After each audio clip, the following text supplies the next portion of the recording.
Match 23 of the HBL Pakistan Super League 10 had absolutely everything. The dramatic finale saw Quetta Gladiators rise to the top of the table. Oh, it's out of the park, and that is the game! Would you believe it? For Islamabad United, it is 3 defeats in a row and a real threat of missing out on the playoffs altogether unless they can get another victory. Can a return to Rawalpindi turn around their fortunes, or will Quetta Gladiators continue their red-hot streak? Yes, all to play for in terms of momentum and, of course, a top 2 position in the playoffs. It's Islamabad United at home to Quetta Gladiators in match number 26, live from the Pindi Cricket Stadium. Hello and welcome to another incredible night of HBL PSL action. This is the pitchside studio, and what a contest we have for you today. 1 plays 2, Martin Guptill, Dominic Cork alongside me. Sir Dominic Cork, actually, I believe he wanted to be known as. Gentlemen, really important match today. You know you want to win top 2, and a tale of 2 fortunes when it comes to momentum heading in. Yeah, absolutely, and Islamabad will be all over that win. They want to get it. They want that momentum back leading into the latter stage of this tournament. They had it early on, but it's not how you start, it's how you finish. So they'll be wanting to get back on winning ways tonight. Islamabad United, Corky, got off to an absolute cracker of a start, and then the wheels have just fallen off the last 3 games. Yeah, they've made a lot of changes, and sometimes that can just affect the team and how they play. Look, they're a good side. They're still a very good side. They've got some very important members that, you know, have done well in that first bit. But the big thing to look out for tonight, I think, is Quetta can nail their position in the top 2 if they win tonight. And I think Islamabad can go qualified in that top 4, and it's important to be in the top 4, as you will tell us, Erin, because the top 4 teams, they qualify, and the Quetta Gladiators already got a Q next to their name. How apt is that? Sitting pretty on 11 points due to that washout between them and Lahore Qalandars. But Islamabad United, due to getting off to such a wonderful start, they still sit themselves in second, but they want to finish top 2. 2 bites of the cherry, so incredibly important. Yeah, it is. I mean, as you said, 2 bites. If you don't quite get it right in the first one, you got another opportunity. So, you know, most of us have been in that position where, you know, you want to be in that position, you don't quite make it. So if you can get there, it's every chance. I think another thing to look out for tonight, and he'll know this as well, and I say he, Martin Guptill, with 100 in the HBL PSL. Don't forget that, Martin Guptill. You never do. He tells us every day. No, he doesn't. That's one thing he doesn't do. Quetta. I would. One thing to look out for, and I know we'll probably hear it from the captains in a minute at the toss, is this surface. Because I've talked about it Karachi, talked about it at Lahore, talked about it at Multan. Perhaps the surfaces are just offering a bit more for the bowler. I think this will be a little bit more batter-friendly. Let's see what it looks like, though. Let's hope so. And the last time these 2 sides met, my goodness, it was 4 days ago, and it went the way of Quetta Gladiators, but it was touch and go. This match had absolutely everything. Corky, I believe, you know, you were calling this one, but it came down to the final over, and there was 15 to get, and Hassan Nawaz, the youngster, he was just brilliant. Absolutely. You know, the way that they actually were losing the game, then they were winning the game, and the fact that they got themselves over the line, you're right, Nawaz was excellent. Islamabad probably let the game go, if we're honest. 3 drop catches in that last over. You couldn't have wanted for a better game. Probably the best game of the tournament so far, even though you'd go back to that Karachi game where Vince got the 100. Hopefully we get one of them tonight, because we all want a close encounter. We all want, guess what? We want a super over. Oh, can you stop saying the S word, Dominic Cork? He's absolutely screaming out for one. But, hey, look, we're back at the Pindi Cricket Stadium for the first time in a couple of weeks. Brand new wicket to have a little look at. Wondering what conditions will do to the pitch today. Will there be dew? Won't there? What do captains want to do? Well, there's no time to ponder anymore. Bazir Khan is standing by out in the middle with the 2 captains. It's time for the toss.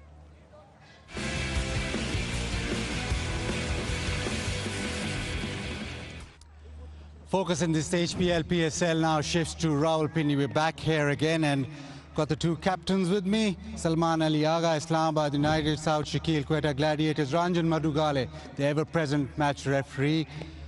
Saida Kisa Fatma, the toss mascot, and she is supporting United, Salman, so pressure on. Give it a flip then. You've got the coin. Tails. Tails is the call. Heads it is. Salman क्या करेंगे और क्यों? Bowling करेंगे, मुझे लग रहा है कि अच्छा पिच है ये, और मेरे ख्याल से 40 ओवर सेम रहेगा, चीज़ करना। ये बताएं कि सबसे इम्पोर्टेंट सवाल यूनाइटेड से आजकल यही है कि चेंजेस कितनी हैं? 3 चेंजिंग है आज भी। अमाद वसीम वापस आए हैं, आज़िम वापस आए हैं और बेन डॉशेस वापस आए हैं। गौस नहीं खेल रहे, मोनरू बीमार हैं और सलमान इंजर्ड है। ये बताएं कि रावलपिंडी वापस आए हैं, ज़ाहिर है ये वो ग्राउंड है जहाँ पे इस HBL PSL में सबसे अच्छी परफॉर्मेंस रही, तो उससे थोड़ा कॉन्फिडेंस टीम को मिलता है वेन्यू से? जी बिल्कुल, एज ए होम साइड हमने हमेशा यहाँ पे अच्छा किया है, हमारा रिकॉर्ड काफ़ी अच्छा है, तो ये एक ज़ाहिरी बात है, क्राउड का भी साथ रहता है और एक ये हमारे बेनिफिट तो है हमारे लिए, लेकिन ऑल्दो फिर भी हमें अच्छी क्रिकेट खेलनी पड़ेगी। आप कप्तानी तो कर रहे हैं, लेकिन शादाब का सवाल है कि शादाब कितनी देर में अभी और फिट होंगे? शादाब अभी तो 100% नहीं है, उम्मीद ये है कि नेक्स्ट मैच तक हो जाएँ, लेकिन ही इज़ गेटिंग बेटर। चलिए, thank you very much and good luck for the game. Cheers भाई। साउद, अगर आप टॉस जीते तो आप क्या करते थे? मैं भी पहले बॉलिंग करता है, बहुत अच्छा पिच लग रहा है, तो आपके सामने एक टोटल आ जाता है तो आपको आसानी होती है। ये बताएं कि क्वेटा नॉर्मली तो स्पिनर्स पे रुझान होता है, फास्ट बॉलर्स लाहौर में बहुत अच्छी बॉलिंग की, इस पिच के मुताबिक आप समझते हैं कि फास्ट बॉलर्स पे इफेक्टिव होंगे? जिस तरह का पिच लग रहा है मेरे ख्याल में ये भी फास्ट बॉलर को सूट करेगा। यूजुअली हम स्पिनर्स को बैक करते हैं, लेकिन लास्ट 5-6 मैचों से हमारे फास्ट बॉलर्स काफ़ी अच्छा कर रहे हैं, तो उसी चीज़ को हम बैक कर रहे हैं इस मैच में भी। और आपकी टीम में कोई चेंजेस? हाँ बिल्कुल, हम अपने पुराने वाले कॉम्बिनेशन पे जा रहे हैं, क्योंकि कुशल भी फिट हो गए और आमिर भाई भी फिट हो गए, तो वो दोनों टीम में आ गए। और आज फिर आप बॉलिंग करेंगे? आजकल बॉलिंग कर रहे हैं, बहुत कम कप्तान अपने आप को ट्रस्ट करते हैं। नहीं, मैं तो अपने आप पे बहुत ट्रस्ट करता हूँ, तो आपको ज़रूर बॉलिंग में देखूँगा। चलिए, thank you very much, good luck for the game. The news out here in the center is that Islamabad United have won the toss and are having a bowl.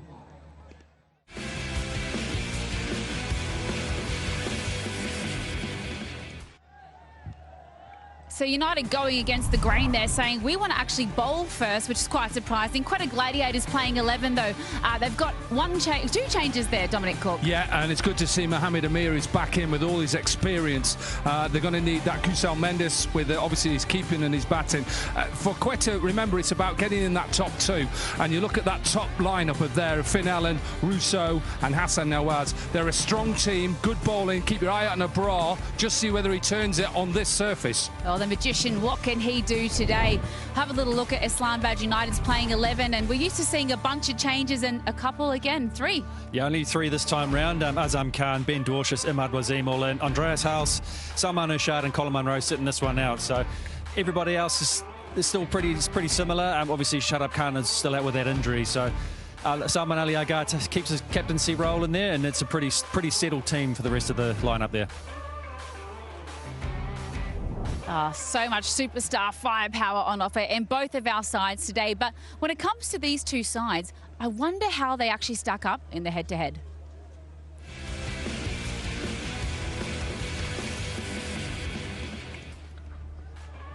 Well, this is exactly how, in terms of head-to-head, it is even Stevens in the history, Dominic Cork. But since 2021, it has been Islamabad United's way. Yeah, and then Islamabad will have to turn round their slump that they're in at the moment, because they've lost their last 3 games, so they'll have to put that right. But ultimately, it's about who can turn up on what we think, we'll know in a bit, is a decent wicket.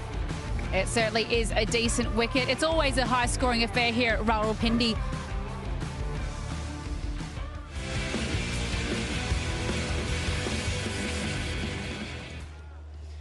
Yeah, usually a batter's paradise, Marty, when it comes to batting out here in Pindi. You know that all too well, playing for both of these sides in the history of the comp. Yeah, if I could roll up a wicket from Pakistan and take it with me, it'd be this one here. It's been flat. I think 2 years ago, the average score here was well over 200.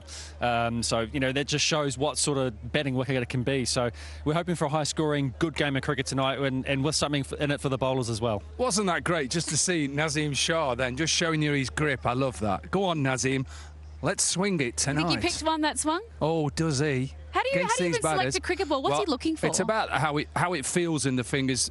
You mainly send the bowler who's got the biggest hands, and that's what they look to do. So they're doing both sides now. Fahim Ashraf will have a look. It's how it feels. All the balls are exactly the same. They're manufactured, obviously, very similar. They're machine manufactured, so sometimes there may be slight differences because obviously the machine can't make a ball exactly the same. I'd love to know the hierarchy of who actually gets to decide. It's a senior player. Getting involved. So when I played, it was Darren Gough, and that was it. Darren Gough did everything. I love it. So he actually picked the ball and wouldn't let anybody else do it. Caddick tried. He had to go. Bit of insight there in terms of choosing the game ball. Plenty more action here, though, at the pitch side studio. We're going to deep dive the conditions on the pitch on the other side of the short break.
Welcome back to the pitch side studio. We just saw Islamabad United win the toss, elect to bowl first. A slightly curious decision given what we know about scoreboard pressure at Pindi. What did they see in the wicket? Well, we sent our own pitch doctors out, Amir Sahel and Mike Hazeman, to check it out.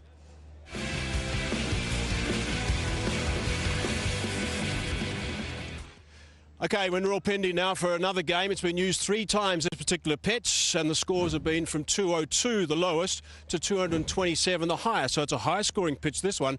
I've got some stuff from Hawkeye I want to show.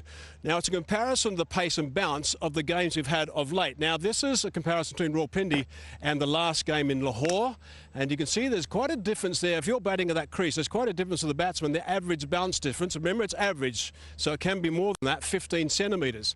So that's the first thing. The other thing I want to show is from the last game in Multan. That was a slow track. And look at that, at the batsman, that's a big difference as well. The batsman are 23 centimetres, so it's quite a difference for a batsman. And the thing there is throughout the entire HBL PSL, the batsmen have had to adjust, and I think that's a good thing. All the tracks have been quite different, and they had to adjust as they get there. Now, I've got Amir Sahel alongside me. By the way, this ground, it's 64 all the way around, 64 metres all the way around, so it's not a particularly big ground. I think the batsman might enjoy this. But Amir, what are your thoughts about the track? Have you having a good look at this? Well, let me tell you, Mike, when you come to Rawalpindi, as a batter, you're assured it'll offer consistent pace and bounce, and it allows you to be, confident about yourself, to express yourself. And if you talk about this pitch, for me, this screams belter. This screams belter. The reason why I say that, it's hard. It's compact, a bit of grass covering on it, and that will help the ball to slide onto the bat.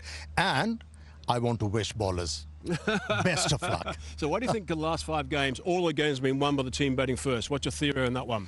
Well, the thing is, once you score more than 200 runs, the other team is under pressure.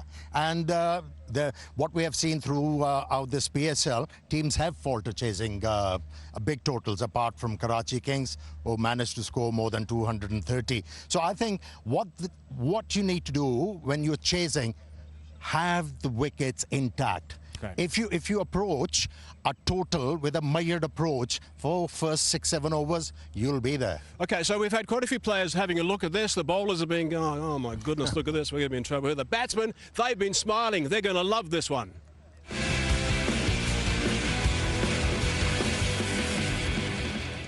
Yeah, it certainly looks like beautiful batting conditions out there, as we know about Pindi. But, you know, one man that I think might actually enjoy this, Guppy, is a certain Hassan Nawaz, who was brilliant in the last match, obviously, against the same side, Islamabad United, only 22 years of age. How impressive was this innings?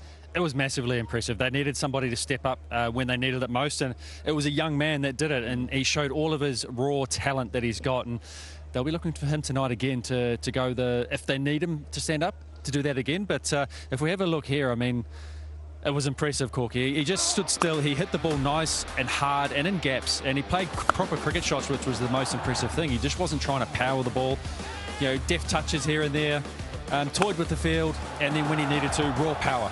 I think, you know, a batter who puts bowlers under pressure like this man is always going to succeed. You did it throughout your career, and that's what you do. You have to do as a bowler. You have to be able to react to when these big guys are coming at you, and Nawaz was excellent. And Islamabad, well, they've got to turn round their fortune, because they keep losing games. That's what their problem will be now. And he was an absolute youngster, as you said. It was an impressive, mature performance. But what about the fact that he did it amongst the absolute carnage of that 20th over in match 23, the last time these two sides met? I mean, they had absolutely everything. Yeah, I think if you're Islamabad there, you're kicking yourselves a wee bit. You had the opportunity to win the games, but, I mean, have a look here. I mean, 2 balls pretty much straight up the chute.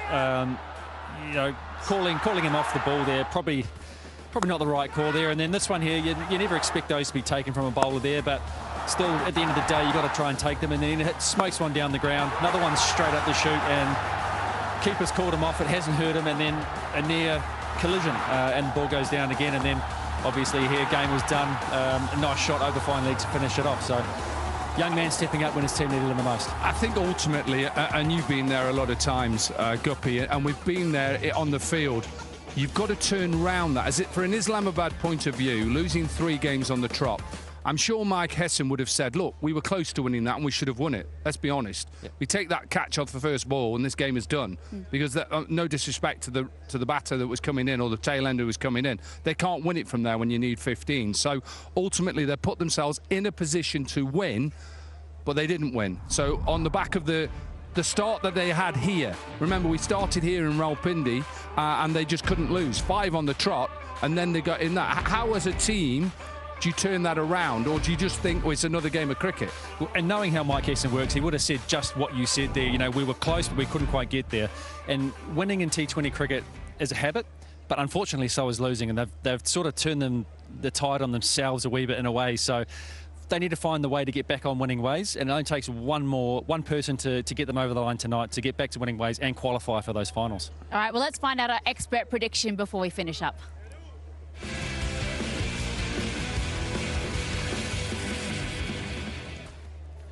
Sir Dominic Cork, I'm coming to you first. Thanks a lot. I was going to see what he did. He's played for both sides. I know you want it quick. I'm going to go for, don't be surprised, Islamabad are coming back. Come on! Do you bleed purple or red tonight, Guppy?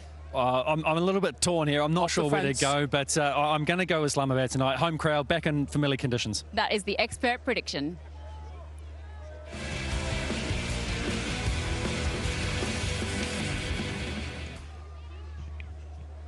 Such an important match tonight. You're not going to miss a single ball of this one. HBL PSL 10 in full flight. Can United turn their terrible form around at home, or will Quetta continue their winning ways? Ball 1 is next.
Match 23 of the HBL Pakistan Super League 10 had absolutely everything.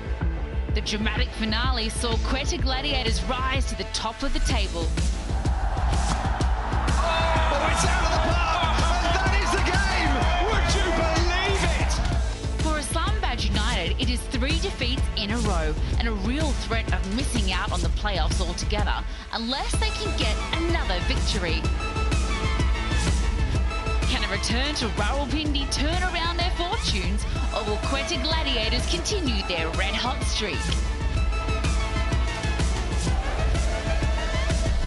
I have no doubts we're going to be entertained tonight. This is a high-scoring venue, and we're getting set for match number 26. Hello, everybody, and thanks for joining us. Islamabad United versus Quetta Gladiators, and these are two top teams. There's still plenty on the go with these two teams right at the very top. It's all about the sharp end of this tournament. Now, the crowd is going to be coming in here expecting lots of runs. That's what's happened in all the games that have been played so far at this venue, and we're expecting pretty much the same again today. Now, Islamabad United, they've got to make sure they start playing well. They've now lost 3 in a row after winning 5 consecutively. They had a week off. They then made some changes. Maybe they were then rusty in that week, I don't know, but they suddenly went downhill. Gladiators, by the way, have been different. They've won their last 4 completed matches in a row, so they're in form, and these two teams had a thriller 4 days ago, which is a game that Quetta chased 15 off the last over, and there were 3 catches put down as well, just to rub some further salt into the wound. Now, Islamabad, they're at number 2 at the moment. They need just 1 point to qualify, and Quetta have already qualified the playoffs, and they're aiming to, in one of these remaining 2 games, to finish in the top 2. So that's the story in a nutshell.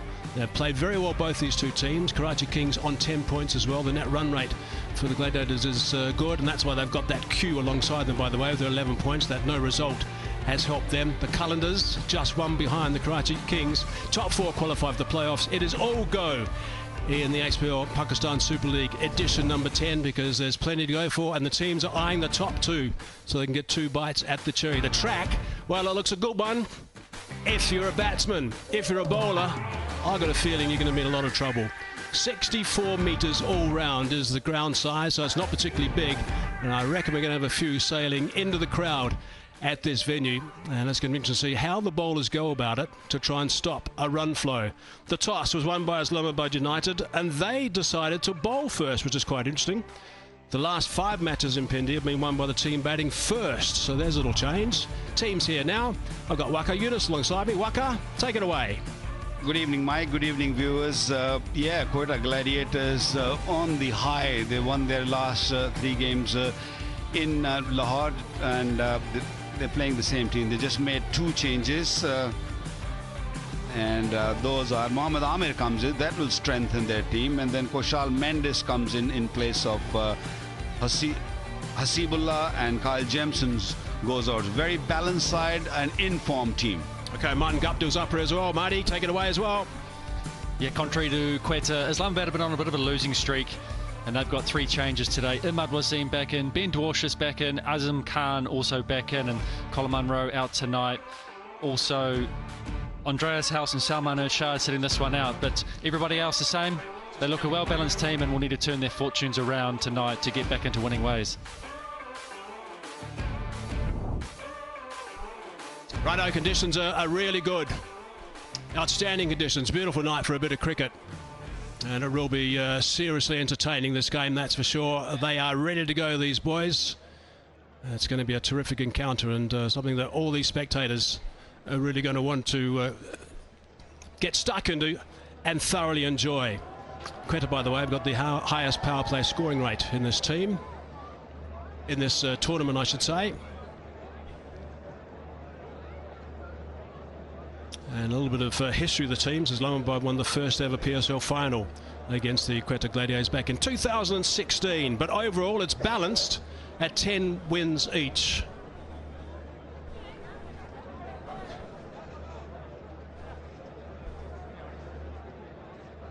I'm sure this ground is going to fill up.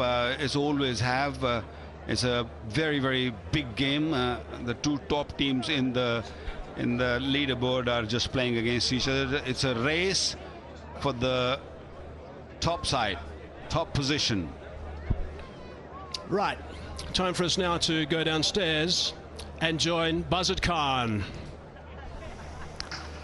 We invite everyone to join us in observing a moment of silence to honor the civilians martyred earlier this morning.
Righto, we are getting ready for this all-important game, match number 26. Top of the table clash.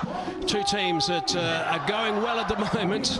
And of course, Islamabad United would like to regain that form they had right at the start of the tournament and get playing well as a unit, because that's what hasn't happened since they had that week break. So that's been disappointing for them. And that's what I want to make sure gets happening in this game, so they can kick into those playoffs as well. Faisal Afridi on the right, Kumar Damasina on the left as well. They're the two men in black that are going to be in charge of this game today. Martin Guptill, what are you looking for specifically in this game? A lot of runs, Mike Hazeman. I think it's going to be an absolute belter. And what makes it a better wicket as well is how fast this outfield is here. The ball races across the turf, and you get real value for playing proper cricket shots and not just looking for those big shots. You know, we know with a lot of these batters, Finn Allen especially, he's striking around the 190 mark, so he'll be looking to get off to an absolute flyer in this power play. Make use of these small boundaries, this good wicket, and adversely the Islamabad United bowlers will be looking to shut him down straight away and try and get on top of him early. Not an easy task. He is a strong, powerful player, but they know they'll have their plans against him to be able to shut him down. And Saad Shakil as well, he's been off to absolute flyers lately in this tournament. A couple of games ago, 40 off 20 balls, so we know he's got the power, he's got the shots and got the touch to get the team off to a flying start. Yeah, that's the benefit for them. They can really fly when they start hitting right at the top.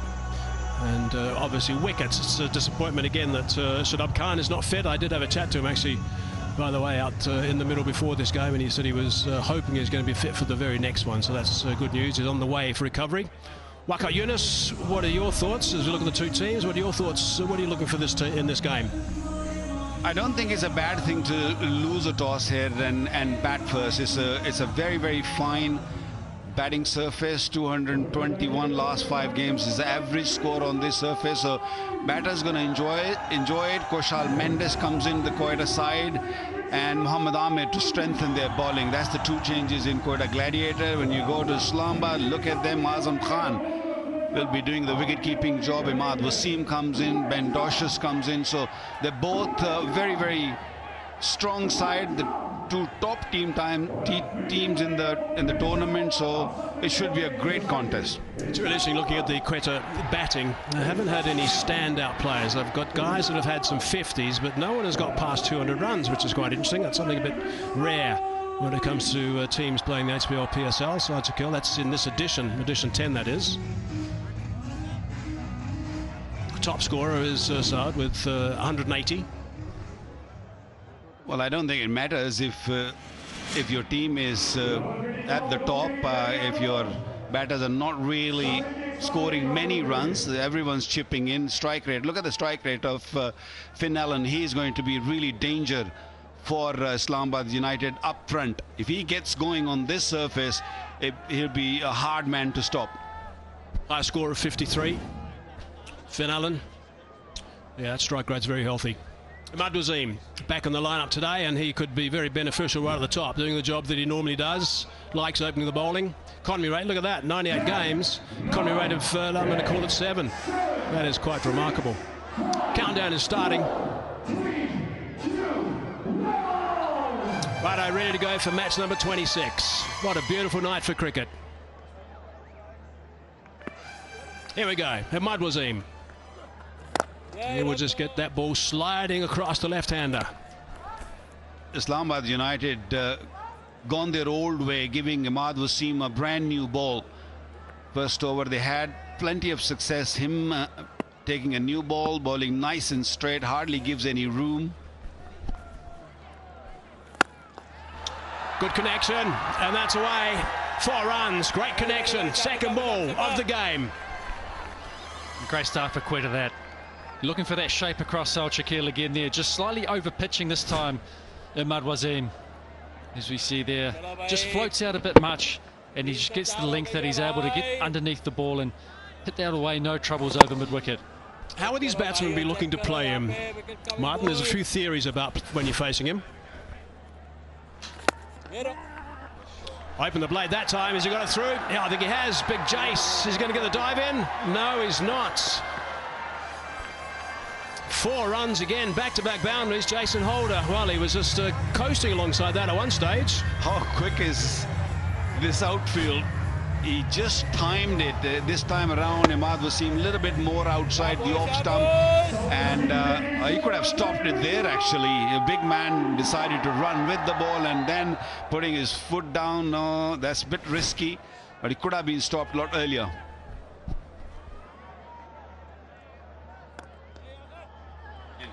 Is that through? No, it's not. Sorry, Martin, back to you. As I said in that, you know, how quick is this outfield? But as a batter, that's exactly it. You hit the gaps, you get value for shots when you play good shots like 𝐄𝐍𝐆𝐋𝐈𝐒𝐇 just did. And we know Finn Allen is a completely different player to 𝐄𝐍𝐆𝐋𝐈𝐒𝐇, who looked to go the aerial route, but he also has natural timing and just that power to be able to hit through gaps as well. So as a right-hand batter, it's completely different to what 𝐄𝐍𝐆𝐋𝐈𝐒𝐇 can do. Finn Allen will be looking more straight down the ground, probably through mid-wicket, with the angle that Ahmad Wasim bowls. Occasionally, when you do get a little bit of width from Ahmad, you can hit him through the offside, but that is very rare. Right, there's protection on the fence, on the leg side straightish. A little bit quicker that time. Well, he's put mid-on fielder back on the boundary. He knows Finn Allen likes to go over the top, and with Ahmad Wasim slanting the ball in, is every chance that fielder might come into play. Smartly played. End of the first over, 9 for none. Now that's just the second time that Ahmad Wasim has bowled the first over in Rawalpindi in the HBL PSL. Something he likes doing though, at other venues in particular. But 9 off that first over is a pretty good start for the Gladiators.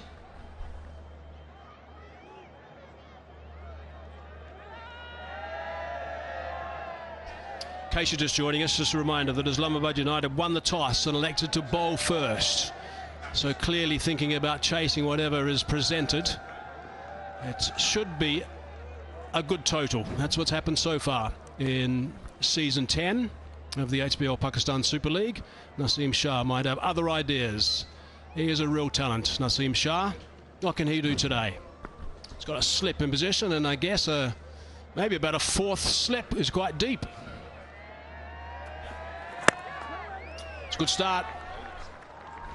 Yeah, looking at the field set they've got here, it looks like Naseem Shah is not going to be giving away the stumps to 𝐄𝐍𝐆𝐋𝐈𝐒𝐇.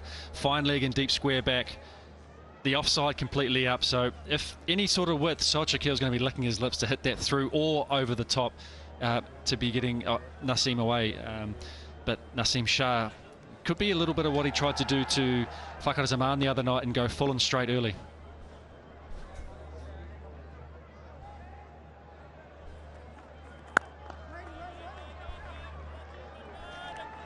As a bowler, it is hard to bowl with this sort of field. BYD, world's leader in electric vehicles, energy vehicle brand that's going to be awarded to the player of the series. When you don't have anyone on the offside, especially third man or wide third man or a point on the boundary, you cannot go outside the off stump. Advancing, correction of the length, looking to come back quite comfortably for the second.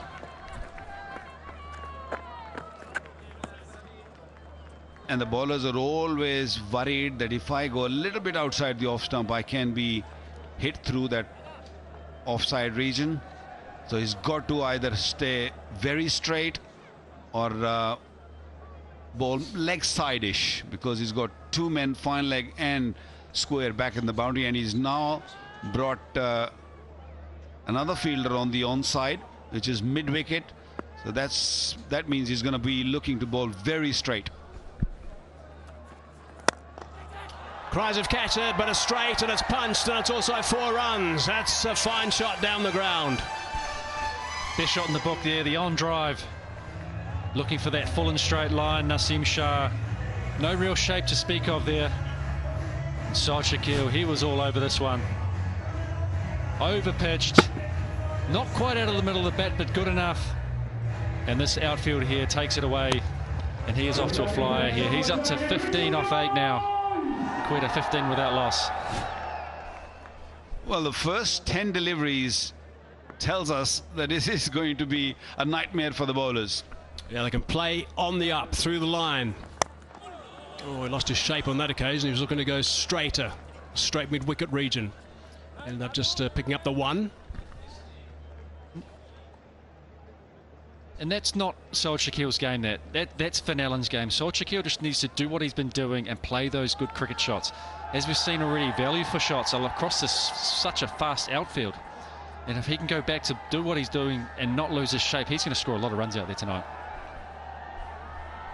I think the issue with Saad Shakil is the field placing, because he sees those two fielders on the onside on the boundary, so he knows Naseem Shah is not going to go outside the off stump. So he's got to create something which he doesn't normally do, doesn't play those shots. So I think it's a good thing that he's looking to hit straight over the bowler's head, which is a safer shot. Pepsi power play is tough for the bowler. Chipped away with strength, strong wrists. 4 runs to finish that over. 11 off it, 2 done, 20 for none.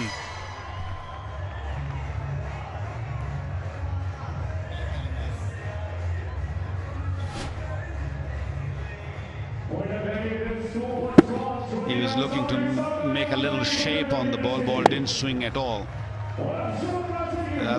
Finn Allen just clipping it through mid-on for 4.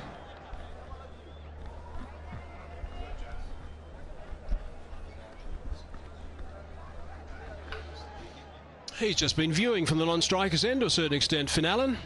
Slapped that last one for a boundary. Saad Shakil's been striking at 178 right now. Ben Dwarsh is back into the lineup. Best of 2 for 23 in his HBL PSL career. Champing at the bits, I would imagine. Although it's tough in this power play with only 2 outside the circle. Saw him coming, ball a little bit shorter. It's pretty good correction of the bowling stakes. And they're coming back for 2. Just a reminder to scan the QR code and download the 𝐄𝐍𝐆𝐋𝐈𝐒𝐇 app to enter into the lucky draw. Get a chance to win a motorcycle with every match. Terms and conditions apply.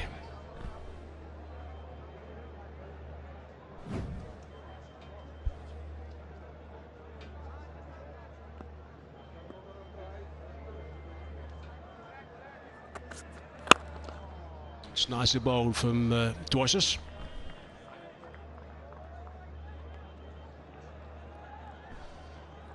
Cautious bowling within himself. That last couple of deliveries he's bowled is under 130 kilometers an hour, so he's focusing more on the length he's going to bowl on this pitch.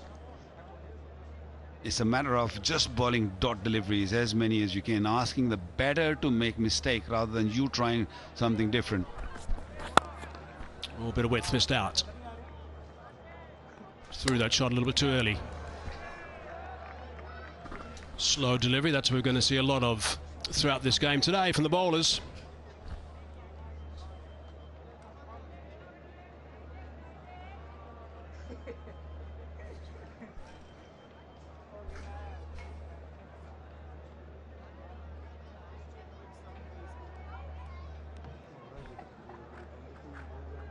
This will be a real good matchup. Alan Finn against Docious. Docious, a very smart bowler, got a couple of really good slow deliveries, and on this surface I think slow delivery will be effective. They'll know each other pretty well too.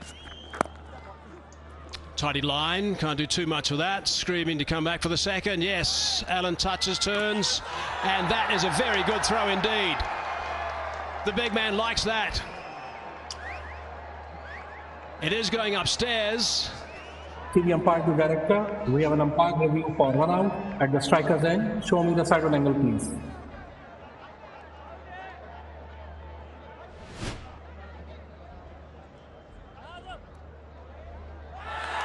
Yeah, that is short of the ground. Bails are off. I'm ready to make my decision for the big screen.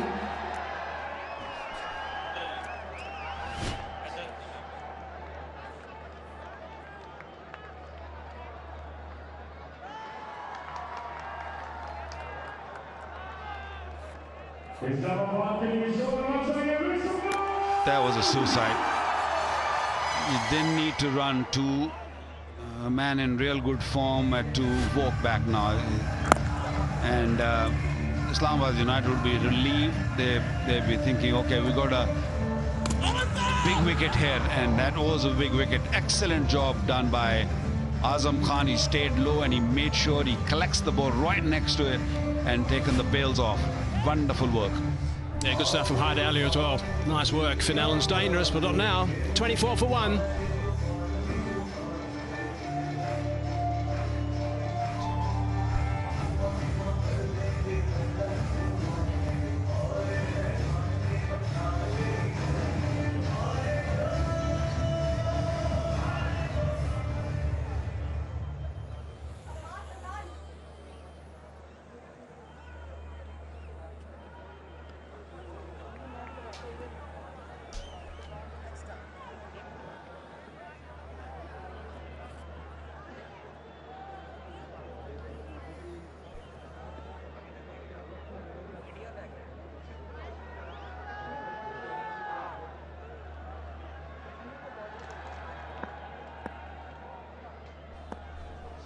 Haven't seen the best of Riley this edition.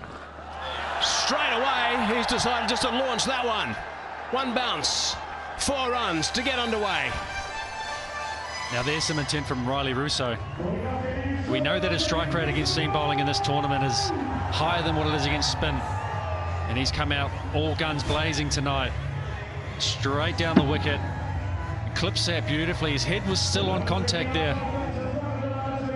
And he's hit that for a 1 bounce 4 to get his tally going tonight.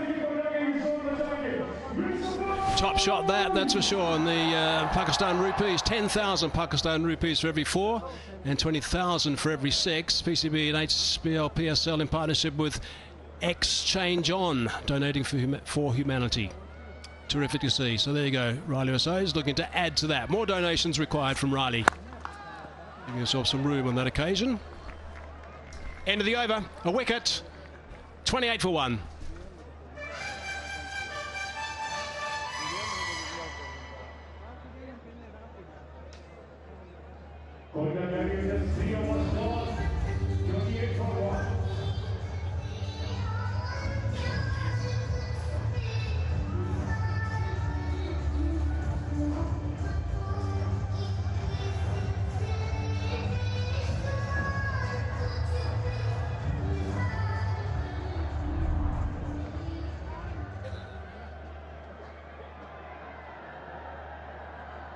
Halfway through that Pepsi power play now. 3 overs, 28 for 1 it is.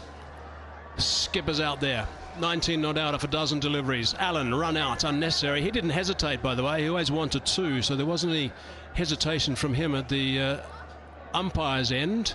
He just touched and turned, but it was just outstanding work from Hyder Ali.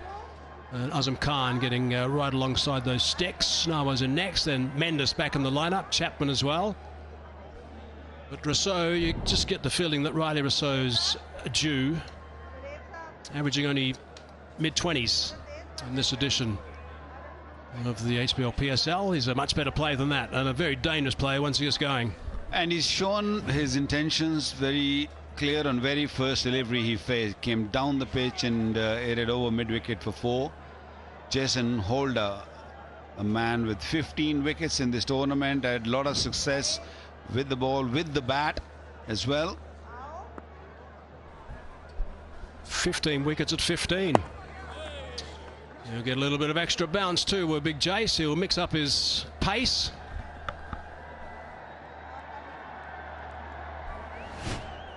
Take another look at this wicket here. Great piece of work from Hyder Ali in the deep. Not easy when you have to run around the ball like that and your momentum's going away from the stumps, but he's got that right next to them, and great hands from Azam Khan.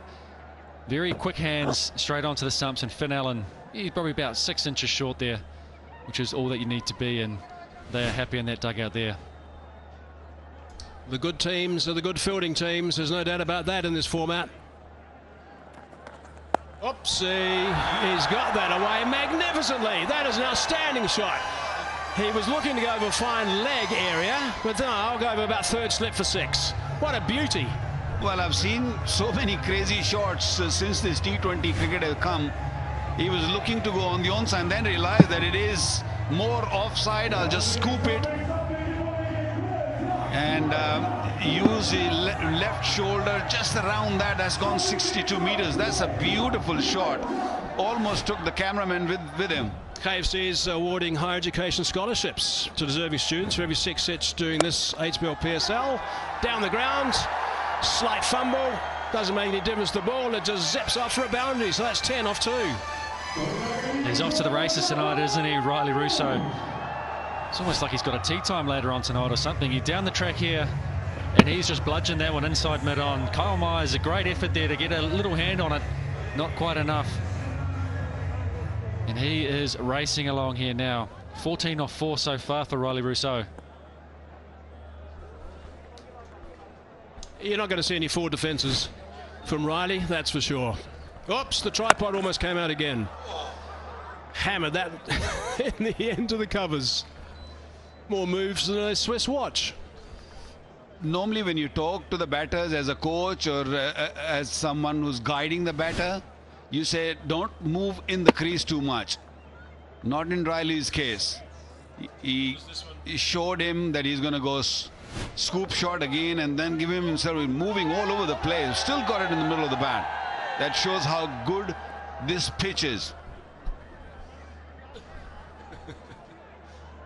The movements during that shot from Riley Rousseau were extraordinary. Ended up in a standard batting position when he played it. Oops, trying again with a tripod.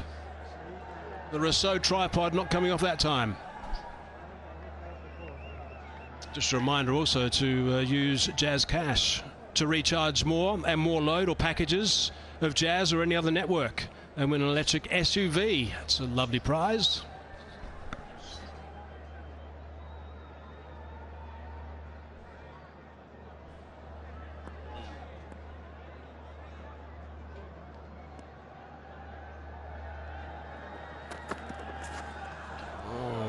Looking to go downtown. 11 off the over, 39 for 1.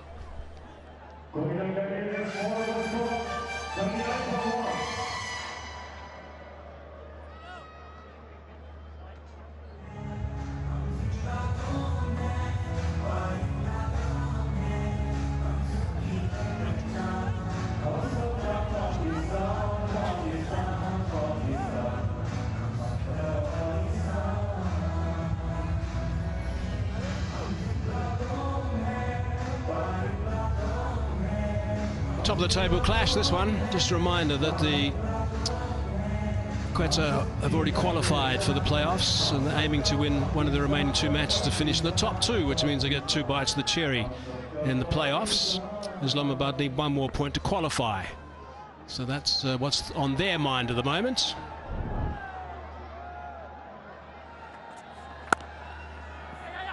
Nicely bowled from Dwarshuis. Shy at the stumps. So these days is perhaps not the quickest. He's just pulled up limping actually, Riley Rousseau. What's he done?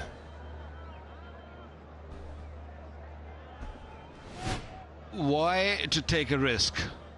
This was a very risky run once again and very close to the stumps. He wouldn't have reached the crease, Riley Rousseau, and that would have been a real disaster for Quetta Gladiators. They already lost Allen in a run out shape, and on the way he just pulled something on his left either hammy or something behind knee.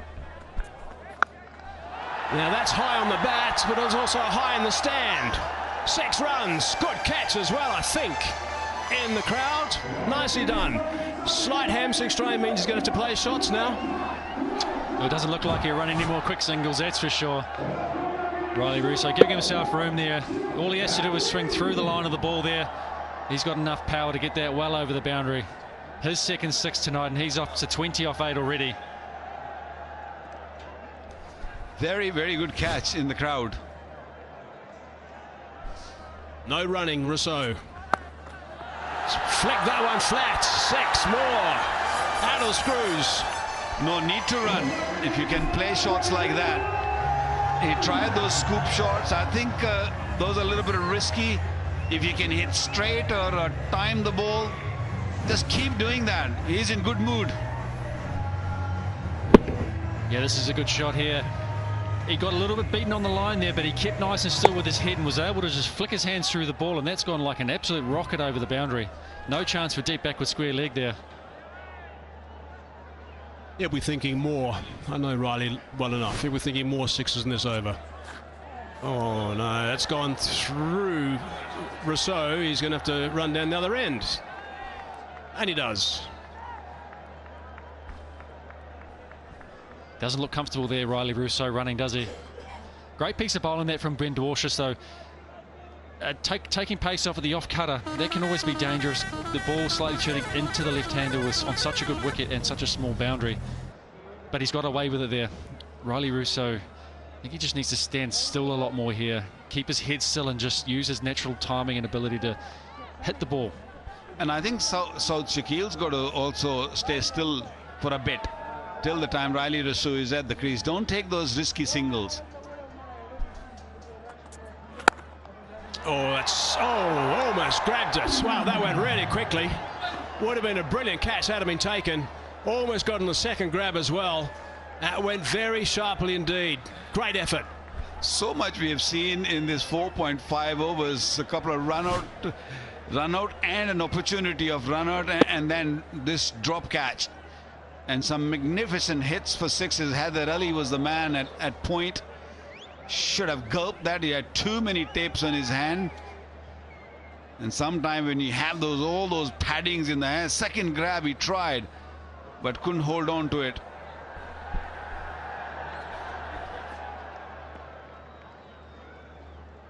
Yeah, I think on this sort of surface, you could give it any sort of chance. You got to grab it. Help the bowlers out. Oh, movement again. That's gone off the thigh pad, and that's run away for 4. 4-leg buys. End of the over. 19 from it. 5 done. 58 for 1.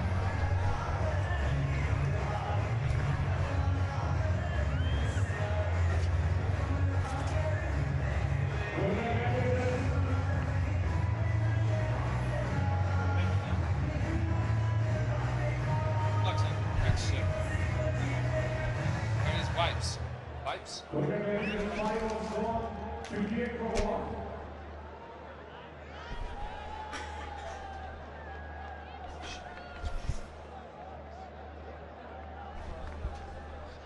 Good start for the Quetta Gladiators. Remember, they win tonight, and they are definitely in the top 2. The Gladiators, Islamabad, they win tonight.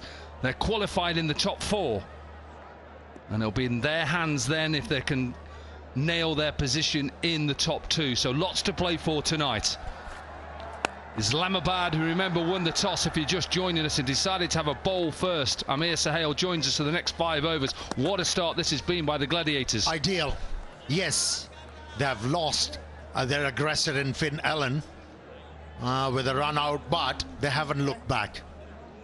They're still looking to find boundaries, and Riley Russo is in the mood. He played beautifully in the last game played against Islamabad United at Lahore. Unfortunately, he got run out, but he's looking to make it up. He's looking for a big one. 200 his strike rate against pace in the Pepsi Powerplay in 2025. 67 versus spin. Maybe that's the option for them.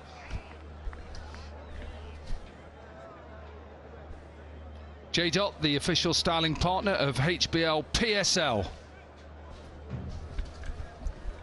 Yeah, that's the way to go when you're looking to bowl at Riley Russo, who is holding the bat very tight. He's looking to tonk the ball. Taking the pace off is a better option. And we have seen it quite a few times in this innings that he struggled to deal with those. Oh, what a lovely looking shot that goes straight to extra cover. It looks a decent track, this. This looks like a track that's coming on quite nicely.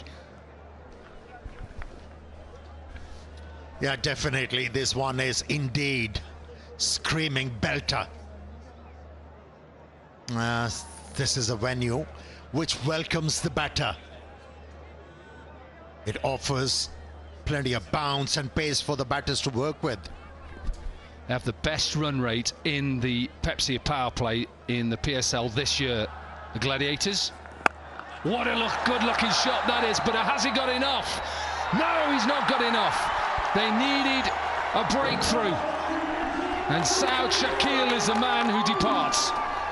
Heather Ali redeems himself. He dropped the same batter in the previous over, but makes it up. That was in the air for a while. Had to show the awareness of the surrounding. Held it nicely, kept his balance, and come back. And Naseem Shah picks up his 50th wicket in HBL PSL. A good hand from Saud Shakil, 23 from 18, 60 for 2 Quetta.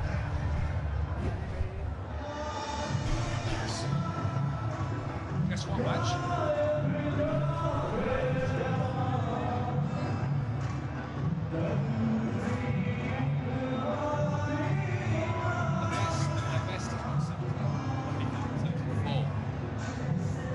What's the best here?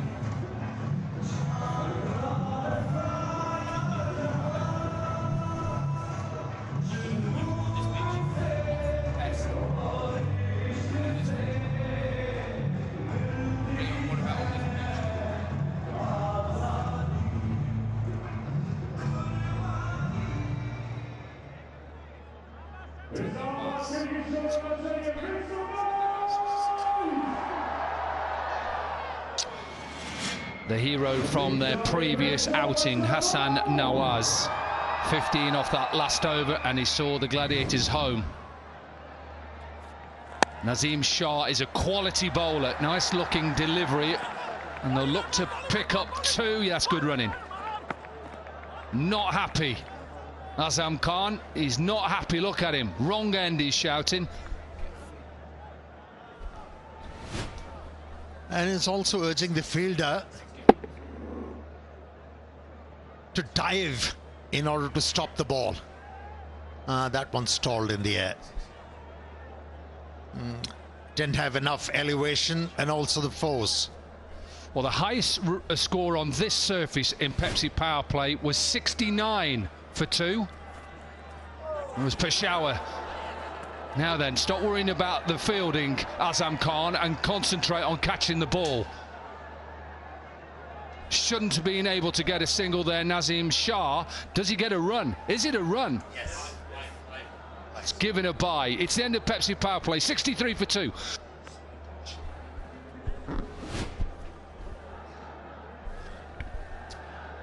Yeah, that was a good delivery, wasn't it? A bit of deviation of the surface. Yeah, as a wicket keeper, you have to stand with the bounce. Couldn't judge the bounce of that occasion, Azam Khan.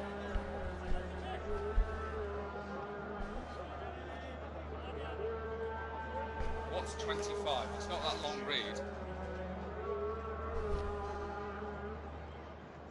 Yep. Not really good enough from Azam Khan to just allow them to just that single. You make mistakes, I understand that, and it happens. But don't be having a go at fielders and then that's still on your mind. Right, spin. I think this is good with Riley Rousseau. Salman Aliaga into the attack. When's this 25 coming? Fan tunes.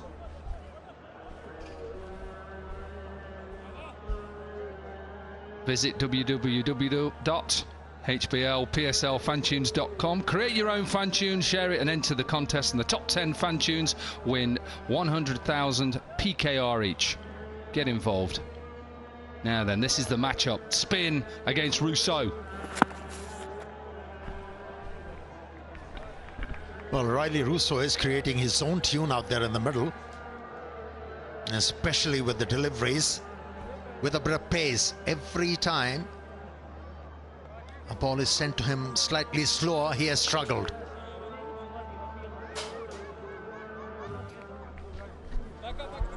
Even those first two deliveries, you can tell the difference between spin against Rousseau. And we just told you what his strike rate was. It was in the power play. Oh, apologies, no, in PSL is 67 strike rate against spin. That's a poor delivery. Put away for a boundary. Was preemptive, wasn't it? Salman Aliaga, his thinking was Hassan might jump out of the crease and try and hit the ball aerial. He didn't. Picked the line and the length and then employed that stroke. This is good from Hassan.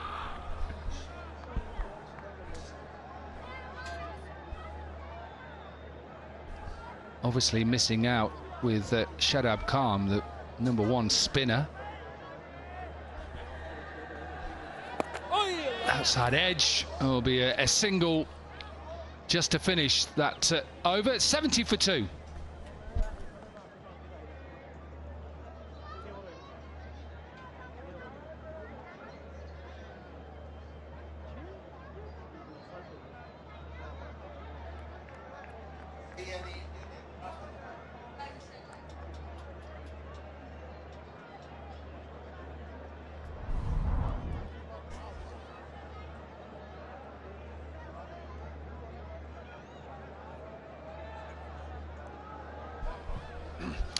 Well, a good start this for the Quetta Gladiators, and it's really down now to Islamabad if they can just try and hit back in these next few overs.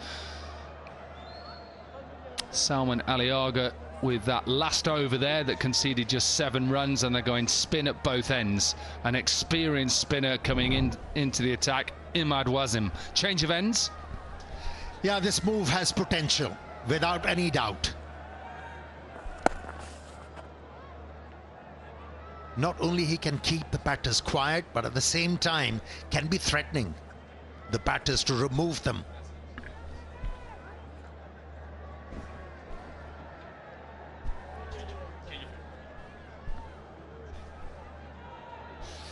Yeah, and what's good about Imad Wazim is his ability to change pace as well. He's not looking to spin the ball, he's looking to probably just slide it across the left-hander. And he's saying to Riley Rousseau, look, you've got all that area on the leg side, it's yours.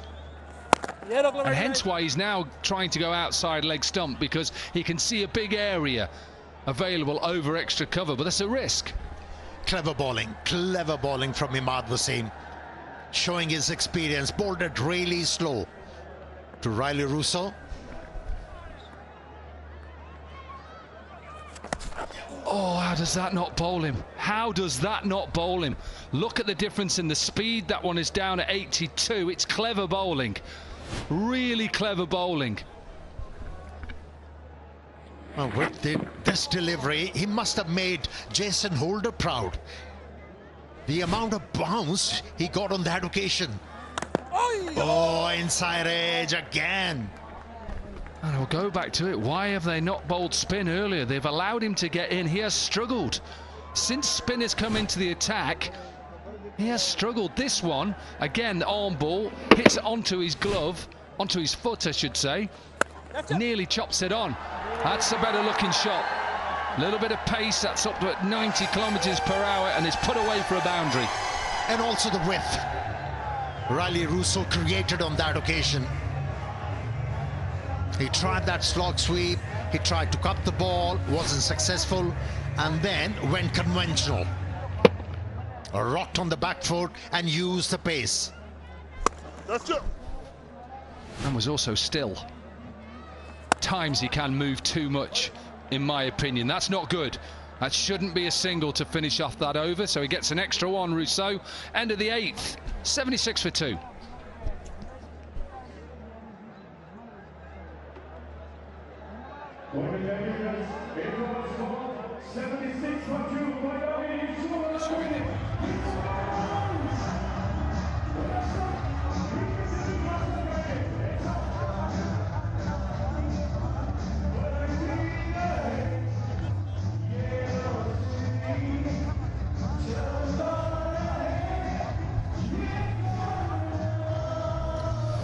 Crowd is coming in. It's not a packed house, but it is building quite nicely.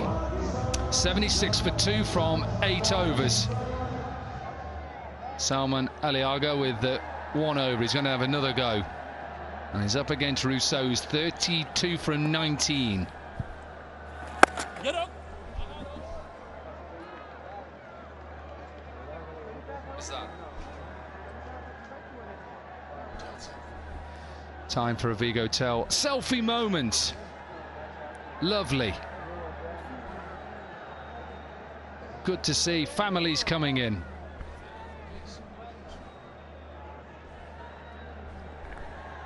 It's a good attendance.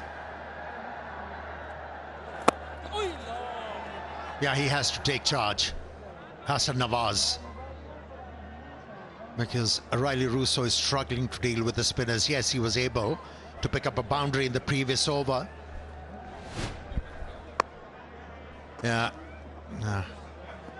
You could say he's been hyper in the crease. What a shot. Again, it's that pace on delivery, Amir, and he likes pace on. Yeah, that's where Salman Aliaga has to react. He's the captain of Pakistani T20 team and should have the game awareness. Again, bit of width outside the off stump, but this time around, a bit of protection there for him.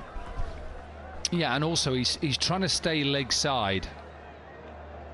And the two options you have as an off spinner is to you actually follow him and try and cramp him even outside leg stump. What a shot! What a massive shot this is! Keep your eye out in the crowd. This Hassan Nawaz, he loves sixes in HBL PSL. That's what I was alluding to.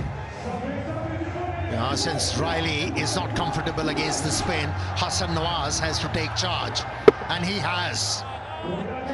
That was a mighty blow. Kept going. Yeah, that's clever as well. I like that. Get the maximum and then rotation of strike. Good over, 14 from it, 90 for 2.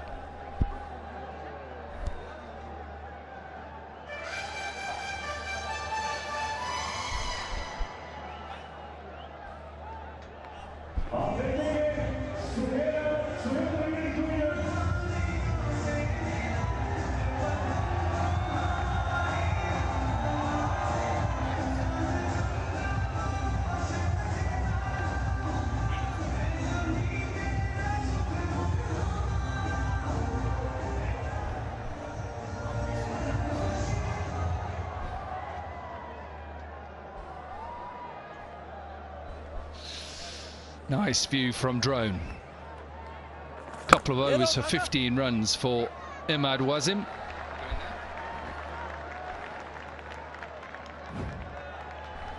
Free hit for fans. Visit Parkview City Facebook page to answer the question and get a chance to win a house at the end of the league stage, or also win mobile phones.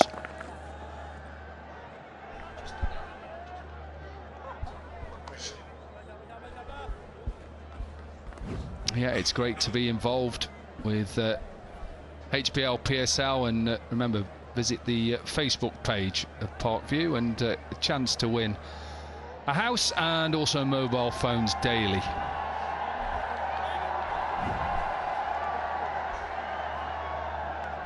Questions coming your way. Been some good, interesting questions. A nice looking shot. I think he's got it right in the middle of the two fielders and should pick up two. That's good. Good awareness from both the batters. Good running as well. Yeah, good to see Riley Russo showing respect to Imad Wasim. He tried quite a few things in the previous over. Yes, he was able to pick up a boundary. Now realize I have to play him with a measured approach and let Hassan Nawaz deal with him.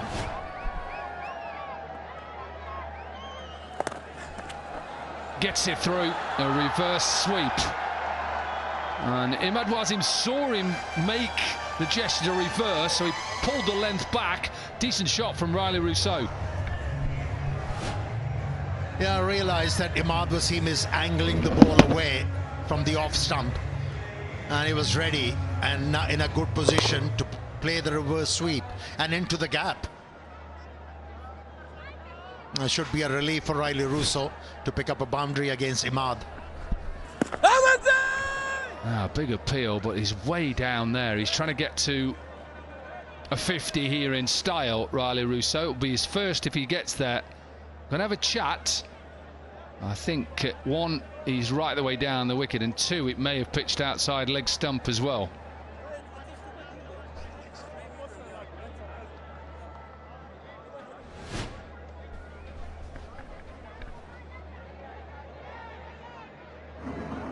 You can be a coach, you can be an umpire.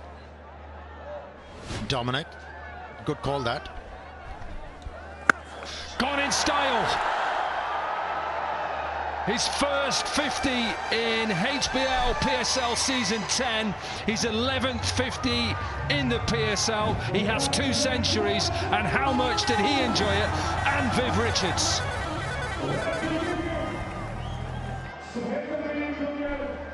$103 for 2.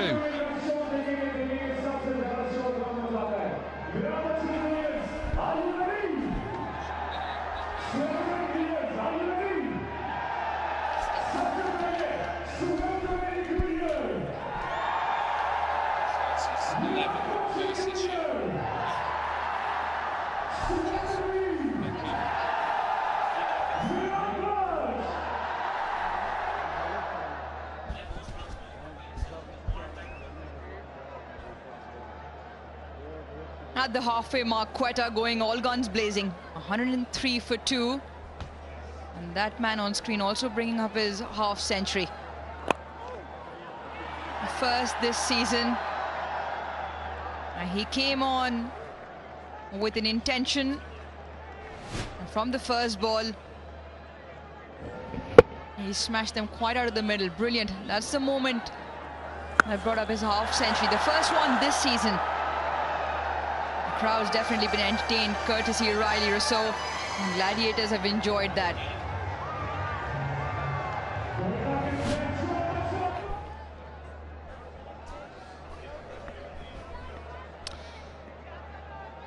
Islamabad United wanted to chase. It is a pitch where you want big runs. You want an excess of maybe 200. Such a good pitch here at Rawalpindi. Riley Russo, batting up the order for once, has looked the player he is, that he has been in HBL PSL. Free hit for fans, win a house contest, who has scored the most runs in PSL history as of 2024.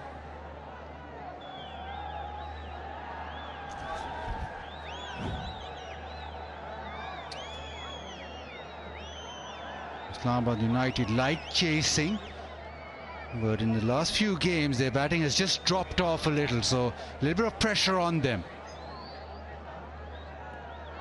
Last 3 games they haven't got to 160 all around the wicket. That's too wide.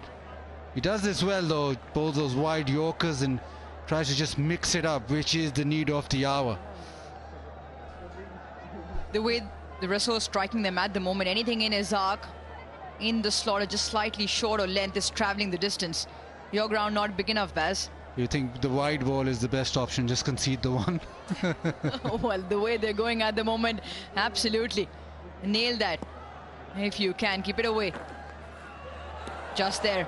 And this one even better, because slower in pace.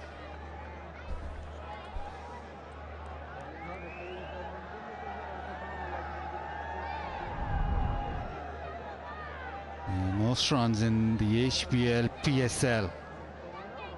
Babar Azam right on top. Riley Rousseau making his way up. The only overseas player in this list.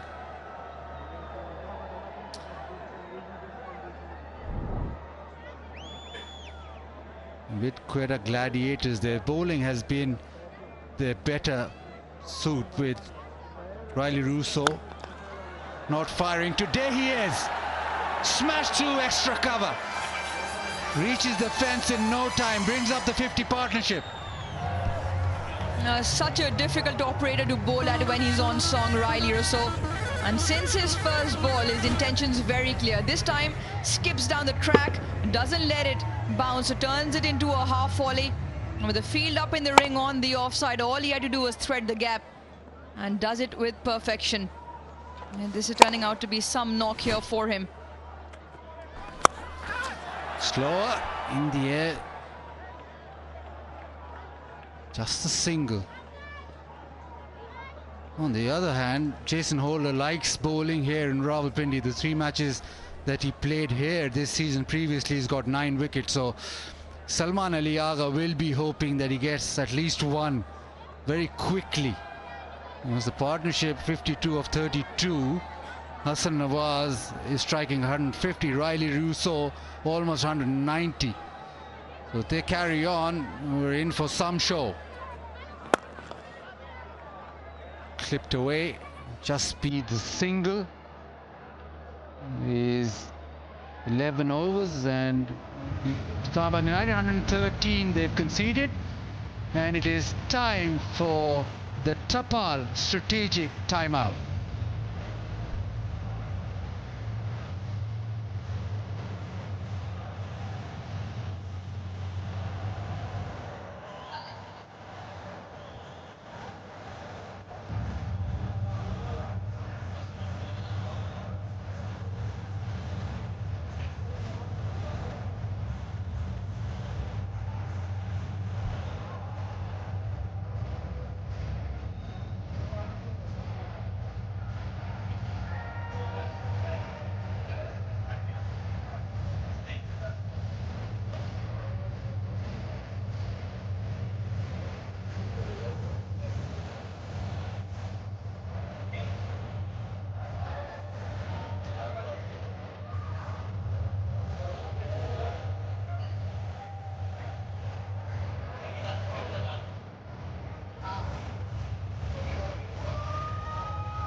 Coming to the end of the Tapal strategic timeout. I think Islamabad United needed the timeout because it's been a run fest from the word go. South Shakil out for 23, but the man of the moment, Riley Rousseau.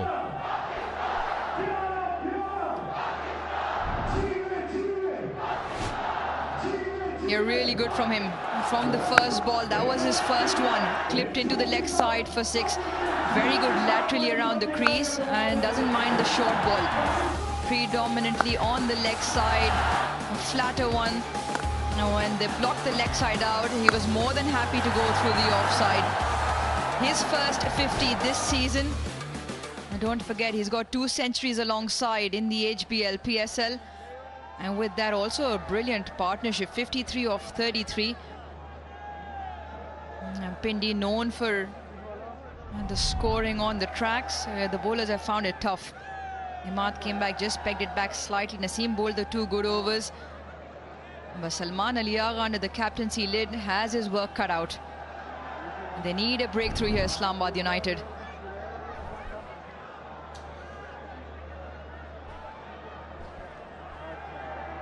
The crowd just coming in. There's still quite a few waiting to get into the ground. But at the moment, it is Nawaz, who had a terrific game last time around. He needs some wickets to start off with. Batted and bowled well in that previous game, but right now Islamabad United just need something to break this innings up.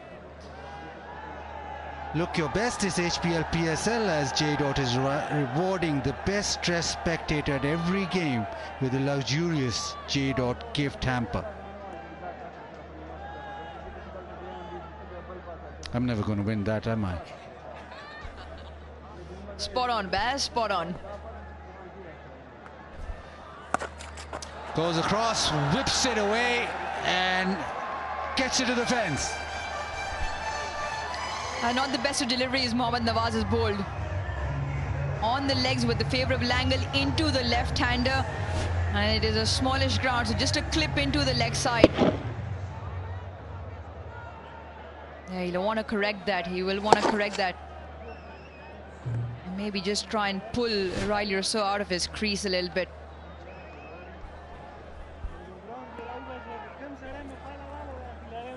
That's better. Just go wide. Don't want to give him anything in the arc. He's walking across. He's looking at the leg side. Although he has protection, but it isn't a big enough ground if Riley Rousseau just gets hold of one. Long on, mid-wicket, deep square leg. Shimmies offside and strikes it leg side. Gone all the way. Yeah, once again, slightly straighter. He's always eyeing that leg side, like you said, Baz. He's just look over his shoulder, goes, and in that, Nawaz has dropped it straight in line with the stumps. No turn, absolutely no turn. A short delivery and it's picked up. 11 of the first 4. Nawaz knows what Riley Rousseau is trying. Can he stop it though? That's better, but it is thumped away. This time, long off has no chance. A little bit of show off of that strength in that shot. He's having a great day out there, so why not put the dancing shoes on? A horizontal bat slap. Pure power here from Riley Rousseau. That is raced down for 4. Now the over's gone for 15. Salman Ali Agha just steps in to have a word. No field change. Where does he go to close this over out, Nawaz?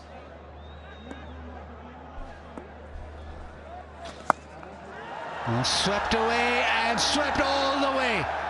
This is a massive over. Riley Rousseau turning it on. 21 of that Nawaz over. 134 for 2.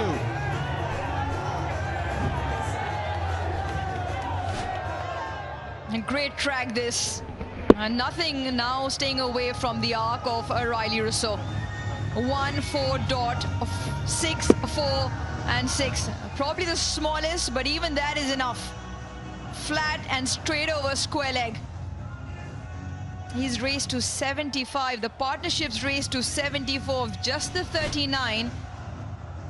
Islamabad United said they wanted to chase. How many? We know average first inning score here. Just over 200. At this rate, they're getting beyond that.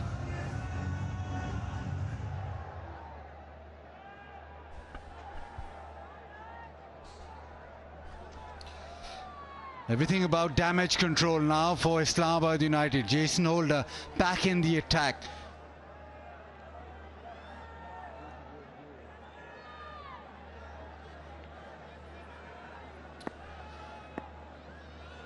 Salman Ali Agha wants a wicket. Jason Holder now. Driven down the ground. Just a single. Sign up and use PayPack debit card to avail the best discounts in Pakistan. Go Lutlo discounts. Well, I saw you on your phone earlier on. You've already got it downloaded. Got a few parcels coming your way? I've ordered quite a few stuff off it, but I don't know if I get a gift for spending money, or I'm not too sure. You get your discounts, Baz. And that's all. At the moment, what they're doing is getting 4s and 6s here, Quetta. Oh, lovely. He's played this shot a couple of times. None better than that. It's a ramp shot. It's almost a reverse ramp shot. Oh, just look at the way he's played this. He's moved early. But have a look at this. When he hits it, he is perfectly still. Watches the ball onto the bat. And with Fine up in the ring to his third, the switch hit. And the reverse slap. Perfectly timed, perfectly placed. You said, Baz, Jason Holder likes bowling at this venue, where at the moment he's struggling to find his length. Call for 2. He wants a strike. No, not this time. Now, once you win the toss and bowl first, you think you're chasing and you think you'll chase down any score. Now, for a side that's been struggling in the last 3 or 4 games with the bat, this is immense pressure. I think if they go like this, they'll get maybe more than 220, 30, and that'll take some chasing. And a side which is not exactly in form with the bat, well, they'll have to have something special like that. A little bit of masala. I haven't had dinner yet. You can probably sense that with my voice. Yeah, brilliant atmosphere. One of the best cricketing grounds in the country from a fan point of view. One of my favorites, Baz. Oh, steady on. Baz's city.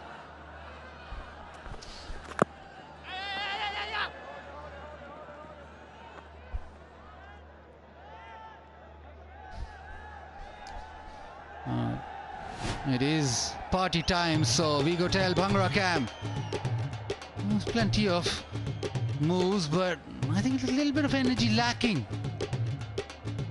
Even though it's such a high-scoring game, you need more energy.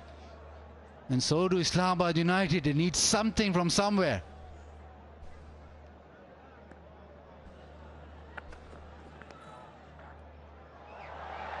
Oh, here we go again. It hasn't been a great day behind the stumps for Azam Khan. A few fumbles, but this one has cost, and cost dearly. I tell you what, and this crowd will make him realize what he's done. It is very untidy. Extremely untidy. As the last thing Islamabad want. Great delivery. A slow one, albeit slightly wider. But that plan is probably the best to Riley Rousseau at the moment. Holder not impressed. The wide goes for 4.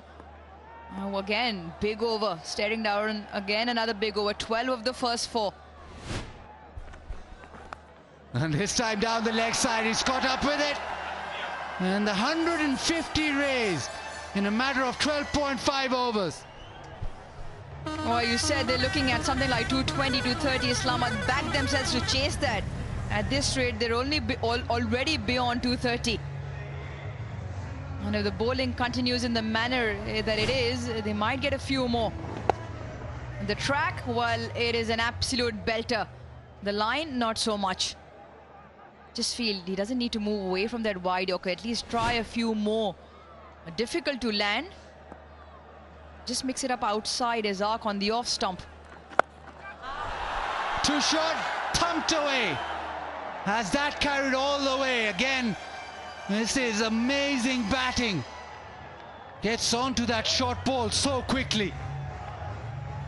There will be a boundary check, but the short ball, it has been dealt with. Well, you can probably say he's found his purple patch.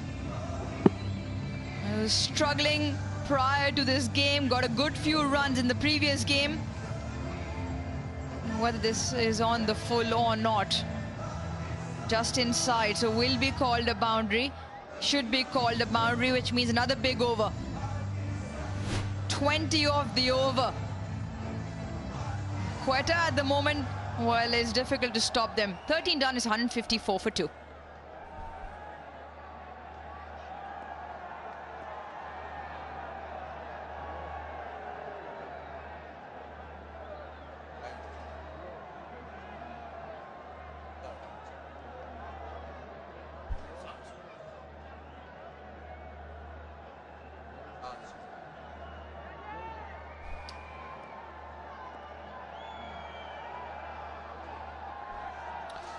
Naseem Shah starts off with pace off. They need a wicket, they need a quiet over even.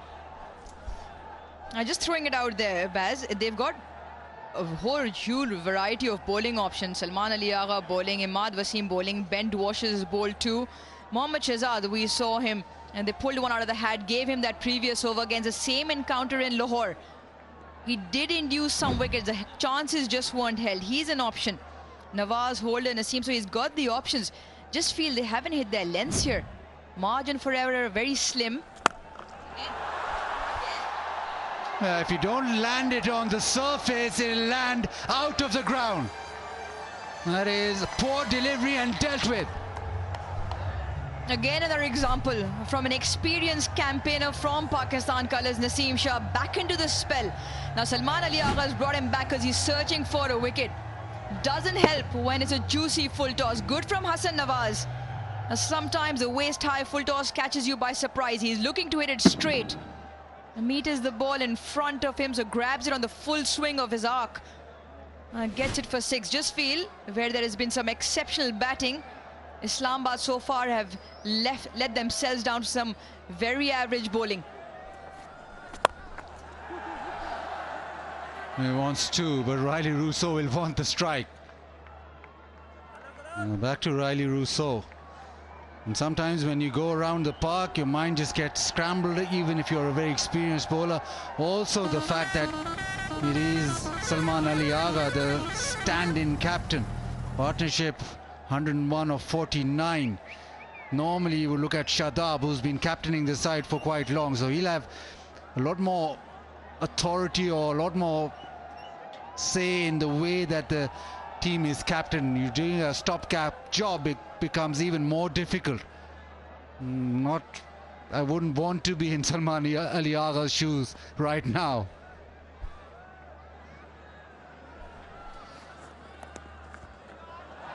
Just flipped around the corner, slow pace, but just uses it to the fence. Absolutely nothing going the home side's way. It is a slow one, but again in the line, and probably a bit touch lucky from Riley Rousseau. It is just straight enough for him to swivel around and get enough bat on that. Fine up in the ring. So again, with that angle, he's got a very slim chance. Very fine for 4.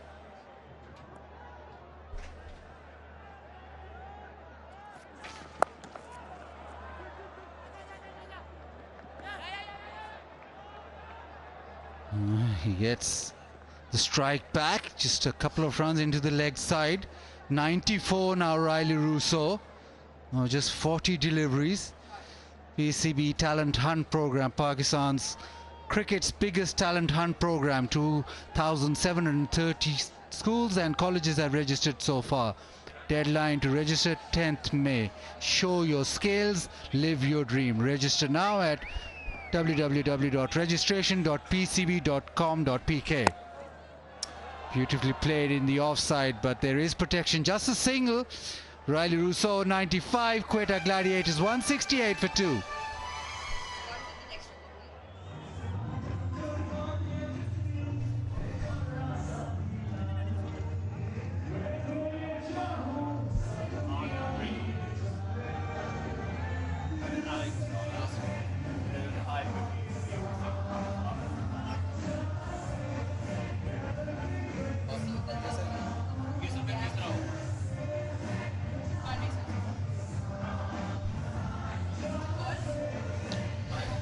Salman Ali Agha forced to ring the changes. Josh's back in the attack.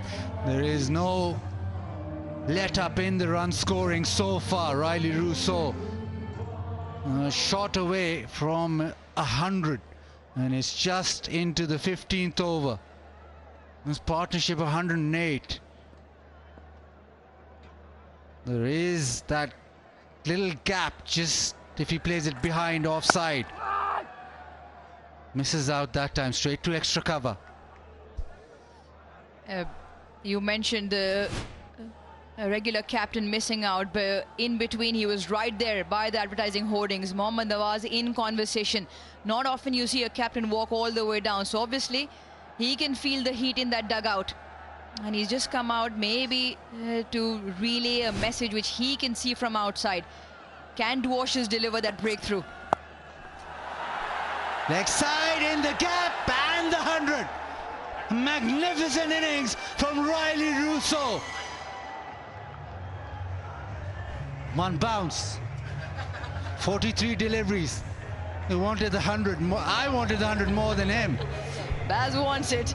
Well, now Riley has to get this one for your sake. Yeah, it's a kind of batting. It's a kind of batting that's gotten the entire crowd excited. And it's been some really good ball striking. That's what it's been. Right then, Riley on 99. 44th delivery, gets a single. Tap down to third, and he'll raise the bat. Quetta Gladiators will rise. This is fabulous batting. Riley Rousseau, third century in the HBL PSL for him. And his 9th overall in T20 cricket. And it is an innings that Quetta Gladiators much wanted. And we know how dangerous a player he has been over the years in the HBL PSL. Yeah, tremendous ball striking. Entertainment for this Pindi crowd. What a way for Quetta to post a score here. The glittering gold on his head. And Nawaz, Hassan Nawaz decides, while maybe I can emulate what Riley's doing. Not right out of the middle, but knowing it'll be length, always looking to use the vertical bat face with mid-off up in the ring, just enough to get it over. Yeah, just keep going. You can have a very, very high ceiling in terms of the team total. 177 now. Still got 32 legal deliveries. He go down the ground, leg side, a little pockets in leg side too. Drags it leg side. Has he got the pocket? Not quite. Just a single. Right, Baz, your local ground, belter of a track. You said 220. At this rate, they're looking at more than 240. I said there is a chasing side that can do it. It is Islamabad United, but you mentioned earlier with their batting form, you reckon that 240 is enough? 240 will be one chase. If they can do it, we'll be in for entertainment. I think they'll be well happy if they get to 240. They've been put in, and if you get to anything like 240, it is job done. And Riley Rousseau, well, he's got plenty in the tank yet. Another boundary to the leg side. 15 done. Quetta Gladiators 182 for 2.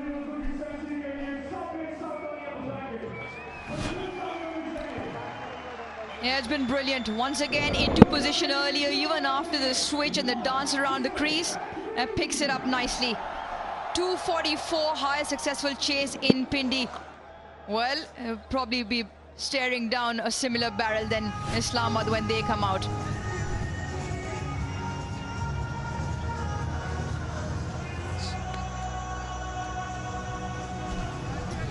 Well, welcome to Carnage with Riley Rousseau. This has been extraordinary. 45 balls, 104, 102 for 2. 14 and over gets the 250 mark. That's what Rousseau will be thinking, 250, the way he's going at the moment. Unbelievable work. Shot that away, straight to the fielder, no run. What do you think, Amir? Well, Islamabad must be ruining the fact, why did they choose to bowl first here? It was such a good track. And they have got caught in the whirlwind of these two batters, who are not holding back, looking for boundaries and doing it consistently. What's going on? 2 dot balls. Well, how would you stop them on this surface? God. There are plenty of chat going around the boundary. There we go. There we go. Over the top. Another 6. Raining 6s. Flagrant disregard for the bowlers. That's what we have seen throughout this innings. It's a boundary fest. No respite for the bowlers. I know we're praising Riley Rousseau's inning, but I tell you, quietly, Hassan Nawaz, 43 of 26. He's done his job. Oh, that's straight back at the ball. He just ducked underneath in time, Ahmad Wasim. That went like a rocket. Mike Haseman, sitting next to me, literally ducked it. That was a beauty. It's coming straight at me. Look, coming straight at you. Duck it. What, you're watching? Duck. Yep. Well, I was traveling at the rate of knots. Whew. 10 off this over, 2 balls to go. Oh, there's going to be an extra as well. So wide and also sneaking through for 1. What's going on? Have they given up or what? The extras are just being leaked. We saw 5 earlier from the wicketkeeper leaked it, and I mean, all these runs is going to be hard to chase. Once they hit 250, that pressure of 250 is not going to be easy to handle. Run rate nearly 12 and a half. Oh, that's high. There's a chance. He's got buckets, this guy. He's got buckets, and he's caught it. End those buckets. Big Jason Holder. He doesn't drop them. It is the end of something really special. That has been a remarkable innings to watch. It really has. Riley Rousseau, quite spectacular. From the moment he walked out there, I think it was the first ball he hit for 6. Really brilliant to watch him play like that. He hasn't got as many runs as he would like. Well, he's made amends tonight, that's for sure. Sensational stuff. Yeah, Islamabad United can breathe now. They were tense. But the job Riley Rousseau was doing, which was fantastic. Produced a quality innings at the right time. And lauded by all and sundry. 104. It's 194 for 3.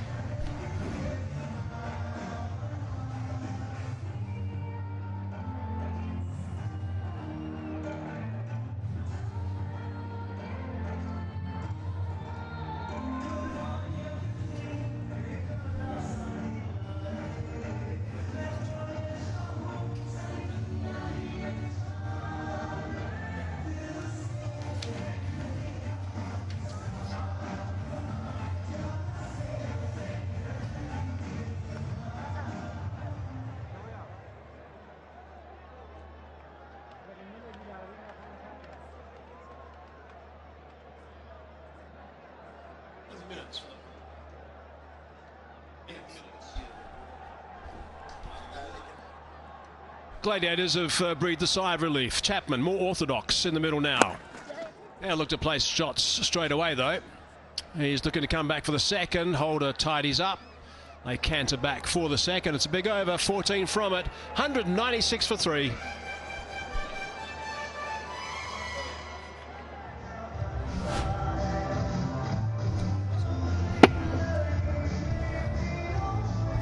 Yeah, for once, he wasn't able to time the ball perfectly, Riley Russo, in this innings.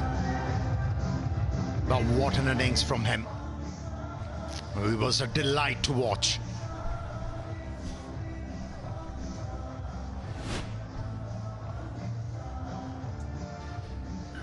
I think it's worth just reflecting on Russo's knock. Just give you the numbers again. 104 off 46 deliveries. 14 4, 6 sixes in 54 minutes. My goodness. Carnage. Should we call it brisk? I think he was in a bit of rush, isn't it? From the word go, from the very first ball he faced, he meant business. Holden out in the block hole. Squeezing that one out. That outfield's quick. Is that also going to go? No, it's not. Bit of tag teamwork. And to the results. That's good work. If they want to stop this run flow, they have to bowl more Yorkers. Because length ball off this surface is just going all over the place.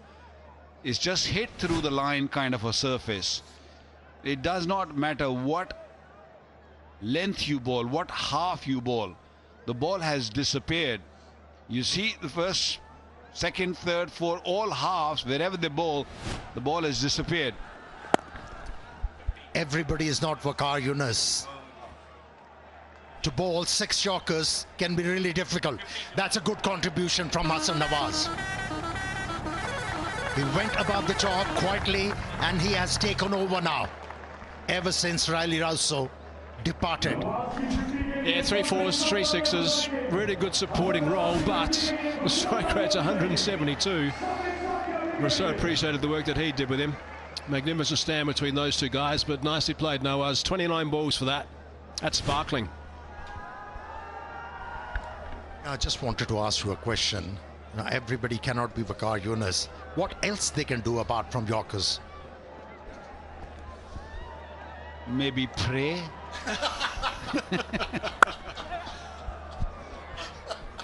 Drilling that one to the sweeper. Brings up the 200. To nail a Yorker, you need pace. And I don't think Jason Holder from that height can be sort of accurately bowl every delivery at that length. So I know he's tall, he gets that extra bounce, but this surface is so good that it doesn't bounce much. Well, the batsmen will be thinking about their role for Islamabad. That's nicely bowled. Batting deep in the crease as well at the moment, Nawaz. Digging that out and coming back for 2. So good work from Jason Holder. That's as good as you can get with that. The number for the bowlers right now is to make sure they don't concede a boundary, hopefully. That'll be the ploy from them. Jazz fan post question: which bowler has bowled the most dot balls in HBL PSL history? Wahab Riaz, Hassan Ali, Shaheen Afridi, Mohammad Amir.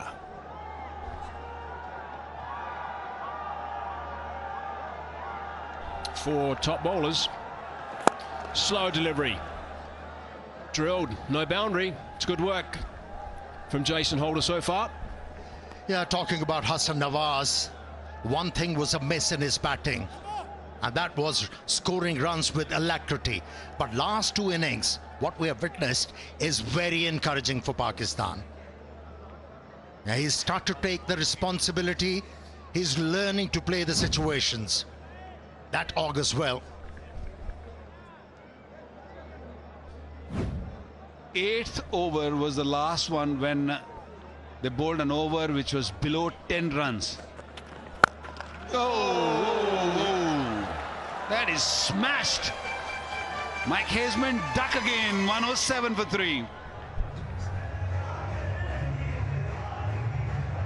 Look at Viv. He's a bit stunned. Seeing this ball disappearing all over the place. The buckets couldn't stop this. I hope the umpires are insured.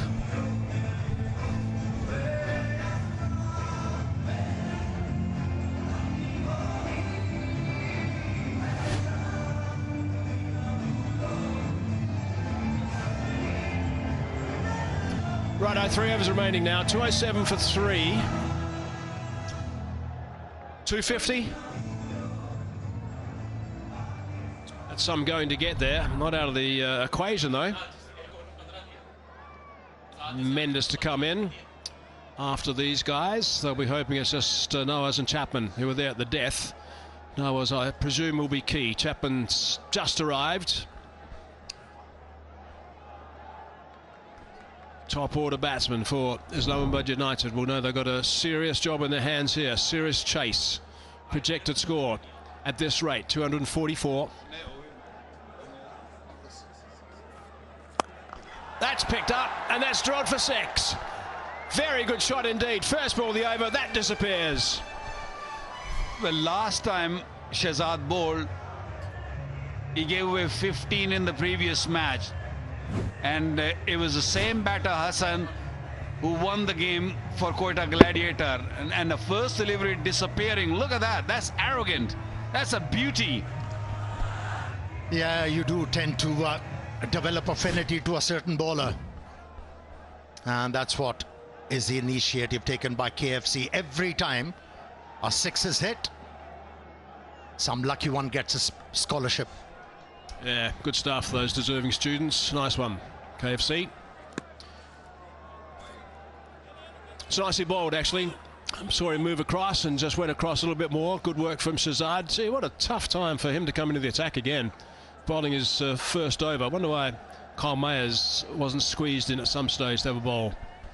I think that can be the way to go for the bowlers, to bowl wider. And the only thing the captains have to recognize, if the bowler is looking to do so, have a deep third man in place.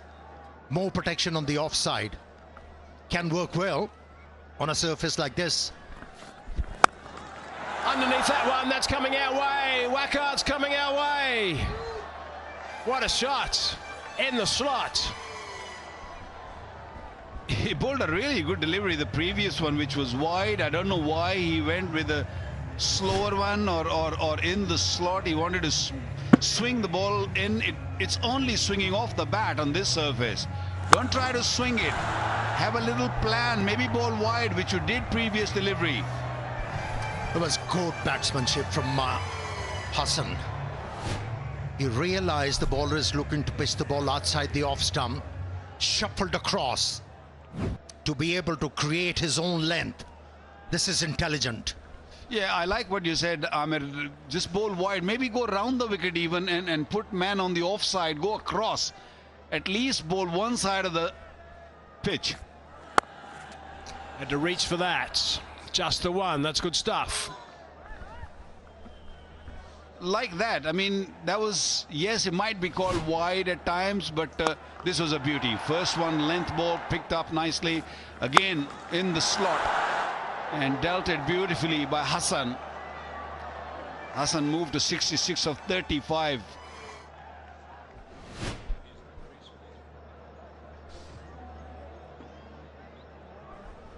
Nawaz was deep in the crease as well. That's what he was always looking to do. Trying to get under the ball, which is exactly what he did with those 2 sixes. He's not so much Chapman. Standard stance for him. Oh, that's nicely bowled. Good stuff. A couple of words of encouragement. That would have been what Jason Holder was trying to give Shehzad 2 balls ago. So nicely done. Those next 2 deliveries. Which batter? Jazz Fan Pulse. Which batter's the highest average in HBL PSL matches at Lahore?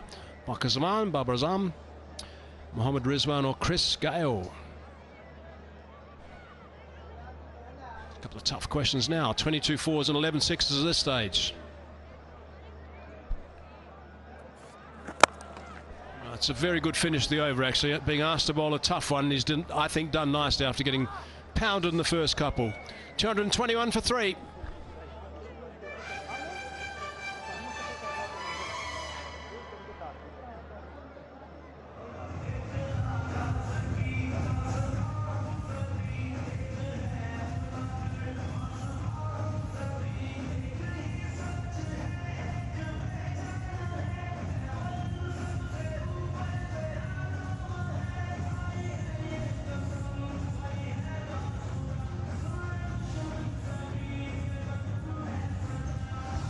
Islamabad United, no Andres House today.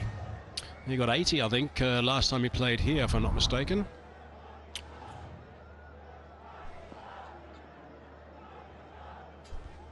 And also no Colin Munro. So a couple of key batsmen, experienced batsmen. House being a particularly aggressive batsman. Light. 2 overs to go. Short delivery. It's gone over the top. Bit of glove involved. And it's gone for 4. Runs are important at this moment. They're looking to breach 250. Quetta Gladiators for the first time in this HBL PSL. And starts the 9th in penultimate over with a boundary. Pressure on the seam.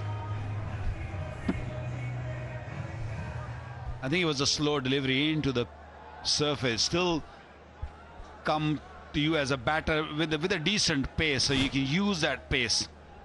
Yeah, no glove. It rolled off the blade, actually. There's the areas that he can go on the onside, the gaps. Oh, that was a little bit wide. And we're going to have a bit of a look at this one, I think, perhaps. Standing upstairs to see if it's a height issue also. Yep, that's what Kumar Dharmasena is just explaining to Naseem Shah. I think he's just waiting on the third man to see if that ball was above waist height. If that is above waist height, that means that is no ball. If it is not that, that means it's wide, because he was quite wide outside the off stump, but that is clearly over the waist height. So things are getting worse for the Islamabad United. It's going to be hard to chase. Yeah, there's confirmation, and that free hit, which is a nightmare.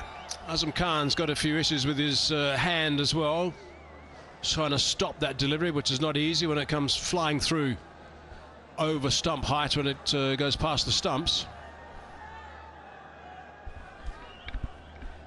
When on a pitch like this your good deliveries are going for so many runs, what is going to happen to you with this free hit?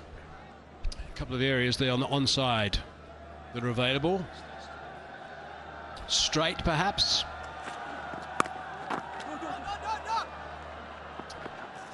Hit the deck with that delivery. Coming back for 2, so he's got out of that quite nicely, Naseem Shah, in the end.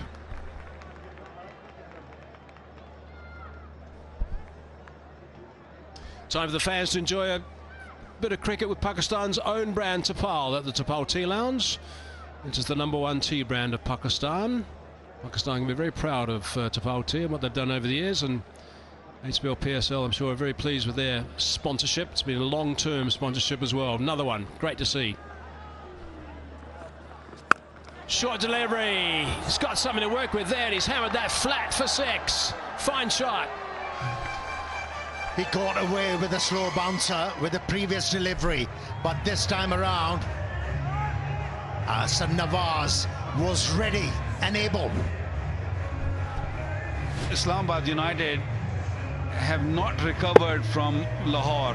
They're at a terrible time in Lahore, and they're really getting hammered all over the park here in Islamabad now. He's doing a wonderful job batting so deep in the crease too. Nawaz make it more difficult. Both feet behind the crease. Full toss that time. Hasn't hit it cleanly, but he'll be able to come back and retain the strike, which will be important for the Gladiators, who are surging big time. Islamabad United, by the way, with that no ball, they've now bowled 10 in HBL PSL 2025. It's the joint most, along with Peshawar Gladiators. What a knock, Hassan Nawaz, 76 of 38. He's matching Riley Rasool now, striking at 200. 83 runs, last 34 deliveries, only 1 wicket. Islamabad United could manage. Another one.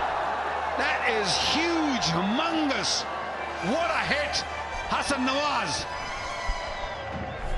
And that too on a slow delivery. to reach for it. Flat batted it for yet another 6. Is closing in on 100 here, Hassan Nawaz. That's a great shot again from deep in the crease. Disappearing, Nawaz, disappearing. Love the extension of the arms. Last ball. Full toss. He's got that out of the screws as well, and that's gone for 6. Fetch that one. Pick the bones out of that. 50 partnership as well. 28 off the over. 249 for 3. Extraordinary start from the Gladiators. And this is the over Naseem Shah would like to forget. Went for 28. He tried different lines and lengths. Nothing worked for him. A man of the moment, Hassan Nawaz.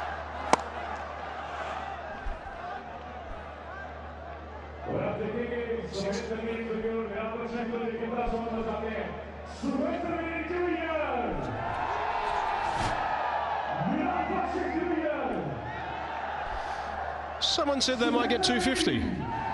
They'll get a lot more than that. I think it's Chapman's job now to just quietly take a single and give a youngster a chance to get to his 100. He needs two big hits to get there. And if he gets 3 or 4 deliveries, there's every chance. Dwarshuis, Chapman on strike. Just punches that down the ground. Ticks over. Ticks over to 1. 250 on the board now. Now, best batter, of course, the Hanif Muhammad cap is that awarder, and the best bowler, the Faisal Mahmood cap, gets that cap for us to cap it all off, I suppose. M3O1K Solar Energy behind it, and the leading run scorer and leading wicket taker, HBL PSL, will get a complete solar system for his house from M3O1K Solar Energy. Nice stuff from M3O1K. Talk about the energy. What energy we have seen throughout this innings. Deep in that crease again, what can you do? Oh, it's in the slot, and he's nailed that for 6. That has disappeared for 6 right away, straight off the blade, gone. Can he go wrong? Can he go wrong, Hassan Nawaz? What ball striking. He's hitting the ball with his will at the moment. I'm not sure if that ball is coming back. 2 months ago, he scored 100 for Pakistan in 44 deliveries. And he's on 94. He's a hit away to get to his first 100 at this level, HBL PSL. On 94. Oh, that was going. He wanted it. He wanted it badly. Dot ball. What's that? It's in one of those for a while. It was in the slot. I think he was eyeing more toward onside than offside. He hit a beautiful shot against Naseem Shah previous over mid-off. So keep your options open both sides of the pitch. 3 balls remaining. Here we go, 94. Oh, it's another dot ball. Dwarshuis, nicely bowled. That's not his zone.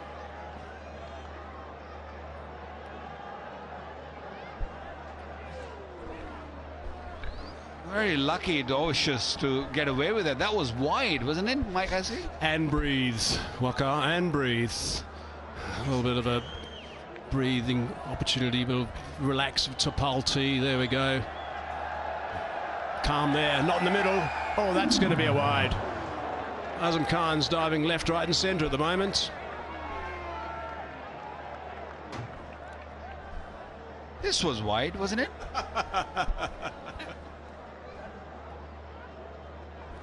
Righto, 2 balls to go. What can you do?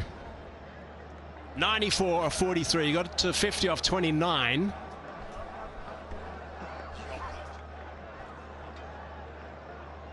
Quetta Gladiators on fire. Absolutely on fire. Bottom of the bat. It's not going to go all the way. They're going to scamper back for 2, which means he needs a boundary off the last ball to pick up those 3 figures. Well, he's still in the game. He's the kind of inning he's played, he deserves 100. He's worked really hard with Riley Rousseau, and then when it was his turn, he really justice to his inning. 44 deliveries he's faced for 96. Come on, son. Hit another one. Big one. The highest total in PSL history is 262 by Multan in 23. Here we go on 96. And has he got it? Yes, he has. He got it. Magnificent. Another sensational exhibition of batting. 45 balls only. Outstanding work. A strike rate of 222. Look at those deep breaths. Then a pump of the fist. They'll get a big pat on the back for the great man as well. That is a magnificent 100.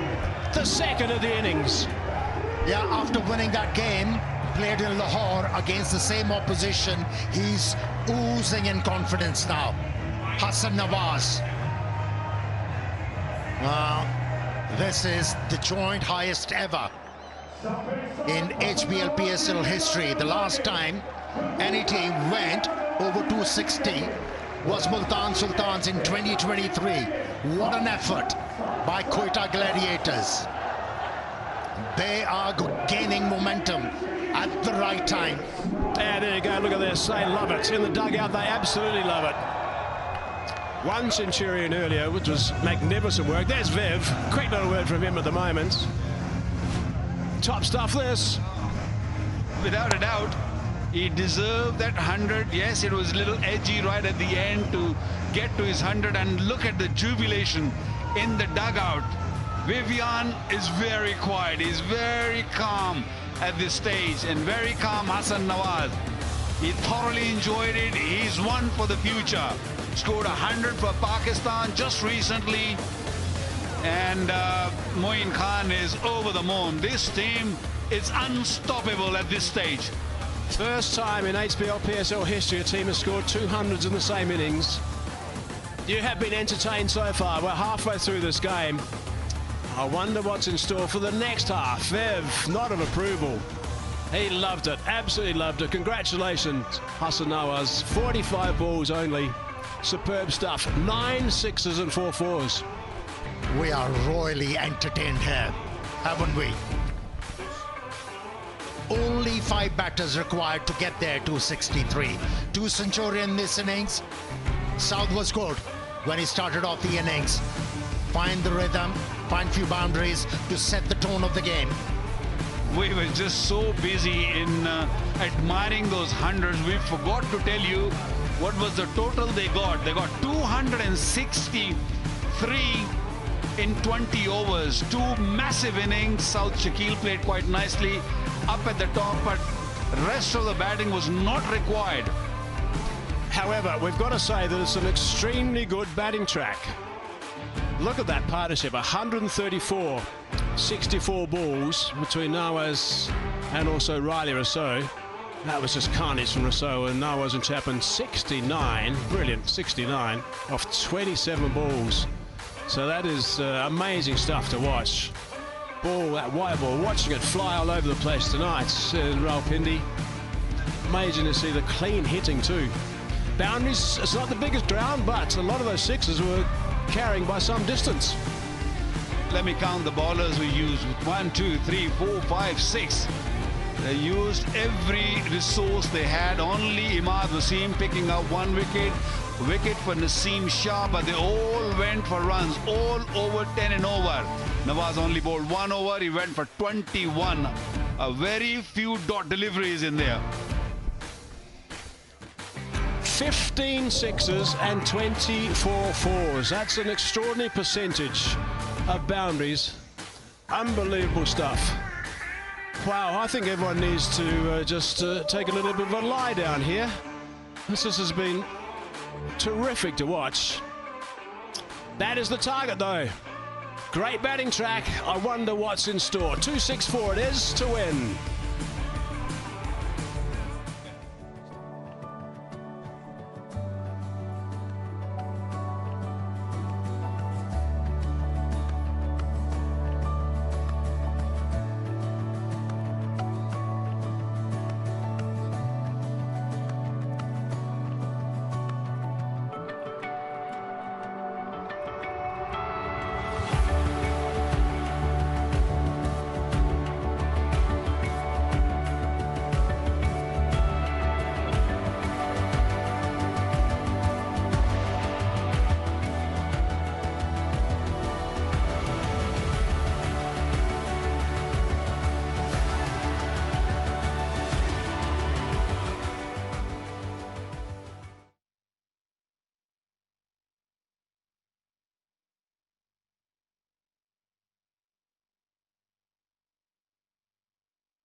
I reckon I could a little bit, yeah. That's why I was worried.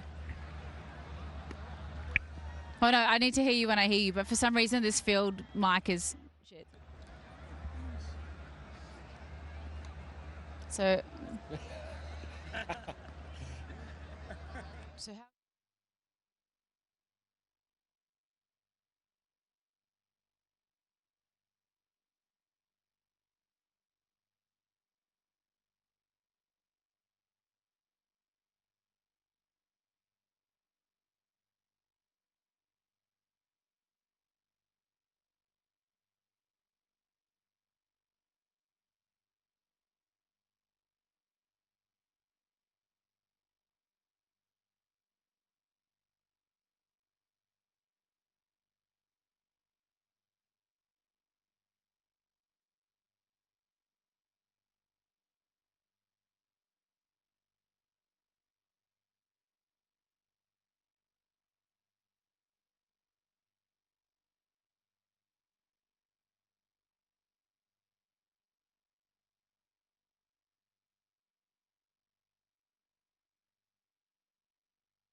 Righto, halfway mark of match number 26 at the moment. Now, Riley Rousseau and Hassan Nawaz were just sensational, magnificent centuries. Now, I'm just going to give you some details here of this innings from the Quetta Gladiators. 70% of the runs in boundaries, 160 runs scored in the last 10, 81 in the last 5.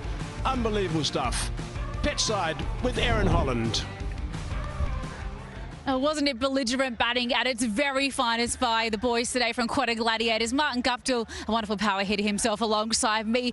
Marty, is there anything in this track at all for the bowlers? Like, I'm looking down, but it just looks like an absolute road. What did you make of how it played over the last 20? It was an absolute road, wasn't it? I mean, there was no respite for the bowlers. Edges were flying, good shots were going, the slot balls were disappearing. So if the Islamabad United's batters can get away, it's going to be pretty tough going. Oh, it was just wonderful batting from ball one, really, to be honest. Yep. Riley Rousseau, though, we'll start with him. His third ever century in HBL PSL. He's an absolute animal when it comes to this particular game.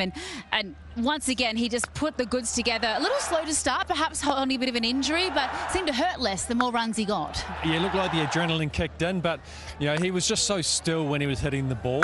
You know, we've seen previously against spin, he's been pretty slow, but tonight he found a method that worked for him, and that was through the slog sweep. And then we see him doing some ramps there, some pull shots. It all seemed to work for him tonight, and he was belligerent, and it showed in his end result.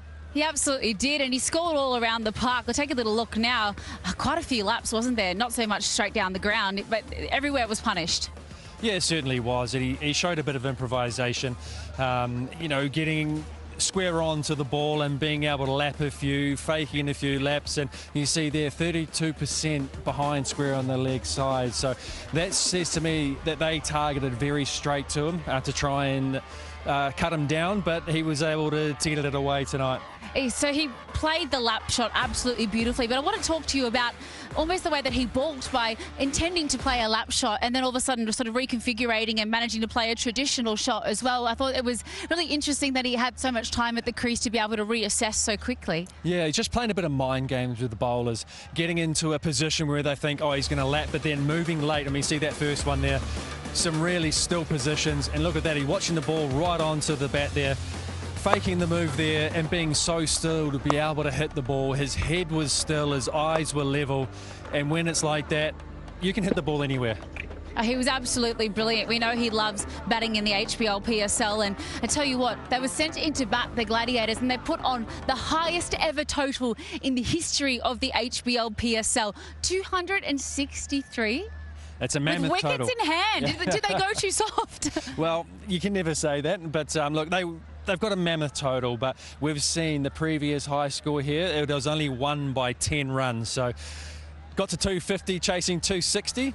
Can Islamabad get close? Well, one man that's probably ruining the way that he got out when Finale got run out. We know how incredible he can be, but the youngster, Hassan Nawaz, backing up a brilliant effort last match against this same side. He gets his maiden 100 on the last ball of the innings. It's poetic.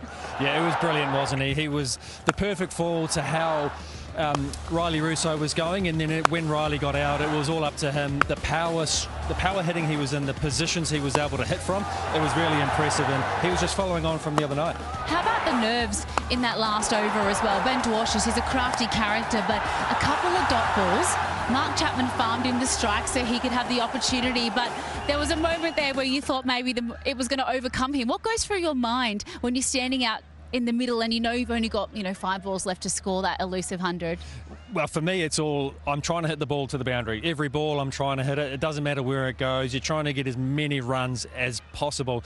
He was lucky enough to get enough of the strike in the last over, and maybe a little bit of a lucky one at the end there, a nick over third man. But hey, look, that's how cricket goes, and he played well, and congratulations to him. The nervous 90s are absolutely a thing, aren't they?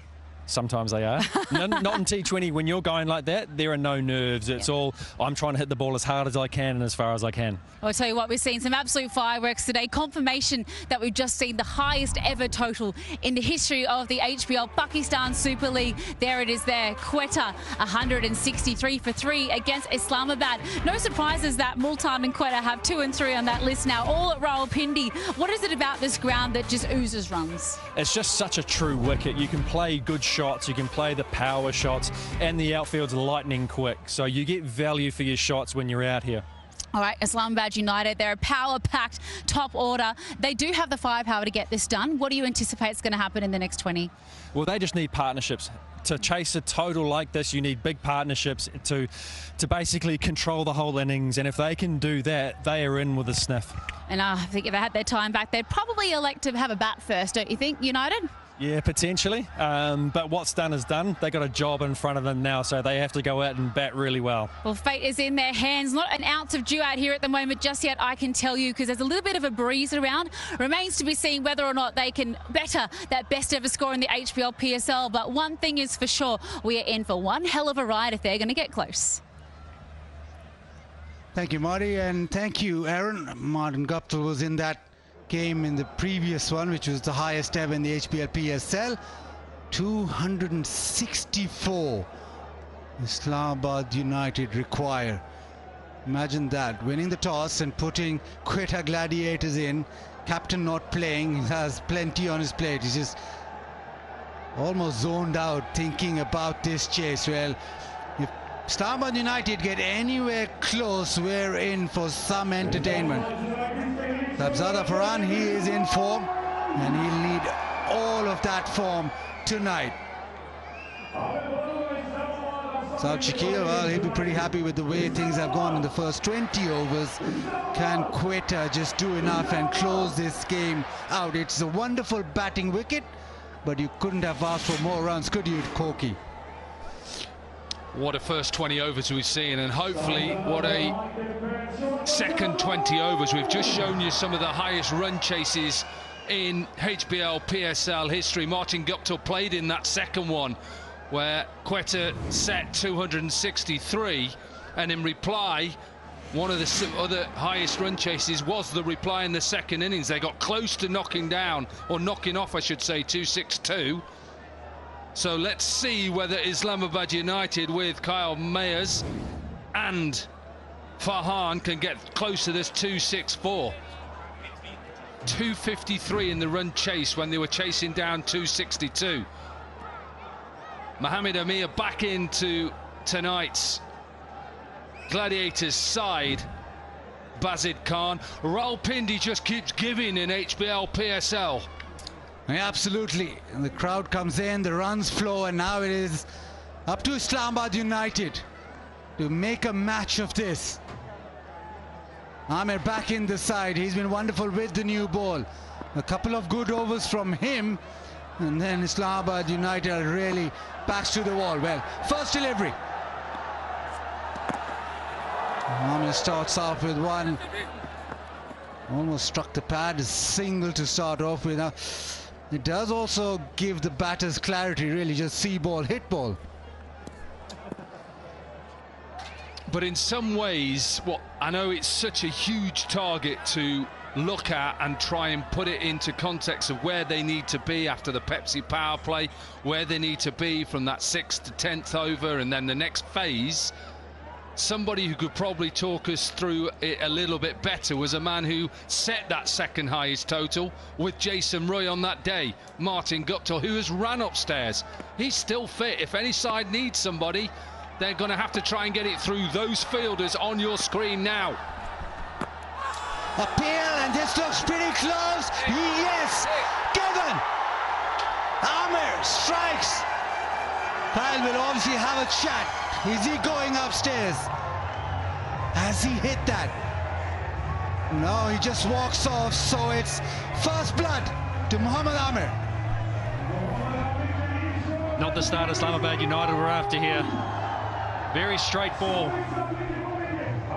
And Kyle Myers going across the line of it a wee bit. As you see here, that looks very adjacent to me. I think he knew in the back of his mind. And Mohammad Amir, how happy is he? Breakthrough in the first over. Islamabad now losing their first. They are 1 for 1.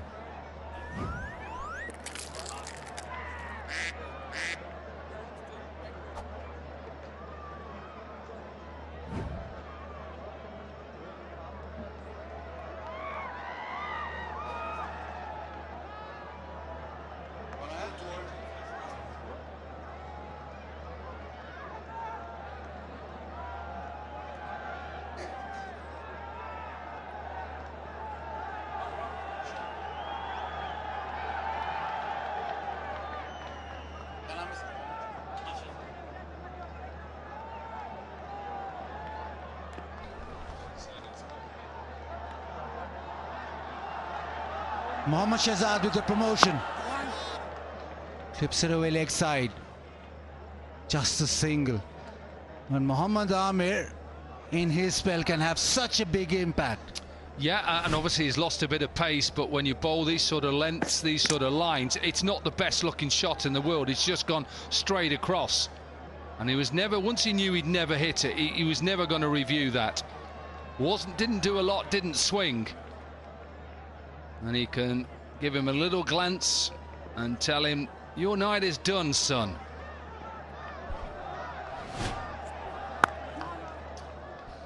Now, straight away, when you give Ahmed the ball, you know he hit those areas. He also gets a little bit of subtle variation going right up top. He'll bowl the slow one, bowl one quick delivery. But even with the new ball, he's not afraid to take the pace down.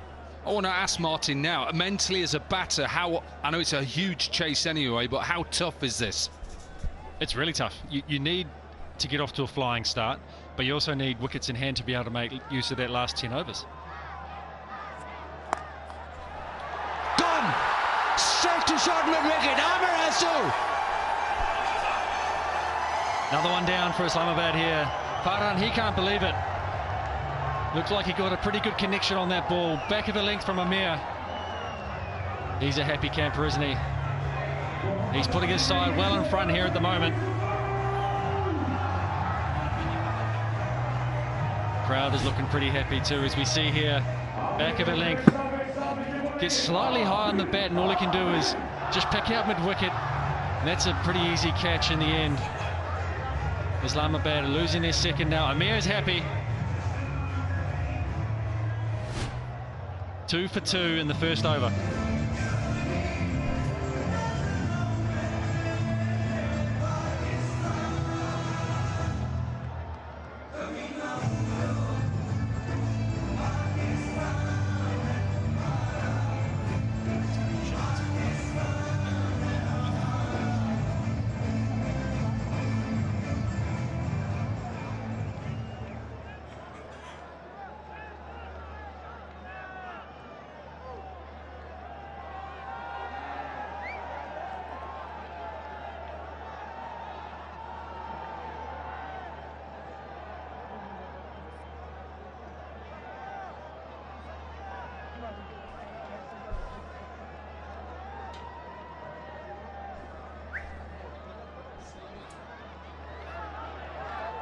And captain walks in the first over.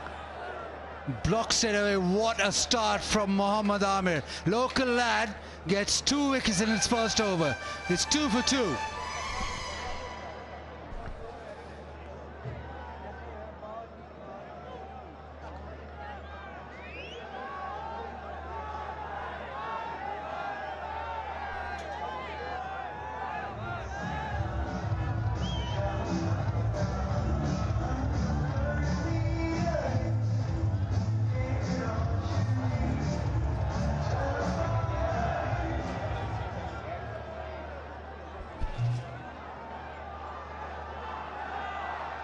Just a start and more. Quetta Gladiators got from Mohammad Amir. Didn't play in the previous 2 games. He's come back and straight away has made an impact, especially when the target is 264. 𝐄𝐍𝐆𝐋𝐈𝐒𝐇's not had a bad HBL PSL either. He's been good with the new ball. Lovely shot, floated up and absolutely caressed through the offside with power. As a batter, this is what you want early on in your innings. Shahzad gets just what you want. Ball shaping away, over pitched, and that is just a beautiful cricket shot. He hasn't tried to hit that too hard, and that has raced across this outfield. Just genuine timing all the way for 4. PCB and HBL PSL in partnership with Exchange on Donating for Humanity. 10,000 for a boundary and 20,000 for 6. That's a better length. He'll pick up a single. Will the umpire have a look? I think he's fine. But what a start. Any captain, of course it's easier when you're defending 263, but Mohammad Amir, wow. Set the tone, experience, length deliveries. Just went round a straight delivery given out. Kumar Dharmasena, and then look at the length.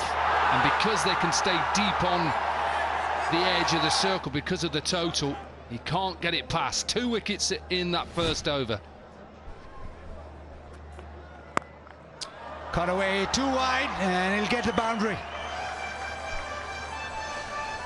Salman Aliaga licking his lips on that one. Another one you want up front, short and wide.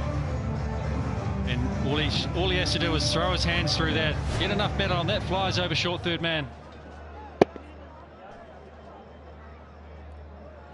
It's a poor delivery though. It is such a poor delivery.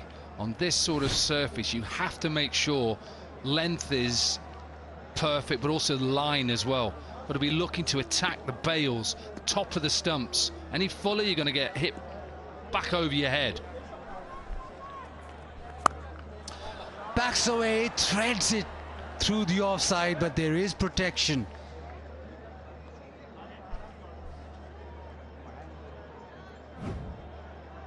The world's #1 new energy vehicle brand. Now in Pakistan, you can book now at www.byd/mega.com. Nice looking car that, Baz. Electric one as well. Beautiful. I bet you'd love one of them, wouldn't you?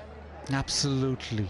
BYD, what an excellent car that is. BYD Seal. A lovely bowling. Islamabad United 12 for 2. Now, I was listening to the pre-match, the show pre-match. I wondered when you were going to get down to it. And who did me and Marty I didn't listen to you. I didn't listen to you, Koki, at all. You said Islamabad United. But Martin Guptill, he goes for Islamabad United. Looking at the score, 264 to get 12 for 2. Just on the fence now, aren't I? Well, clearly I didn't know that Quetta were going to get 263 up front, so could be in the trouble here. In the air, tracks back, but no. Just get back for 2. Abrar cleans up. It is 14 for 2.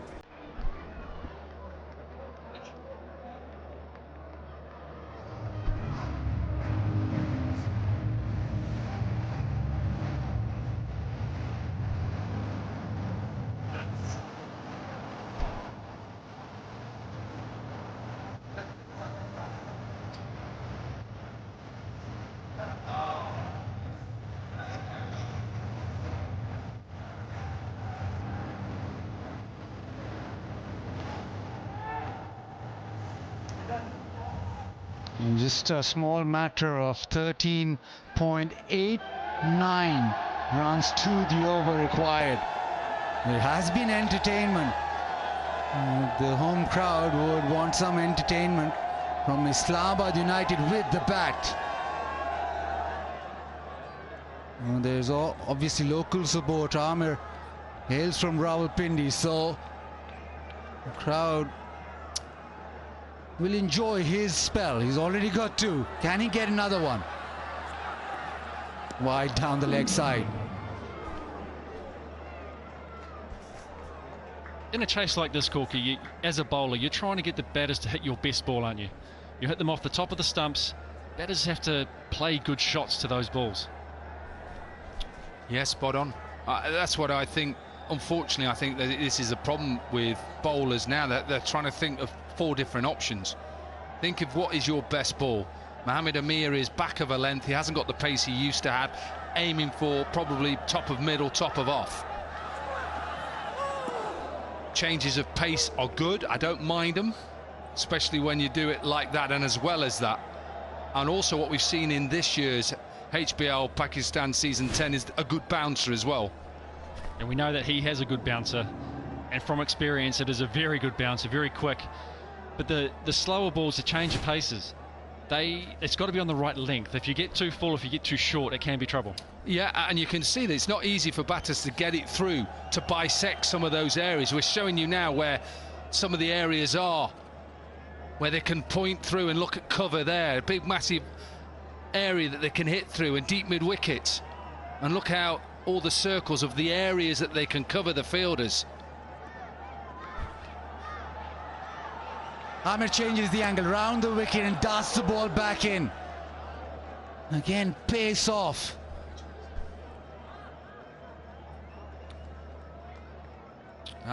Jazz. Use Jazz Cash to recharge more and more load, or packages of Jazz or any other network, and win an electric SUV 𝐄𝐍𝐵eauty. Jazz, we are with you tomorrow. We cannot wait for your luncheon tomorrow. Thank you so much, Jazz.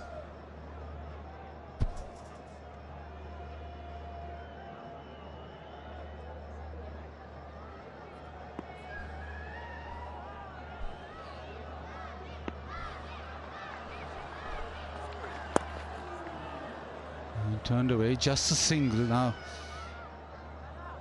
Shahzad have a tough game. He's been told to bowl in sort of 18th, 20th over last time around. Now he's batting at number 3. I'm going to just answer the bowling part, and I think it's so hard to come and bowl your first delivery round about the 17th, 18th over. Last game, it was the last match, doesn't work. Martin Gupta will tell you more about batting, because guess what? I couldn't bat. Now this is excellent again from Hamir. The new ball got 2 wickets in the first over, and he's just gone for 5. He's bowled 10 deliveries. Remember that they're chasing 264. Just on that batting, as a young player coming in, you want to be able to express yourself, and I mean, what a game to be able to do it when you're chasing 260. You've got nothing to lose, really. Go out there, express yourself, play the way that you want to play, and bat with the guy at the other end too, because it's so much easier to bat with the guy at the other end than having a revolving door of new batters coming in. Hamir again, slower and just drifting the ball back in. This is an absolute skill.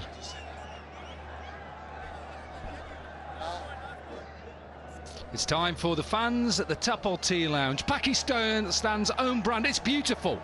And also thank you to Tapal Tea. We've got a lovely little basket of goodies from Tapal Tea. If you've got a chance, get yourself to one of the games and get yourself in that lounge. You've gone through that basket really quickly, haven't you? Lovely. Kobe?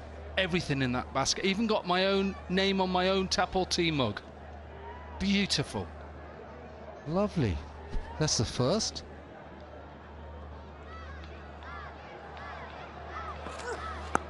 Another slow one, chipped. Oh yes! Second attempt. Mohammad Wasim. Quetta Gladiators can do nothing wrong. And what a catch this is from Mohammad Wasim. Backtracking is never easy, especially under the lights. A beautiful piece of bowling from Mohammad Amir as well. Coming down the wicket, into the surface, and he just sort of bunts at the ball there. No real follow through, and he just taps it up beautifully, falls into his chest, and that is a Jazz super wicket, that one. He's happy with that.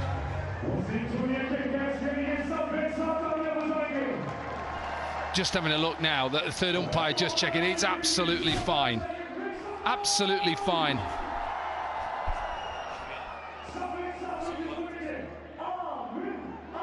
Confirmation there. That one is out.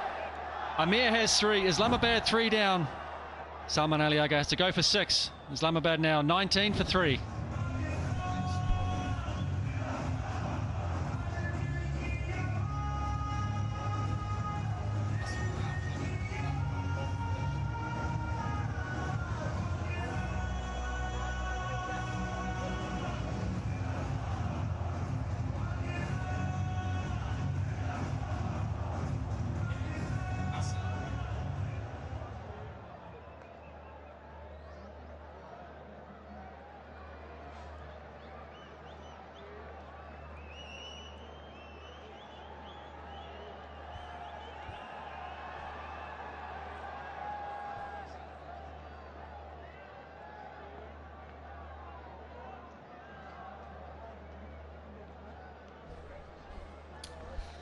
Islamabad United 19 for 3.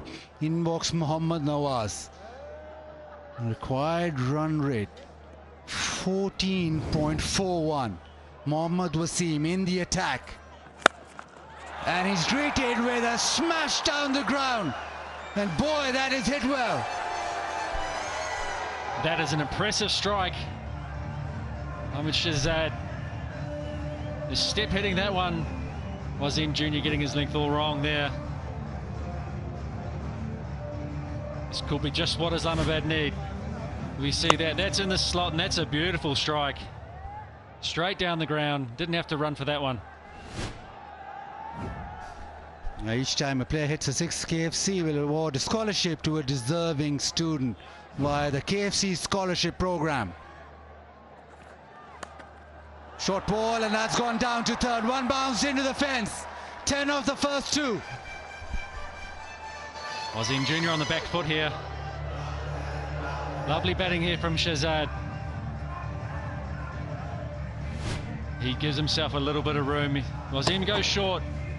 It's just enough bat on that, and that flies away. This is just what the doctor ordered for Islamabad United. This could be the over to get the innings underway. And it just shows whatever position you find yourselves in as a young boy or girl when you're coming in and trying to bowl, you can't just float one out. It's got to hit the pitch straight away.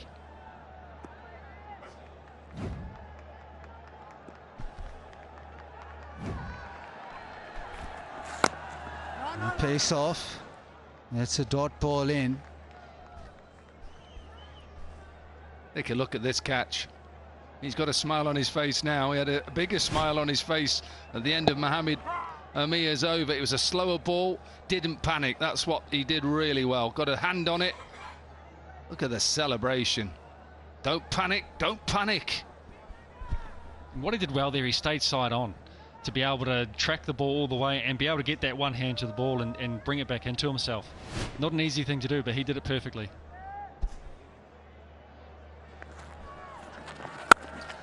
Thrashed away into the offside. That is 14 of the first 4. Beautiful batting again here from Shahzad. Pace off again from Wasim. He just stands still, gives himself room, stands still, and he just thrashes that over point. Absolutely no chance for the fielder to get anywhere near that. Optimistic little dive there from Finn Allen.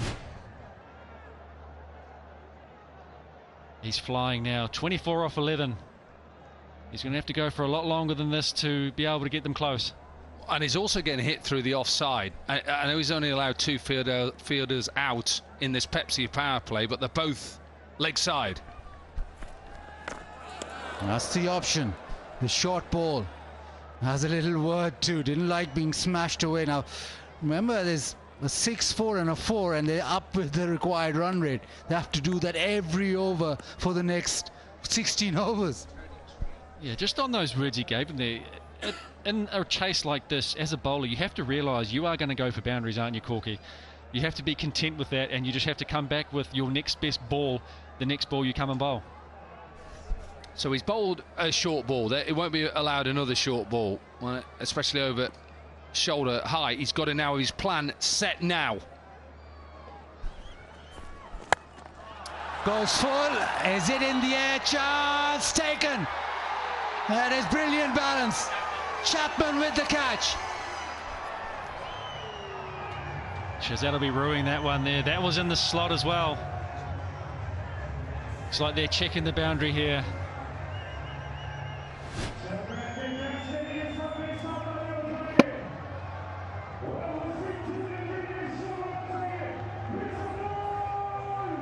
Here we have Mark Chapman on the boundary here. Great balance there, good awareness of where he was on the boundary. Do you know what, good people? This is where I think the umpires, and this is where I think the game just slightly lets itself down. Take the fielder's word. He's well inside there, and I understand that while you've got the technology there, you use it. I get it, I understand it. But you know Mark Chapman, he's not going to tread on the cushioning and then claim a catch. And this is where I just think we could get on with it. It's just time of the game that we could just be speeded up. And we're trying to give them different angles. There may not be different angles. You can see that the cushioning hasn't been touched. It's out. Yeah. Common sense has got to prevail at times, doesn't it, 𝐄𝐍𝐆?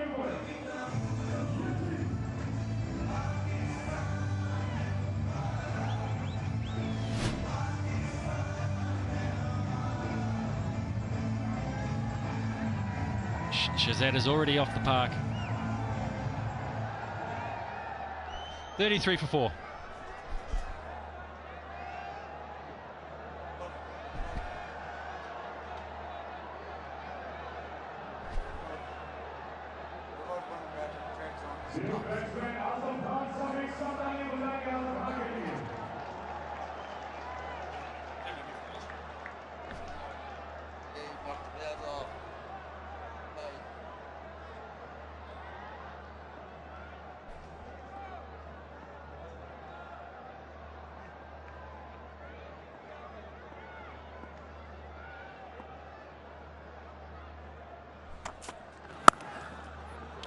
A lovely shot.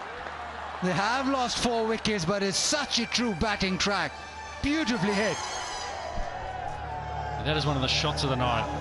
The ease in which he just dropped his bat on this. Just pure timing here from Nawaz. Slightly wide, and he has just timed that beautifully. Behind square. Hit it so late, so much under his eyes. That races across the turf. Much needed boundary for Islamabad. Nawaz off the mark.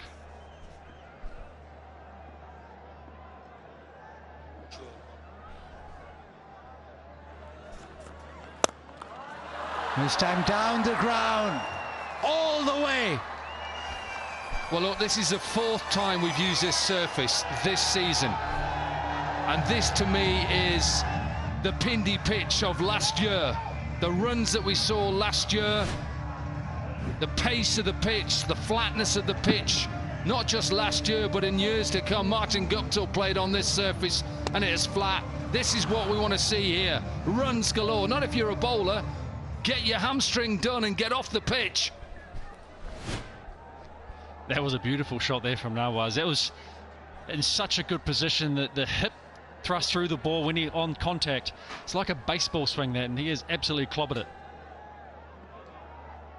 And just remember, in the Pepsi power play, so a lot of fielders are in that circle, 2 are out.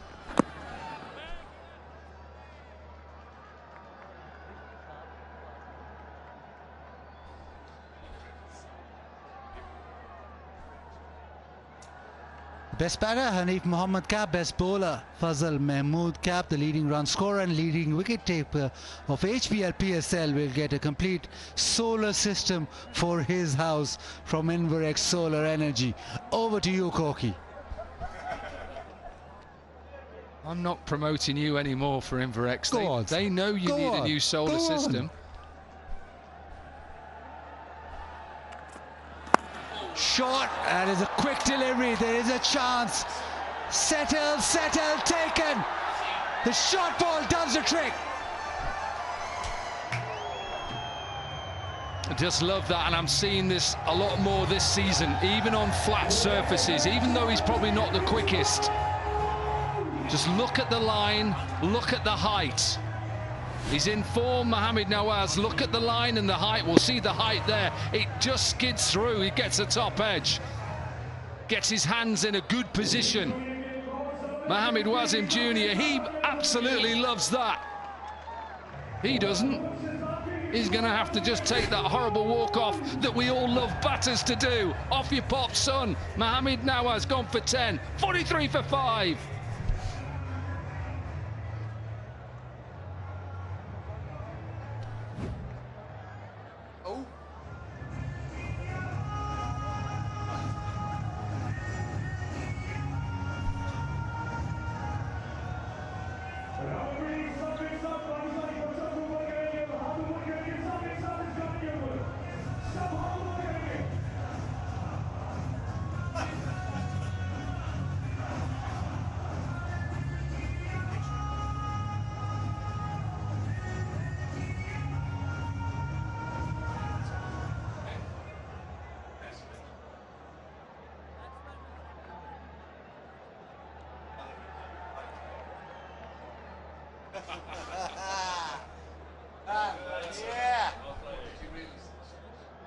Heather Ali in at number 7 within the Pepsi power play. 43 for 5. Still a small matter of 221 runs to get. Starts off with pace off.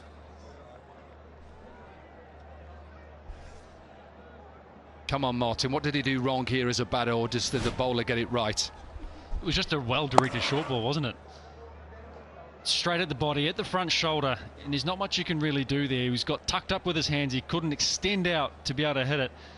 Mohamed Wasim Jr. there, hands high, under the ball, set, and a very easy catch in the end. Big job for Haider Ali here for Islamabad United.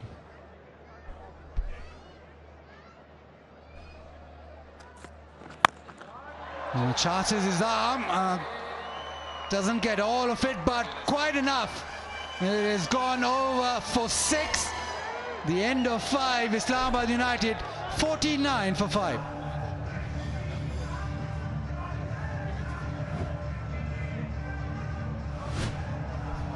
And this is nothing but a baseball shot from Haider Ali here. Bottom hand coming off the bat, non-contact, he's got plenty on it. Little shuffle down the wicket and he clobbers that over long on. And he's off the mark with a maximum. 49 for 5.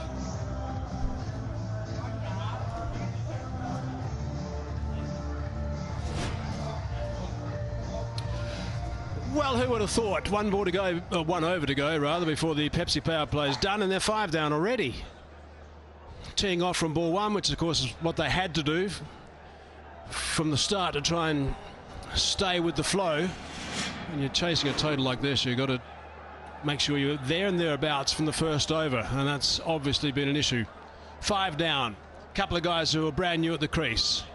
Azam Khan, striker at 144, 1,200 runs in his HBL PSL career. Short delivery first up, which is no great surprise. A lot of the guys tend to do that. Aruj, how are you doing? Very well, Hazy, and a very good evening to everyone watching. Well, we've seen this in the past. It's either bang or bust from the home team. They won 5 on a trot here at the start.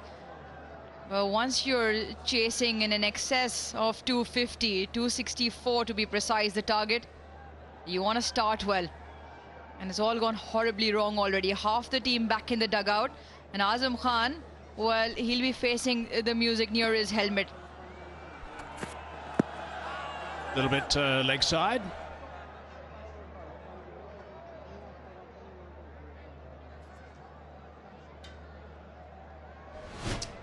A couple of slow deliveries. from Wasim to Shahzad. And then the 146.2 k per hour delivery. And wicket. So 1 for 14. 2 balls into his second over. Last ball at 140, so that's where he normally operates, if not a little bit over that.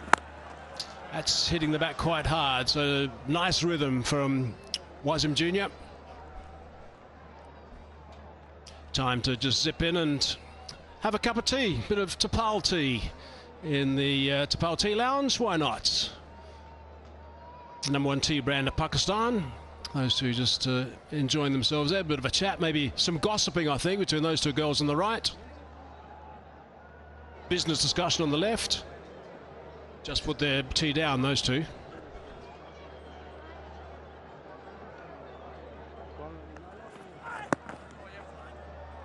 Not giving him any room to free those arms at the moment, and bowling with some good pace. Welcomed him to the crease with that short one, well-directed short one, and then follows up with balls just dragging back into his stumps. Not allowing any room, pace on as well, so he's bowling a rapid over here. Already taken a brilliant catch, Wasim Jr. Now, what Azam Khan can't afford is those dot deliveries. 4 on a trot now. Does he take him on? Extraordinary if he happens to bowl a maiden in a game like this. Gets that through. That's going to race away for 4. Good connection from Azam Khan. A nice touch. A nice touch. It doesn't have to be all belligerent as it's been so far. Just to get off the mark. Gets on top of the bounce and is nicely carved away. Good shot. Just stands tall on that. The timing, the pitch an absolute belter. So the batter is more than happy to make good use of it. No lateral movement whatsoever, no swing. Just found that gap through the covers. Terrific ball to finish. Dot ball. 53 for 5.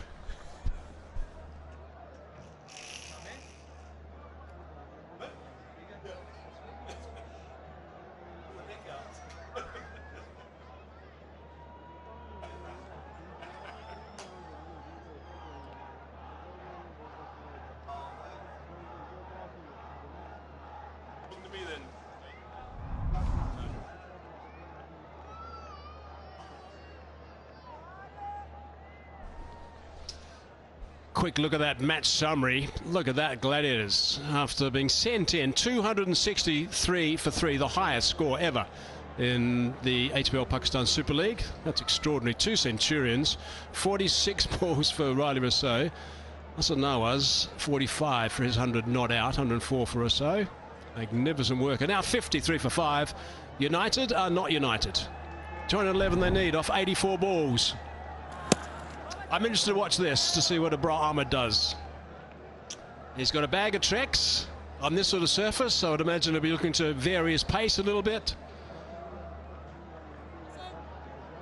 Odd one out of the front of the hand. He's got a flipper, he's got a whole bag of tricks, so we can watch him quite closely.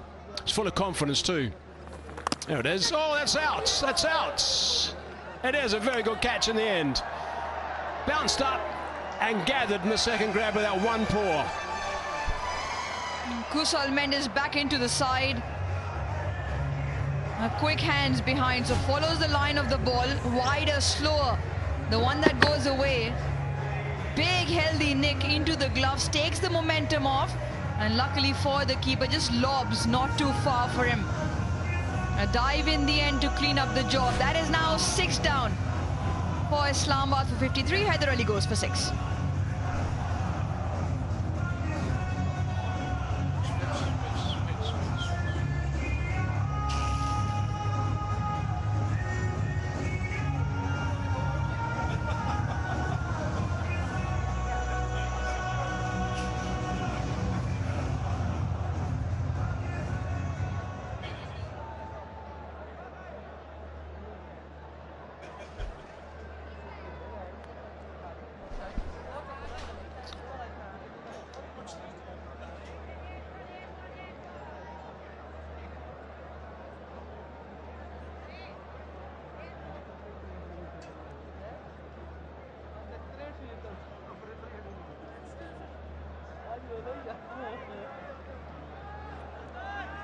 Jason Holder now. He likes to play his shots. Let's look at the work that he's done in his first HBL PSL season. 66 runs only. He's got some wickets, not many runs. As good a time as ever, Jason, to get a big score here. 6 down. Oh! A little bit leg side with that first delivery. Wide has been called. He's picked up 1 wicket straight away with the slider out the front of the hand. Yeah, important just to keep his keep an eye on the way he releases the ball. The carom ball, very deceptive because he got a quick arm action, and with that he's got the ability to get the ball to just turn away and just come back. And on surfaces like this, Hazy, you don't need extraordinary turn. Just a touch here and there just to throw the line off. Yeah, that wrong and the slower wrong in that last delivery. So we've seen the carom ball actually, I thought it was the slider, but no, it was the carom ball. And then the wrong un. Bag of tricks. Bit of extra bounce that time. Heading towards the splice. The bat is scampered down the other end. Azam Khan. Got to make sure you look your best when you come to the HBL PSL games, as J. Dot is rewarding the best dressed spectator at every game with a luxurious J. Dot gift hamper. Top moustache.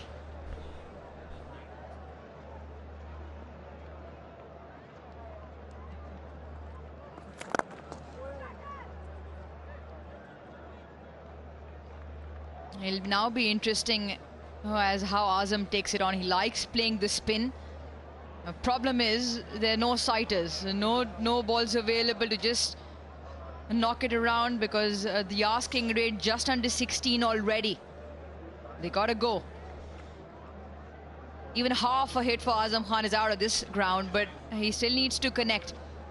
Where's he looking? What's he looking to go through? Over the top of extra cover maybe? Nah, no chance. No chance of that. That's really nicely bowled. 5 runs off his first and a wicket as well. 58 for 6.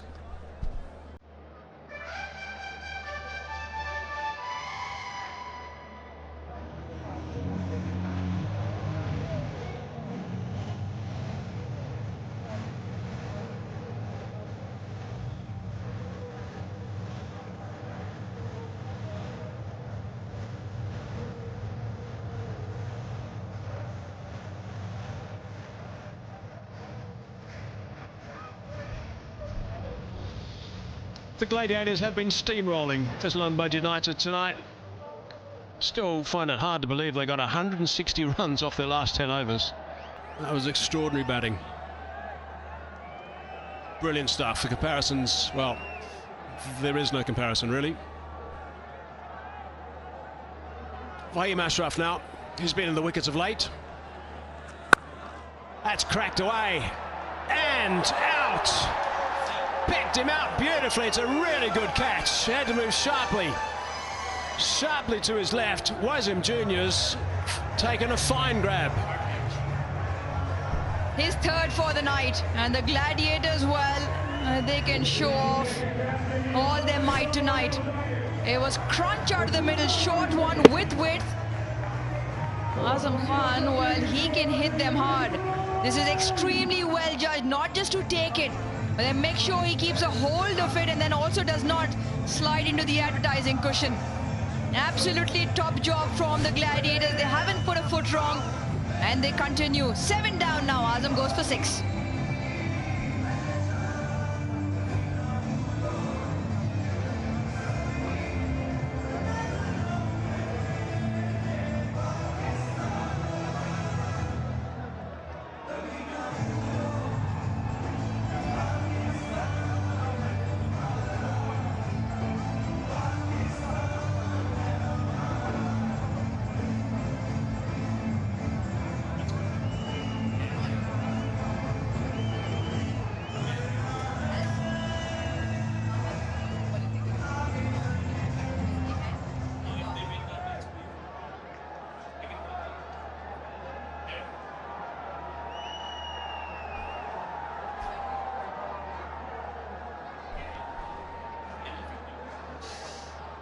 With that wicket, the first delivery from Fahim into the attack. 12 wickets in the last 5 games. Imad Wasim in the middle now.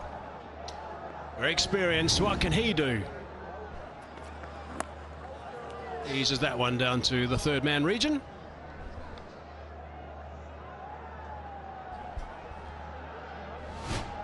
Oh, they're stamping their authority in some style. Short and wide. Look how he's moved. Stayed low, moved horizontal. Extremely well judged. And even better is what happens after he takes it. Make sure he keeps a hold of it. Yeah, the juggling act from Islamabad continue, and they're not good at it. That was a great camera shot, actually, the way that you can see how he picked it up so early. Terrific, moving to his left. Yeah, fielding all about anticipation and moving quickly. Brilliant stuff from Wasim Jr. Wasim into the game again.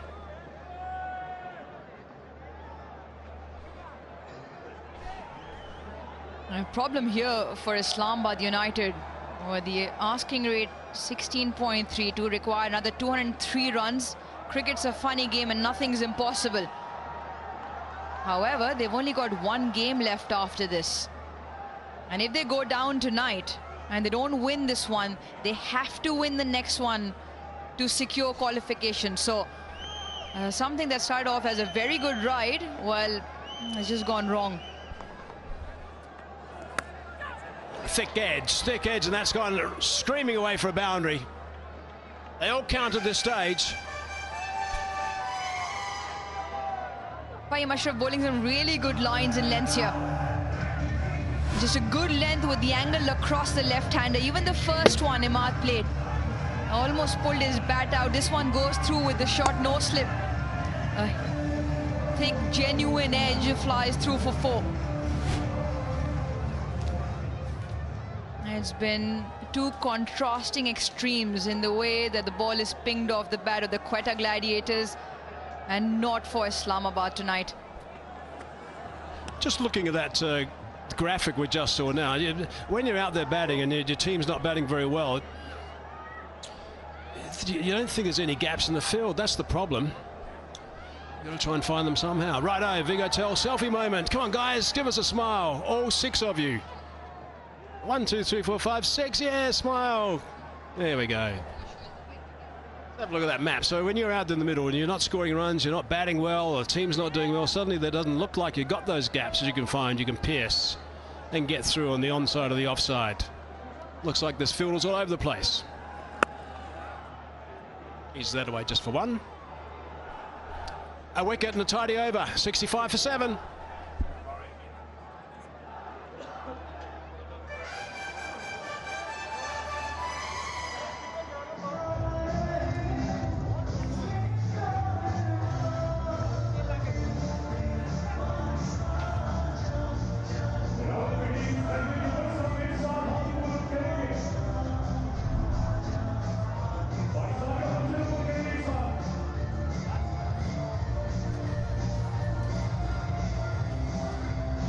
Mohammed Amir, fit again, back in the side. What a welcome for him. 3 for 6 in the couple of overs. He comes from this region as well. Plenty of support for him when he was bowling. Karim Zazad in the wickets again. 1 for 28 today, so he's been a live wire as well. There is maybe a time out there. Ahmed continues. Time to meet our HBL PSL Hamari Hero, powered by Homage Appliances.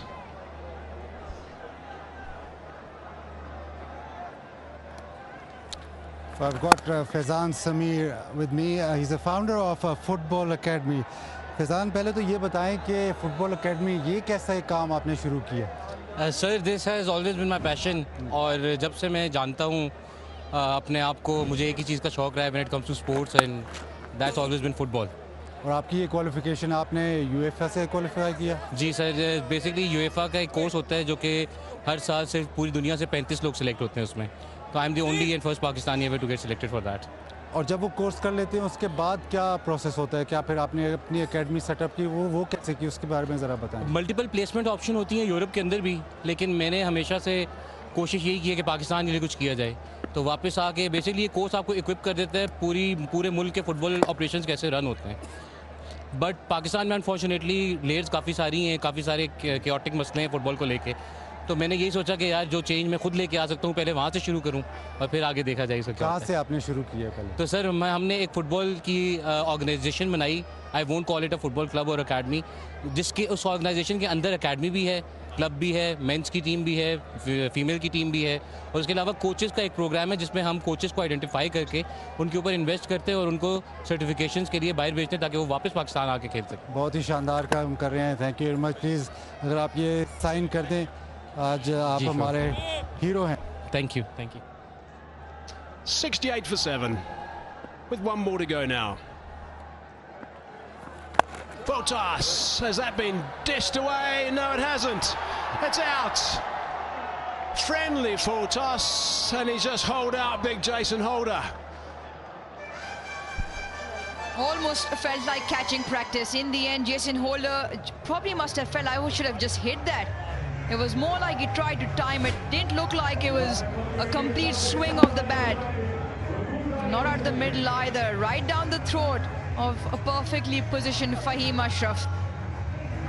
All too easy for the Gladiators. Yes, says Viv. And he says that because Islamabad are now 8 down. Jason Holder goes for 3.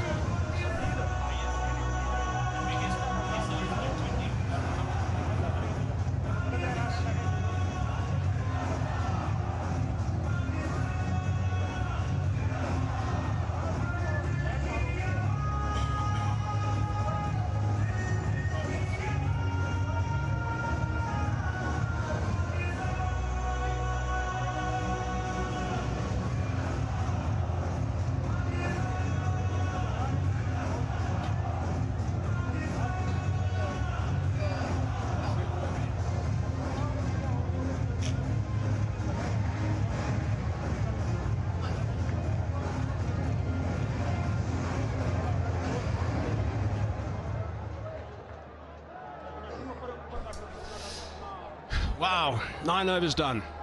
68 for 8. Ben Dwarshuis now. Best of 33 not outs. I'd imagine he'll look to have a little fun of the when he gets down the business end, as he will with that single.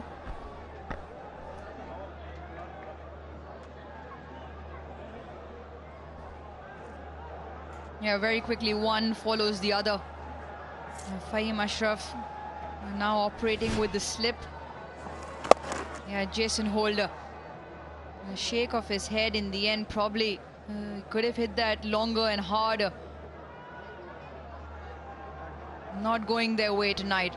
Not at all for Islamabad. For the Gladiators, yeah, you can show those muscles off.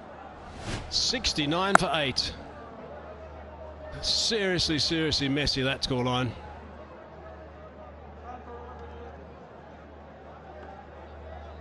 Ah, here we go. J. Super over. Couple go. Oh yeah, there we go. The third one. Big celebration as well.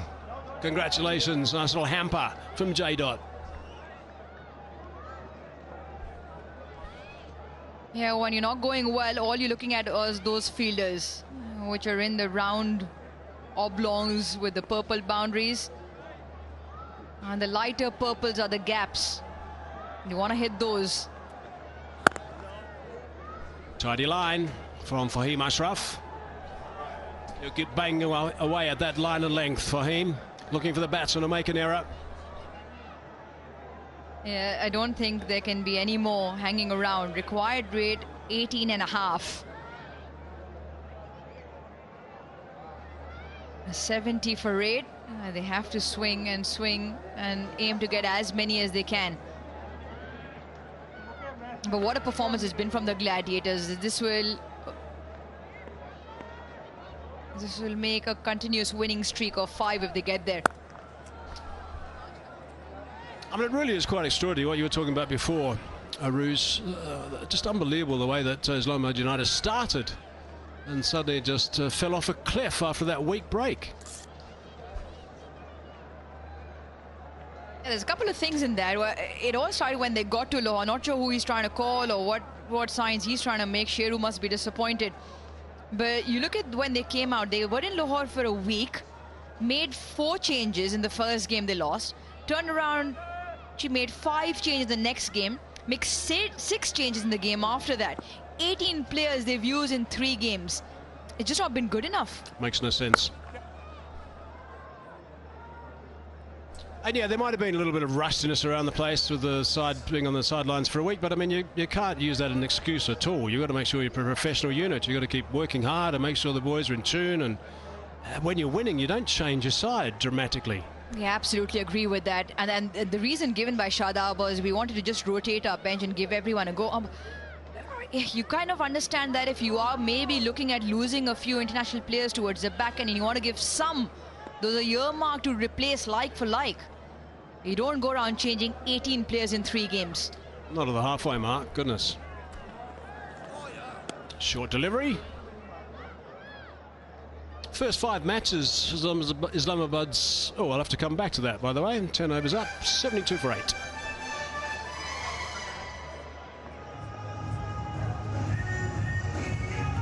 First 5 matches, batsmen for Islamabad were averaging 42. Last 3 matches been averaging only 14. Fallen away dramatically.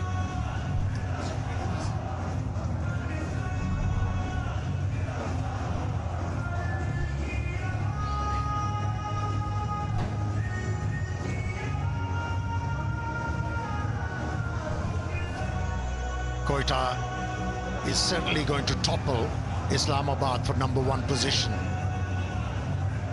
What cricket they have played tonight. They could do nothing wrong.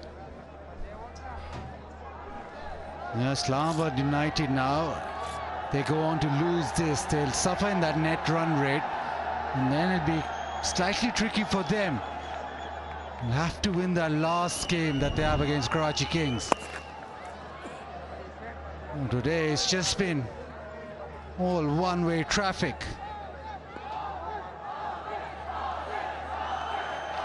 Jazz Fan Pulse winner, Ataur Rahman and Abdul Razak. Congratulations to you two, and there's also the leaderboard.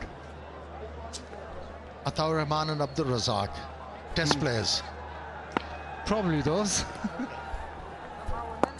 That's why they got the question right. Most definitely. But Islamabad United got nothing right tonight. Or should I say this evening. Right from the toss, made the wrong call. They were made to suffer, and then the batters, they had no say.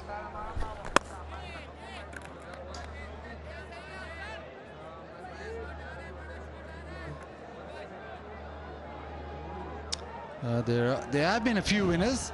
Parkview City, free it for fans, win a house contest, match 25 winner, Mohammad Ikram. He'll be in the mix to win a house at the end of HBL PSL. Islamabad United won 5 on the trot. Now it's all gone downhill. Yeah, went off the boil completely, but good captaincy. Just introducing Hassan Nawaz, although he's gone for a 6, but it's not a bad move for him. Just weighing his options as a captain. Slightly too short. Docious climbs into that. Hits it well enough.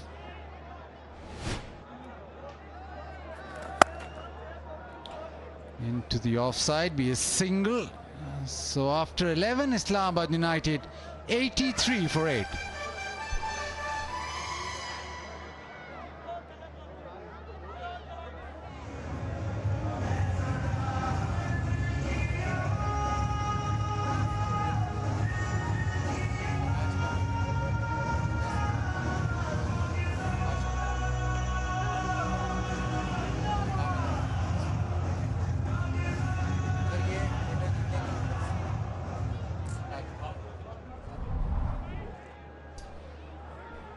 The Quetta Gladiators posted the highest HBL PSL total, 263, courtesy 100 from Riley Rousseau and 100 or just 45 deliveries from Hassan Nawaz. Islamabad United never in the chase. Amir with a couple of overs up front, which almost killed the game straight away. 3 for 6. 𝐄𝐍𝐆𝐋𝐈𝐒𝐇 back in the attack. Round the wicket to the left-hander. Play and a miss.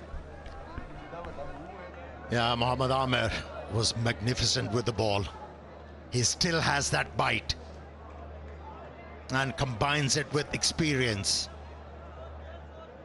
Now, what really impressed me with Mohammad Amir, with his spell, he realized that the batters are looking to work the ball square on the offside, changed the angle, kept bringing the ball back into the batters, and he prevailed thrice.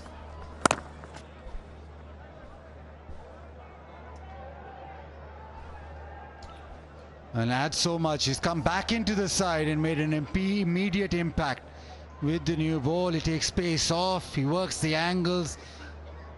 And remember, in T20, a couple of overs that go your way made such a huge difference. And another thing he has developed, Mohammad Amir, when he's looking to bowl short, he goes very low in his action and confuses the batsman. And where the batsmen think it's a very short delivery, goes for the pull shot and miscues it. And that's what we saw in the first over.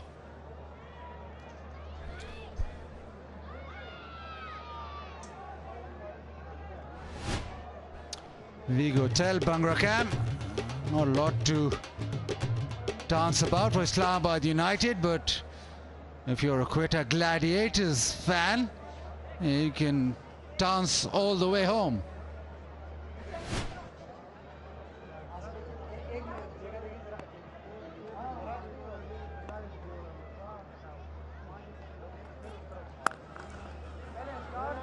What this victory also does is confirm Quetta Gladiators finishing 1 or 2. That means that they play in the first game of the playoffs and have 2 bites off the cherry. If they lose that, they've got another chance to get into the finals. But it is such a huge advantage if you can finish 1 or number 2 at the end of the group stages. And they'll go to 13 points and they'll guarantee getting into that number 2 or number 1 spot.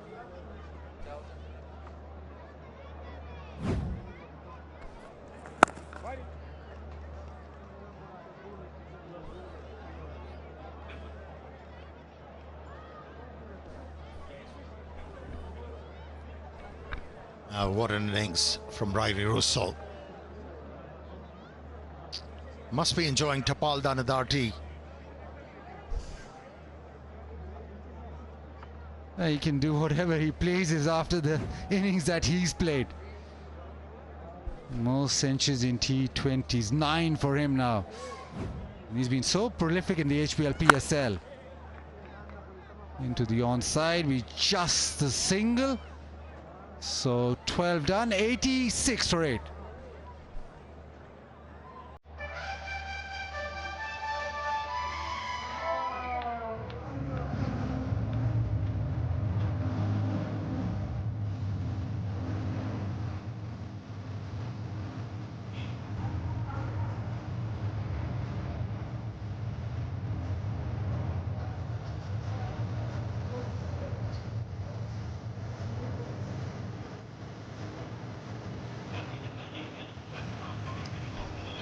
There's a lot of home support, Islamabad United fans, but it's not the game that they expected. But it has been entertaining.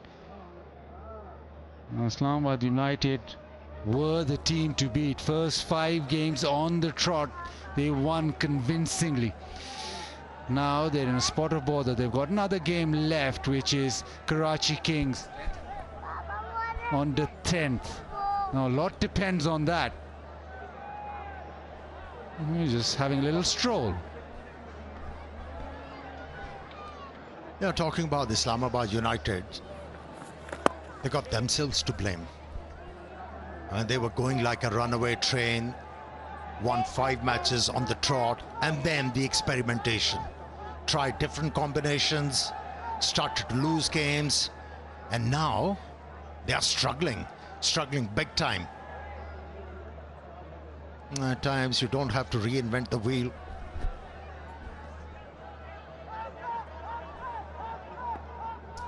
Yeah, lots to ponder.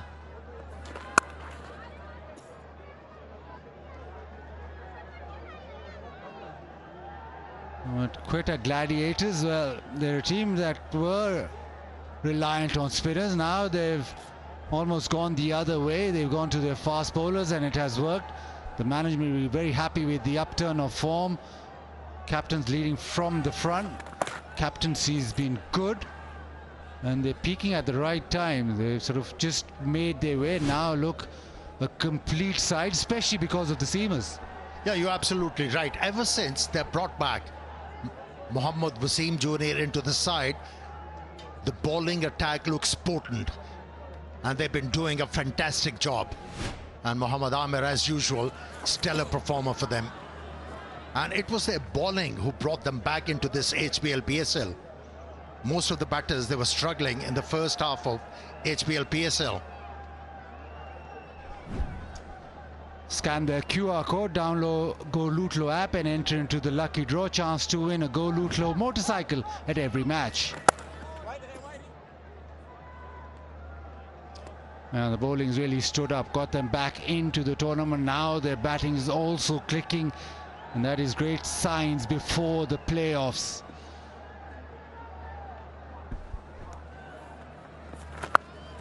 In the air, chance, and dropped. The first real mistake from Quetta Gladiators. The only human. It's 90 for 8.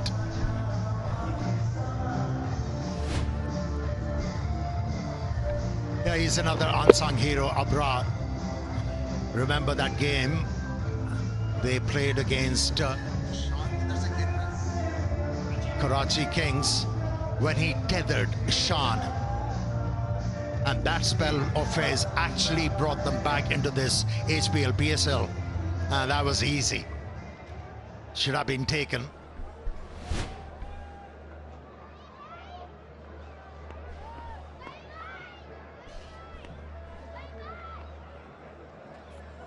No! Now writing on the wall the chance in that previous over. Quite simple. Or at least it was the captain, so he can't really have a go at anyone. It was a simple chance. He's dropped one earlier in Karachi, which was very simple. This time just looped up in the air. Yeah, when you're peering over your shoulder, never easy. I did the distance, and in the end couldn't finish the job.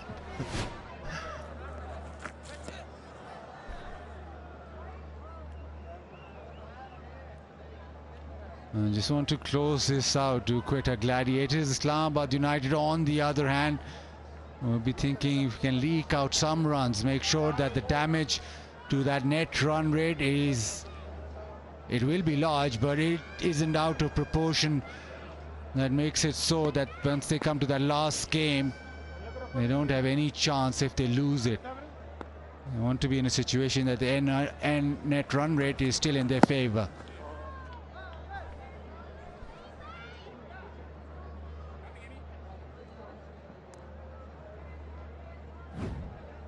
Pakistan #1 solar brand, trusted by the nation for over 15 years now.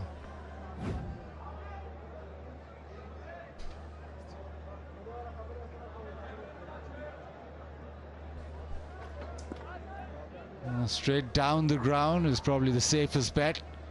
Maybe through extra cover is a slight little pocket where you want a boundary. Short ball pumped away leg side. He has found a pocket and he has found 4.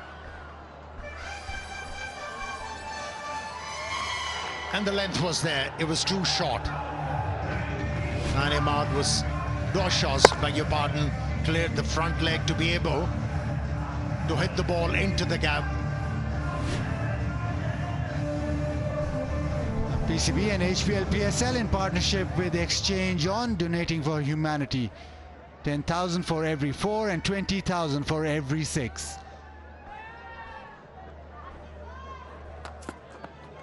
Shot again.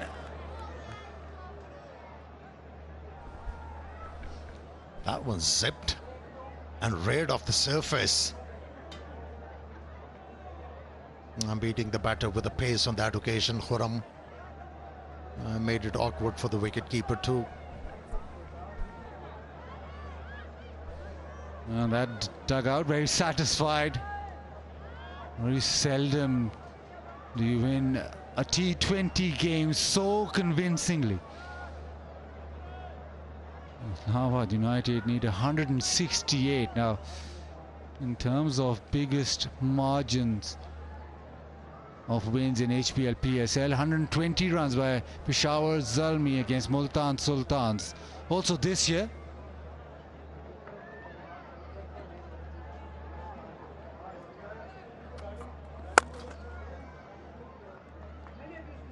still requiring a couple of more wickets, Quetta Gladiators. Just a sedate little period through the game. Yeah, when you win a game with such a huge margin, it does give you that visceral satisfaction. And as a team, you gain a lot of confidence and bring smiles on the faces of your fans.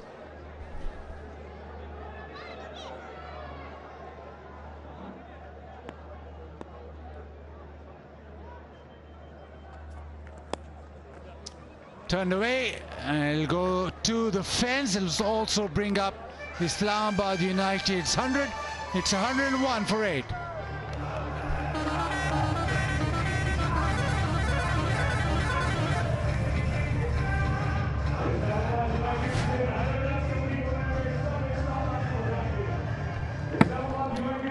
Yeah, both these left-handers delaying the obvious,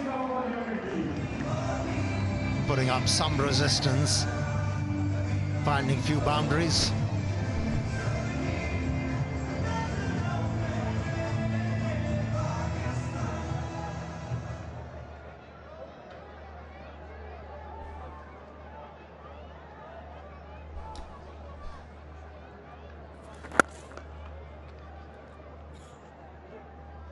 Brought 2 for 12. It's been a complete performance from Quetta Gladiators. Nothing much to write home about for Islamabad United. 24 from Shehzad, but once you're chasing over 260, you need not only 1 but 2 or 3 innings of substance.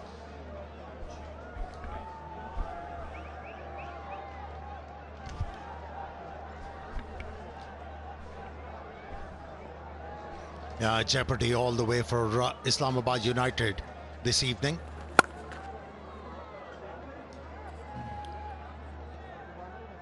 The bowlers were not able to stick with the plans, and then the batters failed to scoreboard pressure. Visit www.hblpslfantunes.com, create your fan tune, share it to enter into the contest. Top 10 fan tunes will get 100,000 each.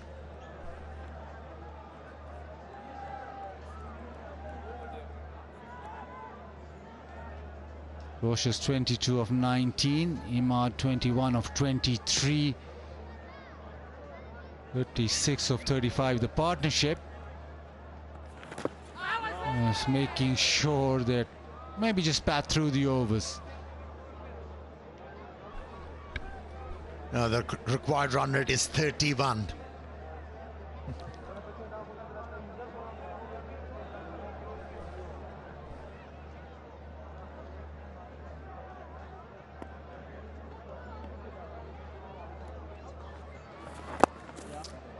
And pushes it into the leg side. Imad Wasim will come back for the second.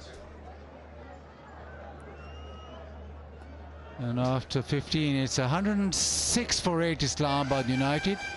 Strictly requiring 158, but it's now time for the Tapal strategic timeout.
Now we're just counting down the Tapal strategic timeouts.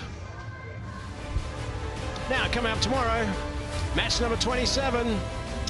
Couple of teams that are full of stars. Here we go. It's the Kings versus Zalmi. David Warner, the captain of the Kings. Of course, Bob Razum is going to be firing up for Peshawar Zalmi as well. That's going to be a nice little clash. Match number 27. We're on air at 7:50 local time. On a fast track, on a good batting track, on a track that both those guys will love. Righto, here we go. 106 for 8 it is. A lot of runs required per over. Indeed.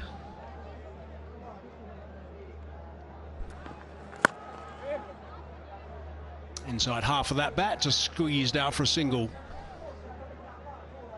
I have a feeling Islamabad United have started thinking of the run rate. It's a little late to think. I think after maybe 3 down, they should have started thinking that way, because the run rate might come into play.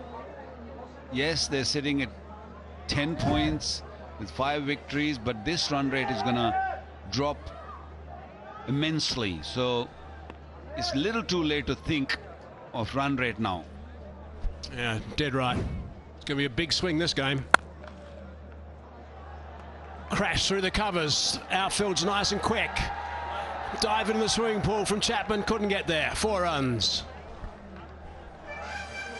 Beautiful strike from Ahmad Wasim there. Valiant effort from Mark Chapman, but he was never catching that. This outfield is way too quick. Fahim Ashraf there, just taking a little bit of pace off, a little bit of width. Imad just throwing his hands through that, and another boundary to the score. Just a reminder about the PCB and the HBL PSL in partnership with Exchange On, donating for humanity. 10,000 Pakistan rupees for every 4, 20,000 for every 6. It's nicely bowled and well struck for a single. Waka, as a bowler here, what are you saying to the batters out in the middle? You telling them to get on with it? Well, they're 8 down, so I'll be getting frustrated as a bowler. We're thinking for the last 5 overs, haven't picked up a wicket. They were picking wickets for fun in the first 10 overs. I'll be angry for sure, because it can get frustrating when you've taken the major part of the game in your favor and then suddenly it just drags on. This partnership slowly, yeah, 45 or 41, but means nothing at this stage because the runs are way too many. But T20 cricket is different, isn't it? Now, in our days, we'll probably be in their faces and saying few words and just trying to annoy them. But T20 cricket, they just want to just keep bowling and get over and finish the game.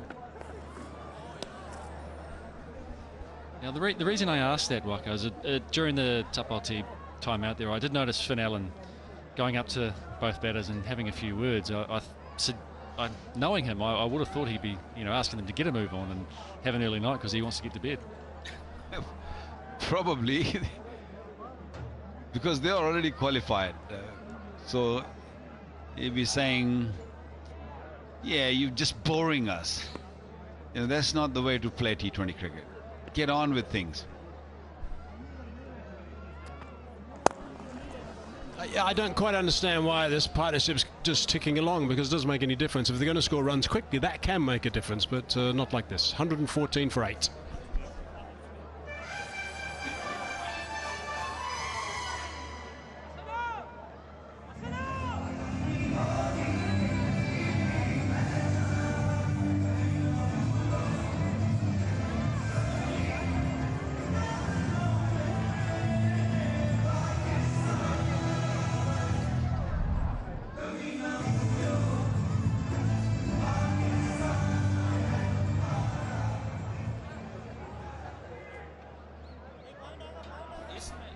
Two magnificent hundreds from the Gladiators earlier today. Abrar Ahmed bowled beautifully, 2 for 17 off his 4 overs, 3 for 6 for Mohammad Amir. Great to see him fit again.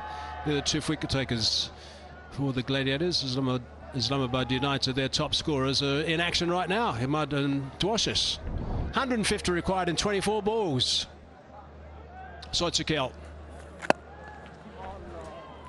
just picked that up just for a single.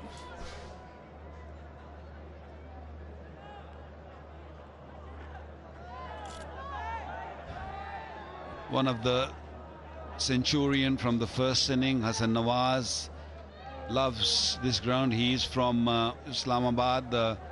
He played for Islamabad. He's from more towards South Punjab, but this man is from where? South Africa, is he? Yeah, South Africa. Yeah. Oh, that's clubbed. That's better. That's more like it. A bit of entertainment. Something for the fans to cheer about here. Dwashis, we know he's got some power, and he's liking this matchup here with 𝐄𝐍𝐆𝐋𝐈𝐒𝐇. Clears that front leg and swings that willow through. He's a strong man, and no boundary can hold him. You're going to need a few more of these if they're going to get anywhere near close. Brings up the 50 partnership, 45 balls between these two guys. A little bit pedestrian considering what has happened previous in this game.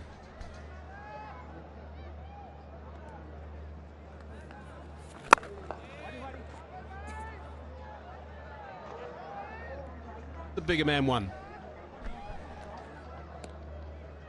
Now the question is, who's going to be the man of the match? Because both these two, Hassan Nawaz and Riley Rousseau, had a really quality 100. They were both watchable, they were both enjoyable, both came in almost same number.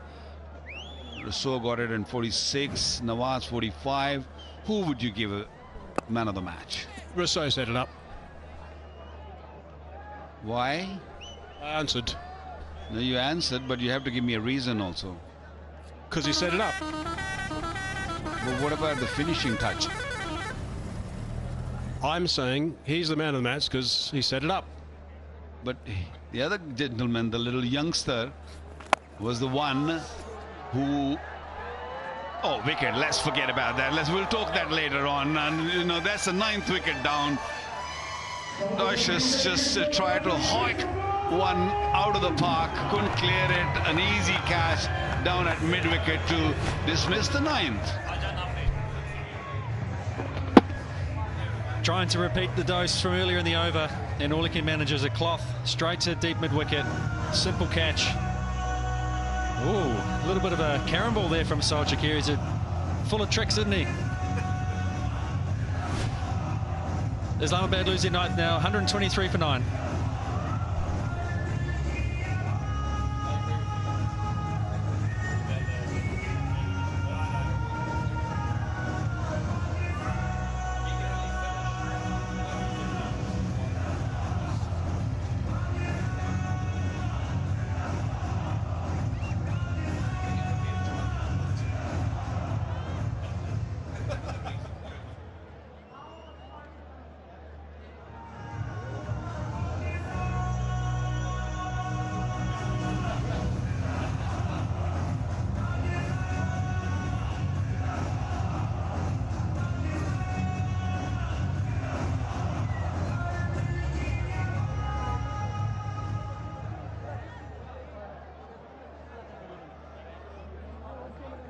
One ball left in over number 17. 9 down now.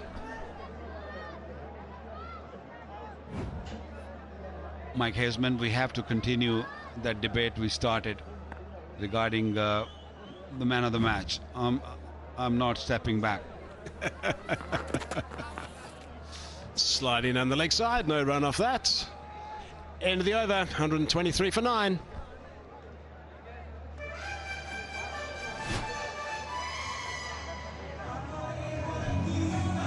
It was a bit of trick in it. I don't think it was a carambol. It was more like a wrist spin. He used a bit of wrist. Yep.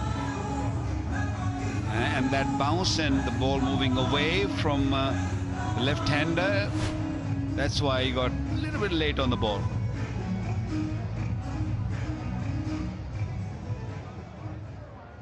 Skipper picking up a wicket in the previous over. 9 down, and that's how he got that wicket. Looks like he's enjoyed this too. He's obviously seen a couple of replays of us showing the finger action on the big screen. 1 over, 1 wicket. Simple. 9 down now. We should hurry up on that debate because wicket is going to fall any second. Right, so my comment was that Riley Rousseau should get the man of the match because he played so brilliantly right at the top and he set it up absolutely beautifully. 104 off 46 balls in 54 minutes. And Nawaz was only 65 minutes, so he was much slower. Okay. We're counting the minutes also. I've broken it down to that. And what about Riley sitting in the cold dressing room for what, 17.1 over? And this youngster, Hassan Nawaz, has been running around in the field. Senior pro, just resting. Little tweak of the hamstring. So the youngster should get it then.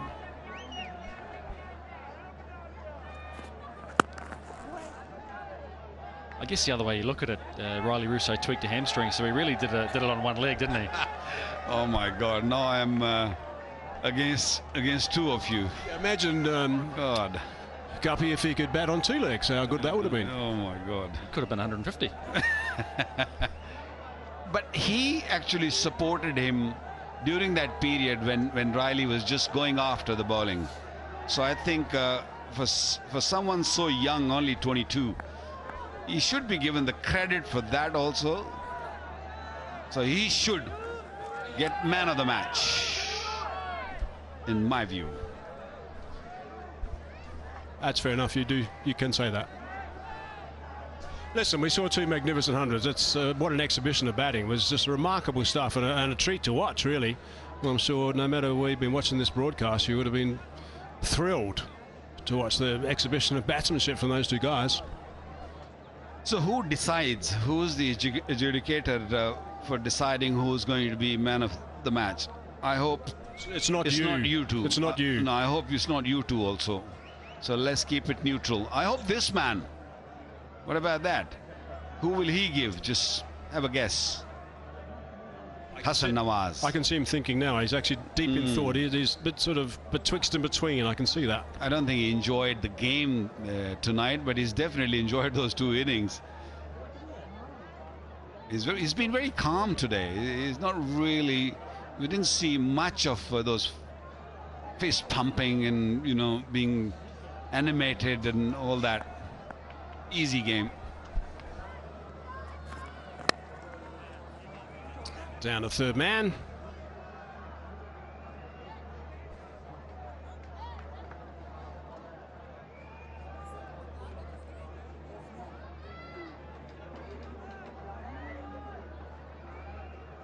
Players' families in the lounge enjoying the game. Mrs. Shoaib Malik, Mrs. Moin Khan, they'll be very, very excited, very happy with the progress of Quetta Gladiators from last week or so.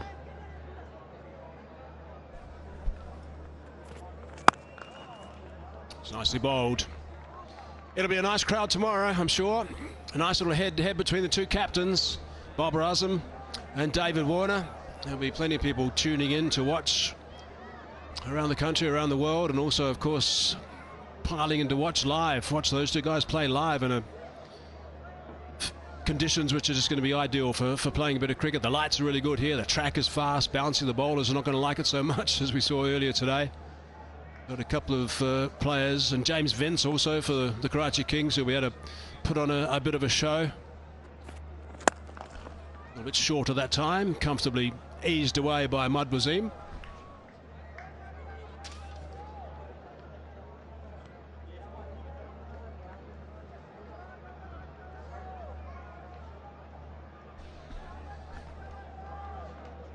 So let's do a bit of maths here. Who wins tomorrow, and will that make any difference? If Peshawar wins, they still won't qualify, but I think if they win against Lahore, which they have game against Lahore too, that is going to be crucial. Peshawar has won 4 games, they got 8 points, so if they win against Lahore, that means they'll just jump over them with 11.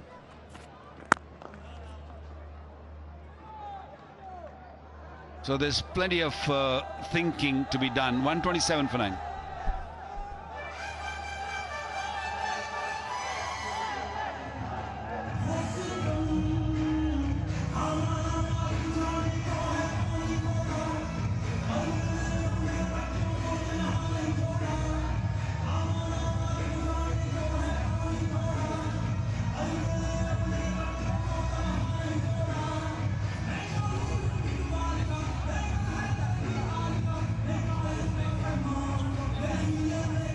Got 2 overs left now.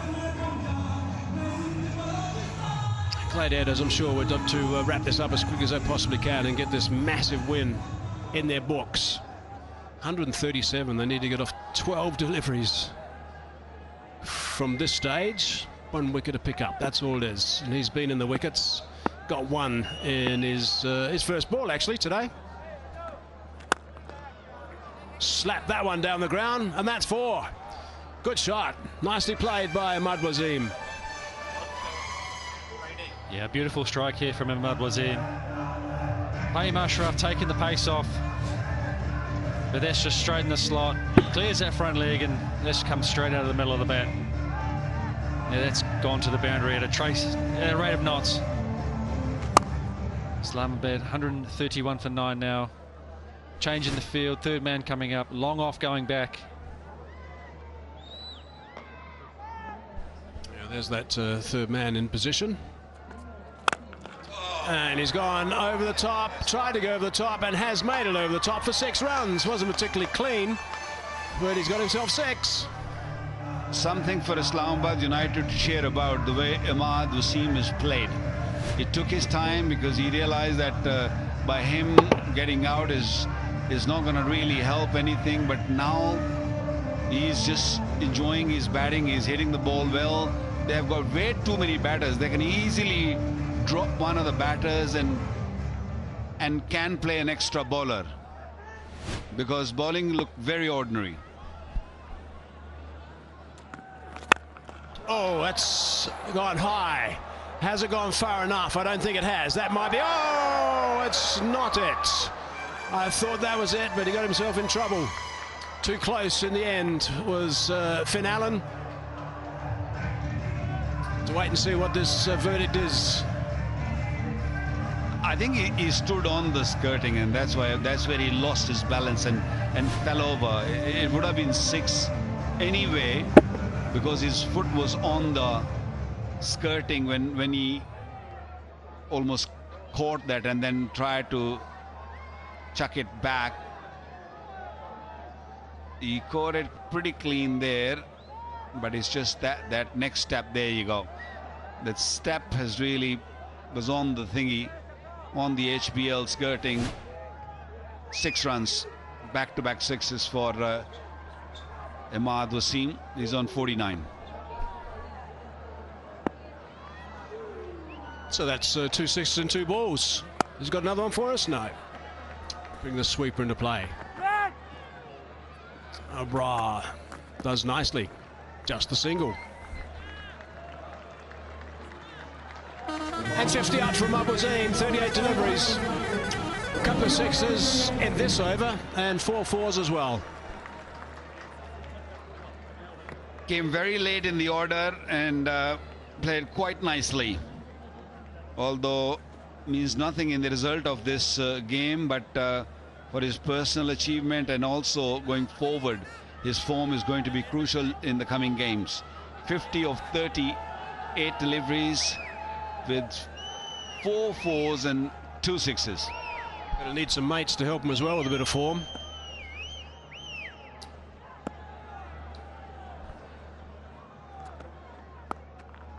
Laying that one off down to that vacant area at third man for 4. Easily done. Where were those shots from the top order? Lovely shot here from Naseem Shah. Very easy, wasn't he? Just guided it away. Back and across. Just uses the pace of the delivery. Back behind point. We'll use a lot more of this in the top of the order. 148 for 9 here in the 19th. 21 runs off this over. 1 more to go. Now we can see a few more gaps in the field. When he first arrived, there weren't many gaps at all. Trying to hit that one nice and square to no avail. 148 for 9.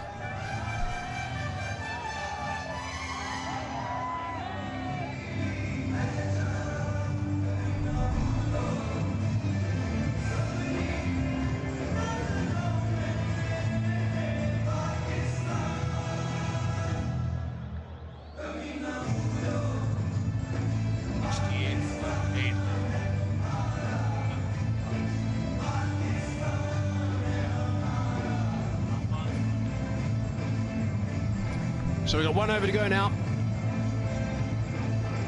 9 down. Can they wrap it up and pick up a wicket in the last over?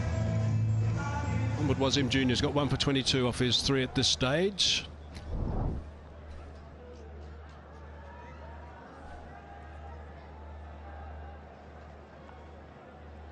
Yep, required run rate 116. Never seen it in cricket, and I will never see it.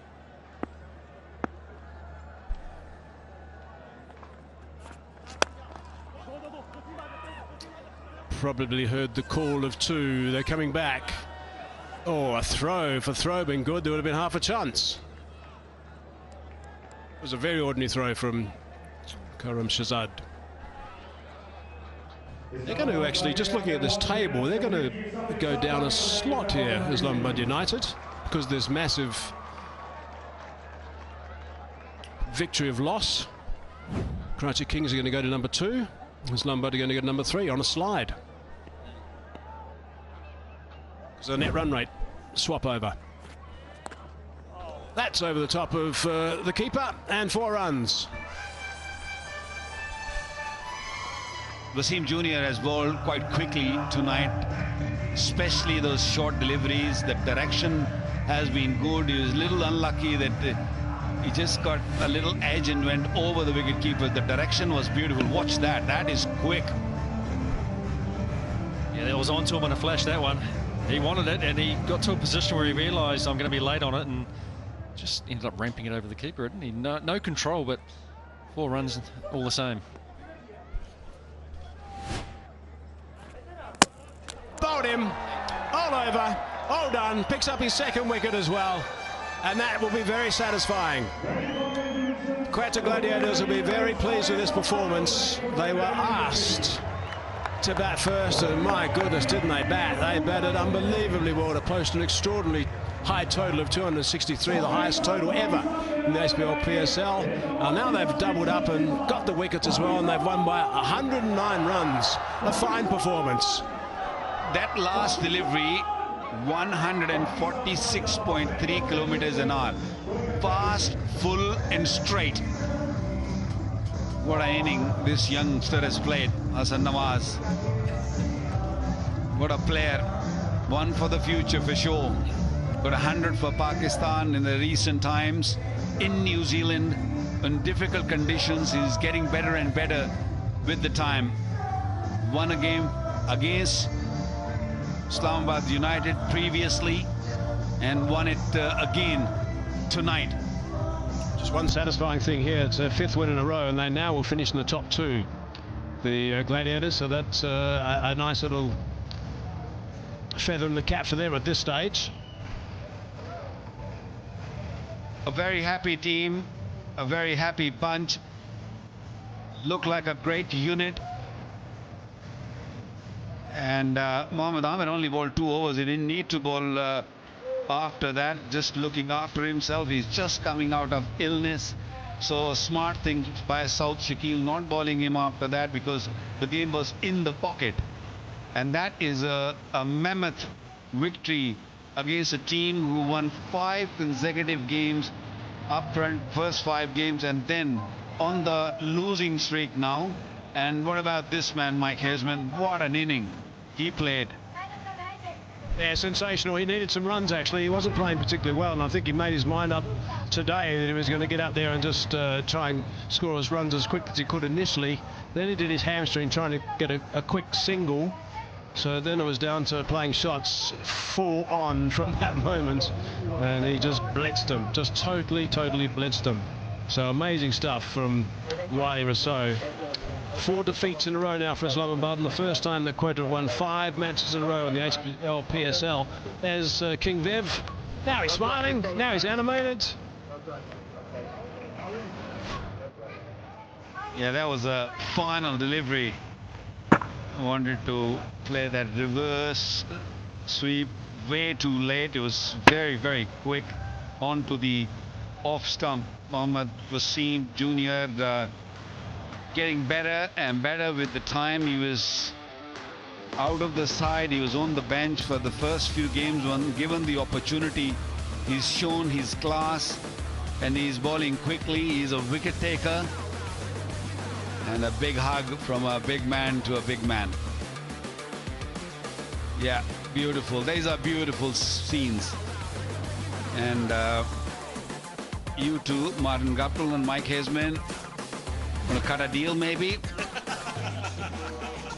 Just purely because Sir Vivian Richard gave him a huge hug. Cut a deal. Let's give man of the match to both of them. So just to confirm, as we look at that batting card for Islamabad United, that the last 6 matches in Rawalpindi have now been won by the team batting first. The last 6 matches, quite amazing that Islamabad asked Quetta Gladiators to bat first today. So that's the story for Islamabad. It was 24 to 𝐄𝐍𝐆 off 13 balls before there was any action really, and then you got to go down to Ahmad with 56 off 41. And that's where it finished really, to get to that 150. and they had no chance of getting up and winning. They failed to reach 160 in the last 4 games too. Take a look at the bowling here. Mohamed Amir was brilliant at the top. 3 wickets for 6 runs. Took the 1 wicket. Wasim Jr. 2 for 28, 2 for 17 for Abrar, 1 each for Fahim and Saud. Let's go downstairs now and join Arooj. Yeah, thank you, Hazy. I've got the Islamabad United skipper Salman Ali Agha. Salman, थोड़ा सा सीधा मुश्किल सवाल इस तरह से कि एक टीम जो है जो बैटिंग परफॉर्मेंस जिसकी स्ट्रगल करी थी लाहौर में 3 मैचेस लगातार जीते, उस पर लग रहा था कि टॉस जीत के पहले शायद बैटिंग ही कर लेनी चाहिए थी। नहीं, हम अगर हम हमारी क्रिकेट देखेंगे तो हम मोस्टली यही करते हैं कि चेज़ की कोशिश करते हैं, और इस तरह का अगर अच्छा पिच हो तो कोशिश यही रहती है कि चेज़ करें, लेकिन obviously I think they out plays us and credit to them. Fair enough, but in terms of also Lahore में जब आपने मैचेस खेले तो वो एक रोटेशन पॉलिसी जो अपनाई थी, 4 चेंजेस, 5 चेंजेस, 6 चेंजेस, कहीं लगता है वहाँ मोमेंटम भी लूज़ हुआ?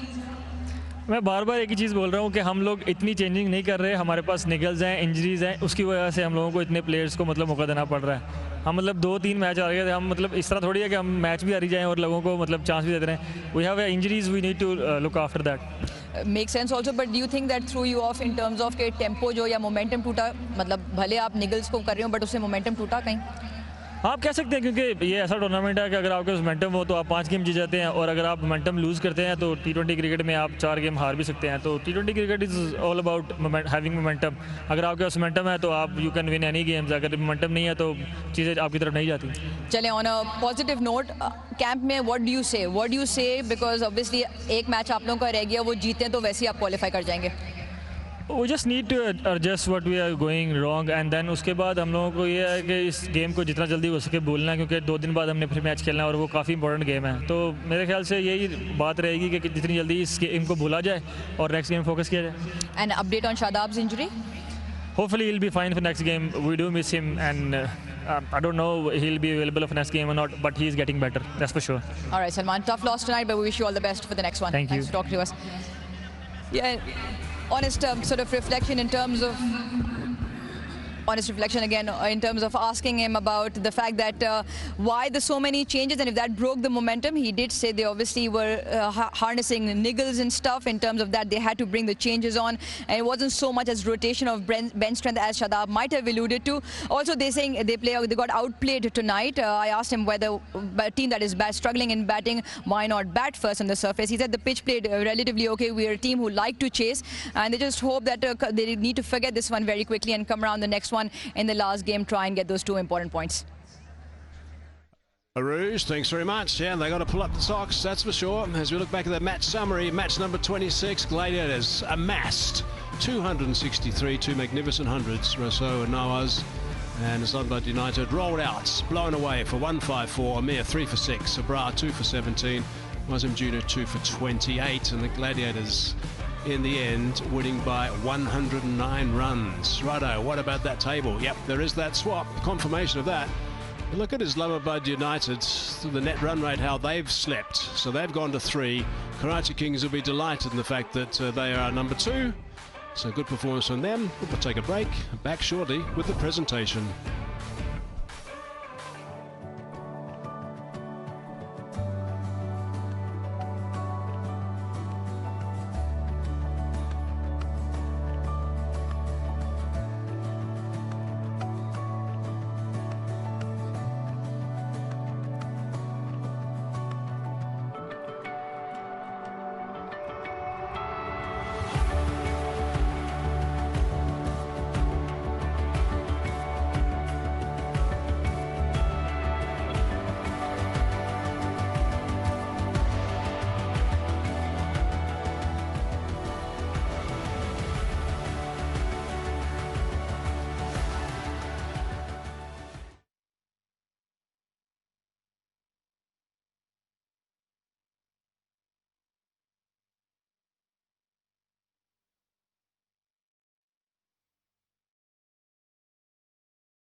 R1, R1, R1, R1, R1, R1, R1. Happy? Yeah, I'm getting.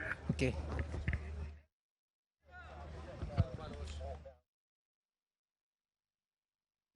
R2, somewhere here. 2, 2, 2, 2. Okay.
One, two, one, two, one, two, one, two, one, two, one, two, one.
Well, we certainly have witnessed a terrific performance by Quetta Gladiators today, posting that terrific total of 263 for 3 with a couple of centurions. Outstanding work from Nawaz and also from Riley Rousseau. So really special stuff from them. And Islamabad were not in the picture at all. But time to go downstairs to the presentation now with Arouge. Ladies and gentlemen, welcome to the post-match presentation. It was electric and it was a thumping victory for the Quetta Gladiators over the home side, Islamabad United. So then let's get right into it by the introduction of the presentation party. To my left, Mr. Ali Ahmed, Assistant Manager, International Cricket Operations, Pakistan Cricket Board. Mr. Asad Raza, Regional Manager, Retail, HBL. Mr. Shuja Hussain, Chief Technology Officer, Jazz Cash Jazz. Mr. Syed Imran Naqvi, Director, Exchange On. Mr. Numan Khan Shinwari, Authorized Dealer of IUvQG Solar Energy. Mr. Chaudhry Umair Zahir, on behalf of Homage Appliances. Mr. Farhad Asad, Category Head, Delivery and E-Commerce North, Go Lutlo. And the Hamare Hero for tonight, powered by Homage Appliances, Mr. Faizan Samir. Now, at the end of every game, Go Lutlo gives away a Scan Karoji Motorbike Award. Can I please request Mr. Farhad Asad to present this award to Hassan Baki?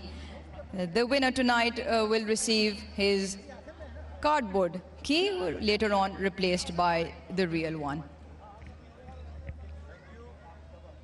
Right then, as part of our Homage Appliances Hamare Heroes, Mr. Faizan Samir, the first Pakistani UEFA Academy graduate, founded Football Factory and Legacy FC to offer free training and development for aspiring footballers. Despite his limited support, he's built global ties and coaching programs that uplift Pakistan's football talent. Can I please request Mr. Chaudhry Umair Zahir to present the Hamare Heroes, powered by Homage Appliances, cash award of PKR 2,40,000 to Mr. Faizan Samir. A wonderful initiative by the HBL PSL to celebrate all Pakistani heroes across various professions. Next award, can I please ask Mr. Ali Ahmed to present the PCB Moment of the Match trophy to none other than the young 22-year-old Hassan Nawaz to bring up his century on the last ball of the first innings in 45 deliveries. Backs it up with a match-winning knock the other day against the same opposition. Well played, Hassan. Mr. Syed Imran Naqvi will present the Exchange On Catch of the Match Award. 200,000 rupees goes to Mohammad Wasim Jr. This one in particular to remove the opposition skipper. One-handed running over his shoulder, took 3 catches in entirety of the game. Next award, can I please ask Mr. Numan Khan Shinwari to come forward and present the IUvQG Solar Energy Energetic Batter of the Match Cash Award, 200,000, his Centurion partner, Riley Rousseau. Third in this competition, first one, and it took a while before it came, and it rained 6s here, courtesy Riley Rousseau. 104 of 46, 14 4s and 6 6s. Next award, Mr. Shuja Hussain will present the Jazz Super Power of the Day Cash Award, 300,000. Let's call back Hassan Nawaz. 100 not out, 9 6s, 4 4s, struck it at 222. Moving on, the HBL celebrating a decade of HBL PSL with Zabardast Khel. Joining us today to present the Player of the Match Award is Mr. Asad Raza, Regional Manager Retail HBL. He will be presenting the HBL PSL Player of the Match Trophy and Cash Award to Riley Rousseau. Big 6s, great celebrations, and he's enjoyed that 104 from century. First this season and 3 in the tournament history. And he set the stage ablaze from the very first delivery. Yeah, you can come around and speak to us. It was a little bit to prove maybe that first shot flicked into the 6 leg side boundary set the tone, didn't it? Yeah, I think my mindset today was a very positive one. I said I'm going to come out and kind of play my old natural game. And luckily for me, it paid up. Something different, the breakfast, lunch, dinner, what was it? Don't eat breakfast, and lunch is toasted sandwich, so nothing really. Well, maybe you keep it the same for moving on. A word on Hassan, a great partnership with you. It almost like he sort of took the back seat when you were going and then continued on himself. Yeah, I think we had a good partnership out there. Not a lot of loud calling or calling at all. Hassan, are you listening? But I mean, we played well with each other. Left, right, and a combination in the middle there is something that the Gladiators have in the store, and we played with each other's strengths. Now, in terms of personal form, it was a sort of string of low scores up until today. You think it's really good to get this form at the right time, considering big matches coming up? Yeah, I mean, it is the business end of the tournament, and our batters are doing very nicely, and our bowlers are following it up. I mean, we're playing very good cricket at this moment, coming into the knockout stages, so hopefully we can just keep this momentum. Well, for Quetta Gladiators and your sake, we wish you all the very best. Great knock tonight. Brilliant watching. Thanks, Riley. Next up, can I please ask the Gladiator skipper, 𝐄𝐍𝐆𝐋𝐈𝐒𝐇, to make his way up?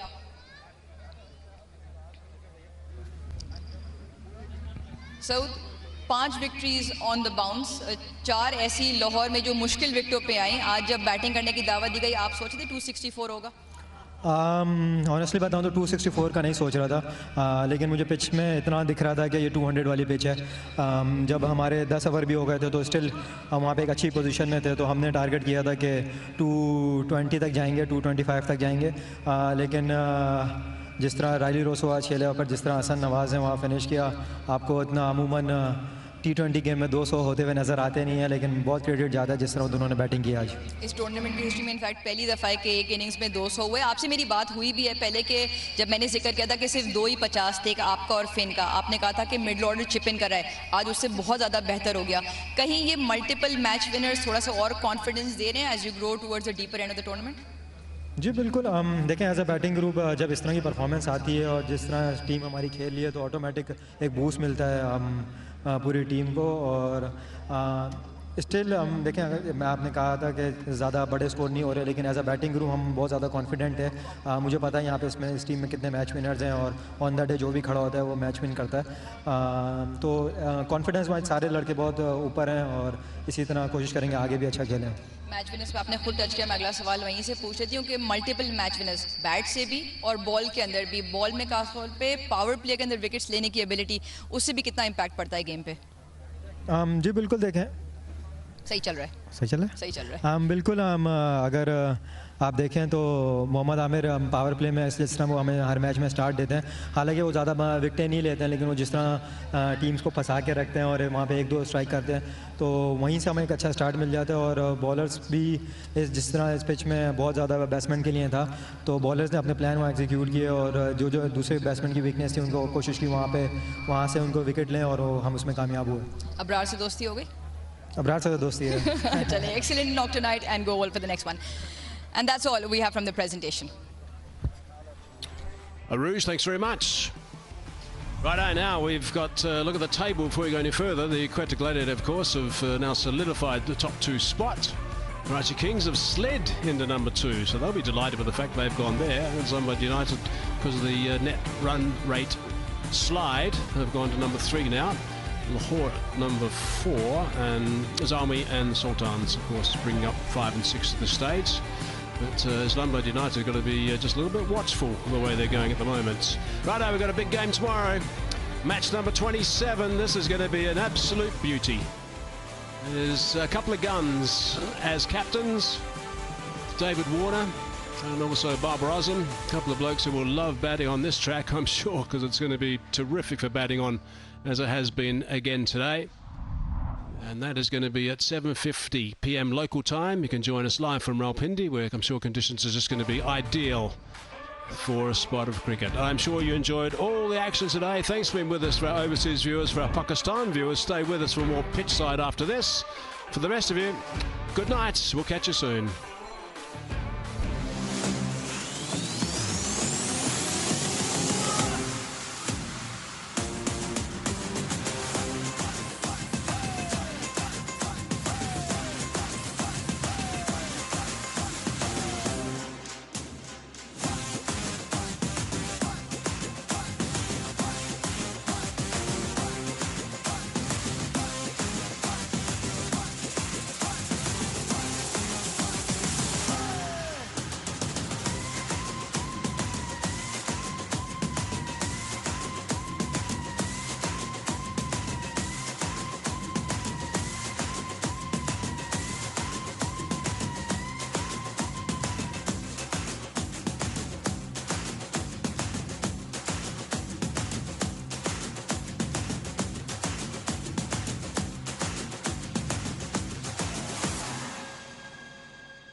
Well, after conceding the highest ever total in the history of the HBL PSL, Islamabad United had no answers for the Quetta Gladiators. The scoreboard pressure was far too monumental a task for United to conquer. 109-run win to the Quetta Gladiators. 5 on the bounce now for the men in purple. It was such a comprehensive victory by them, and they seal themselves a top 2 position in this year's edition of the tournament.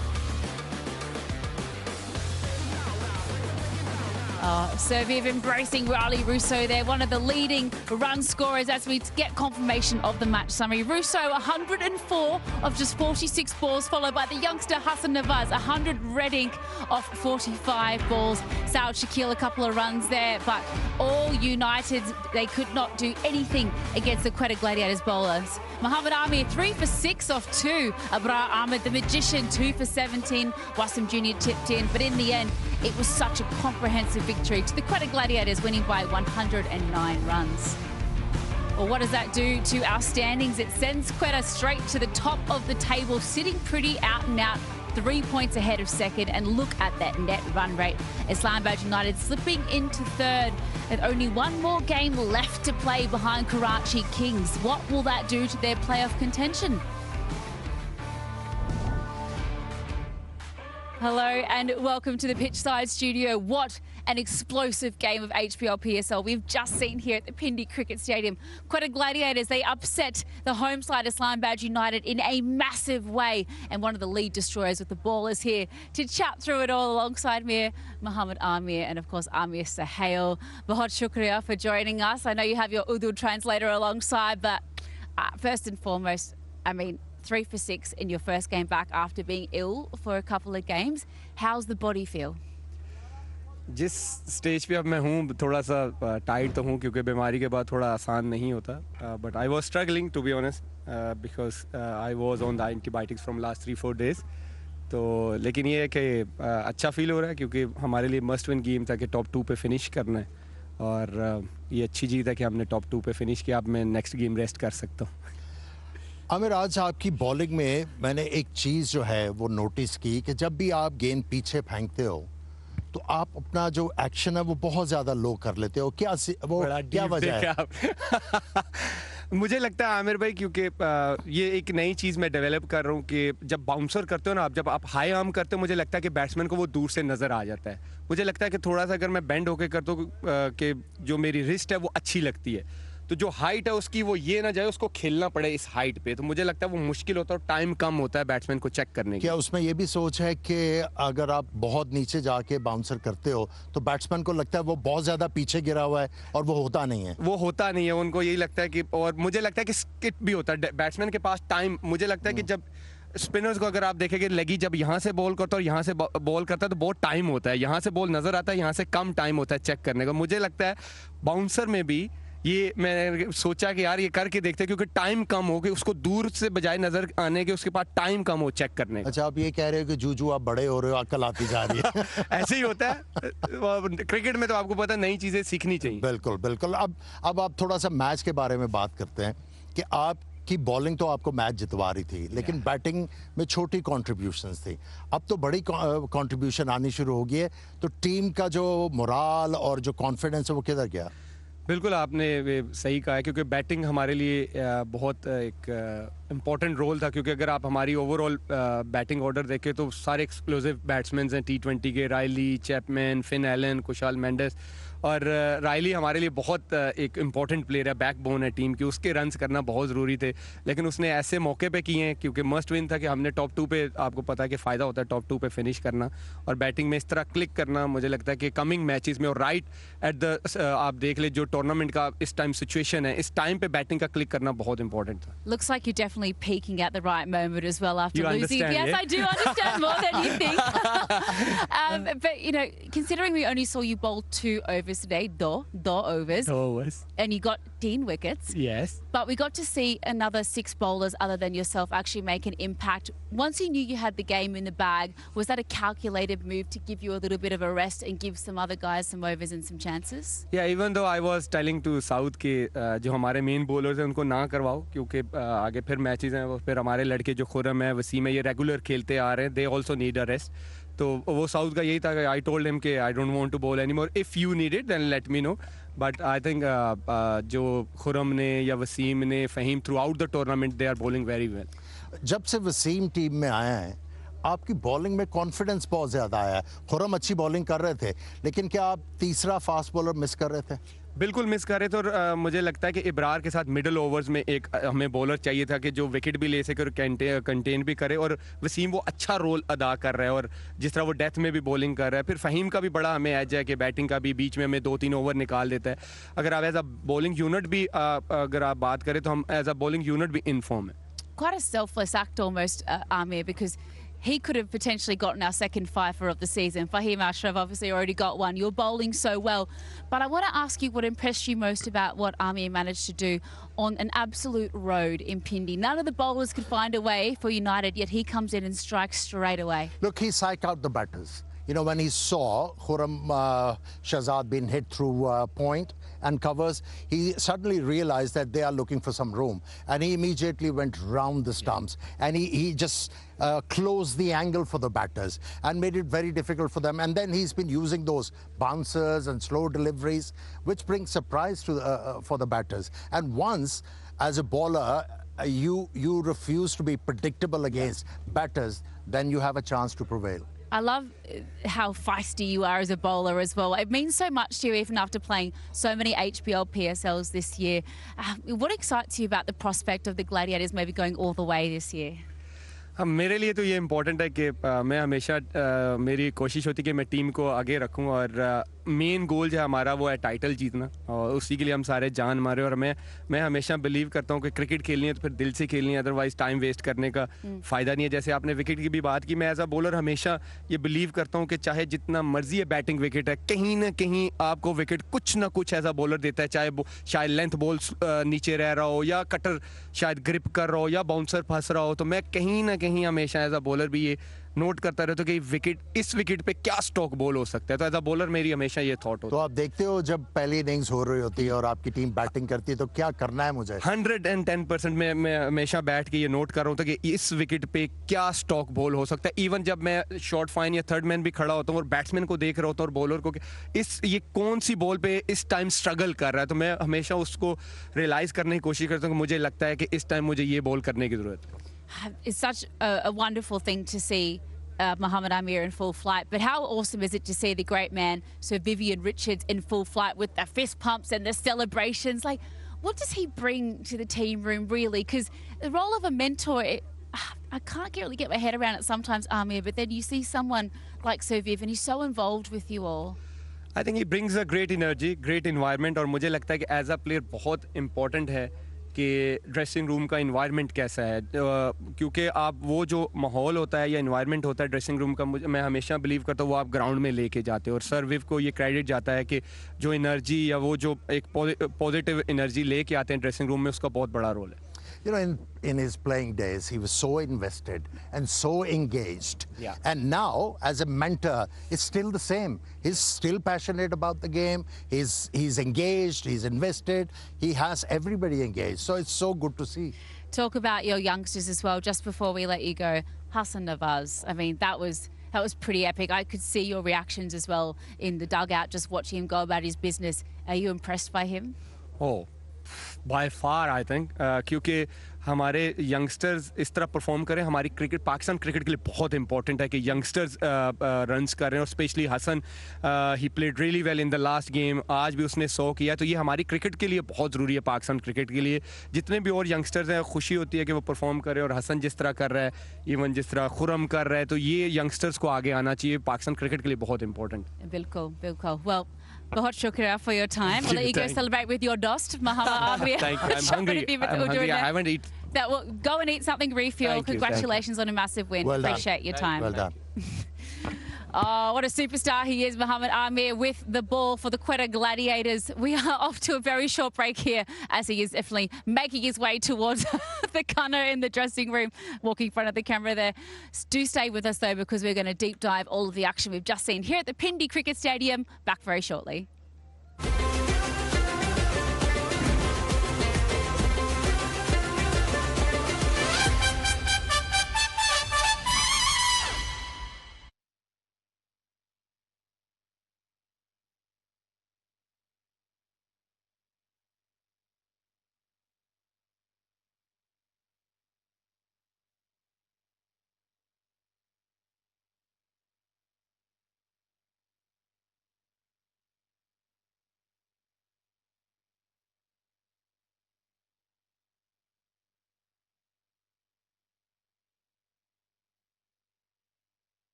Welcome back to the Pitchside Studio, celebrating an emphatic win to the Quetta Gladiators across Islamabad United. A huge 109-run win to be, in fact. And I've got Martin Guptill now and Waqar Younis alongside me to chat through all the action that we've just seen. And Guppy, first and foremost, talk about winning, but winning in that sort of a manner. How impressive a performance was that by Quetta? It certainly sends a message to the rest of the competition, doesn't it, that we're here to play, we're here to win, and they have turned their season around. It was a little bit indifferent at the start, but 5 wins in a row, you're peaking at the right time towards the finals, and, you know, they've qualified top 2 now, so they get, you know, that extra bite of the cherry.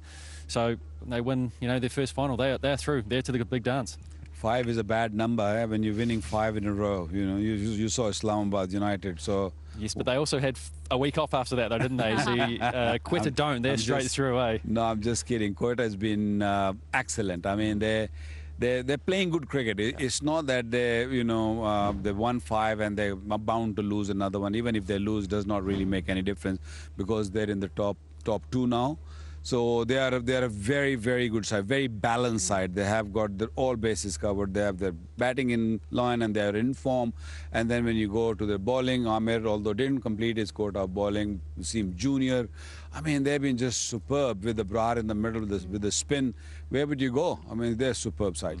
Do you think they missed a trick, United, winning the toss and choosing to chase in that situation, knowing the stats tell you that runs on the board when they're big runs is the way to go? No. I mean, here in Rawalpindi, if you have a look at the history, I mean, 240, 230 is being chased. I mean, once you give over 250, then you got no chance. And the team is not playing well. If you're playing well, then you can still challenge this sort of total, but playing poor cricket, Islamabad United.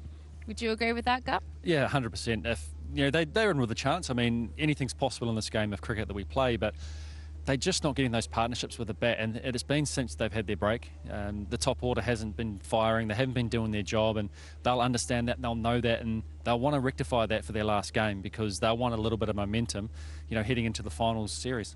As Waqar rightly said, there were so many incredible personal performances.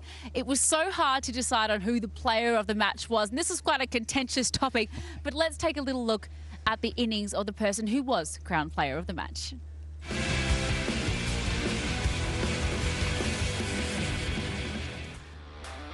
Although my heart is broken, it's not that I didn't enjoy Riley Rasool's batting. I am a big fan of Riley when he is playing really well, when he's on song, he's unstoppable. He plays paces really good and equally plays the spinners really well. This was tailor-made situation for him, and he came with the mind that he's gonna smoke everything.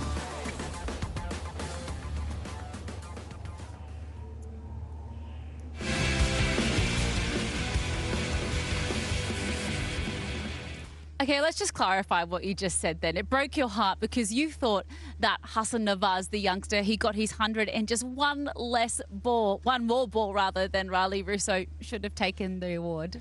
Look, it's not about less balls or more balls. It's about, you know, youngster finishing, the finishing touch he gave. He hit 9 sixes. Riley hit 6 sixes. So, you know, there's a clear difference that he's a good striker of the ball.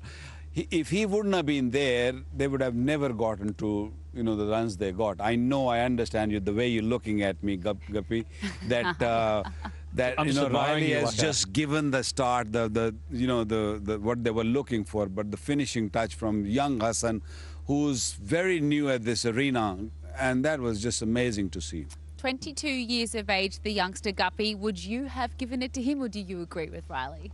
I agreed with giving it to Riley. He set the whole game up. As Hazy said on the TV, it was set up by him. He controlled the innings and got it to a point where Nawaz could just go and have some fun at the end. And if Riley had gotten out, you know, it could have been a completely different game. But, you know, the way that they controlled that partnership through the early stages when Nawaz came in, then through the middle, and then they were able to get 160 runs off the last 10 overs. That's an incredible effort. And it wasn't just one man, it was 2 men that did the job. Well, Waqar, you're a bowler as well. I'm going to be devil's advocate here. What if Muhammad Amir got a 5 or 6 Is that enough to upset one of the Centurions? No, still Hassan Nawaz. From a for me. bowler, that's impressive. Still Hassan Nawaz for me because that knock was something very special. Look, Mike Hazeman really had a long debate with me on air, but yeah, I mean, when 2 against 1, it gets a little bit tougher at times. But I'll get back to them. Well, look, so much said about the youngster. It was an absolutely brilliant innings by him, bringing up the 100, the very last ball of the innings. Let's relive the super sixes he scored.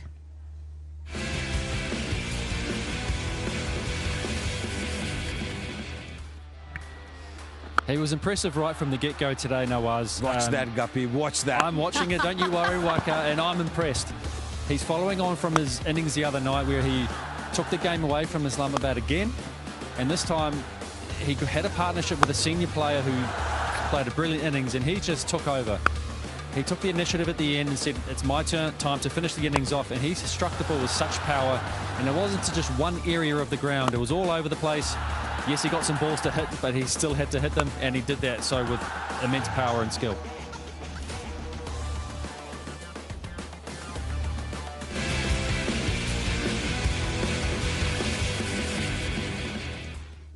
Just look at that celebration. So Guppy agrees with me, isn't it? Kind of. I don't think it was ever a question that it wasn't an incredible innings. The way he was just talking about his inning, isn't it? Oh, but just look at the emotion on the young man's face. Just when he managed to get that 100 done, a couple of little nervous dot balls in that final over, but he had the presence of mind and the maturity to get through it. Is this good signs? Those were wides. You know what I mean? If you go back and have a look. Too. I thought you would say they were inside. And no, look, we're just kidding, having a laugh. But I mean, both innings were just outstanding. I mean, it doesn't matter who you give. I would have given maybe both of them because it was very, very special from both of them in the winning cause and putting Quetta Gladiator in a situation where we all becoming their big fan because, they got all bases covered, as I said. And importantly, how important is a knock like this, or now a few consistently fantastic knocks, important for Pakistan cricket?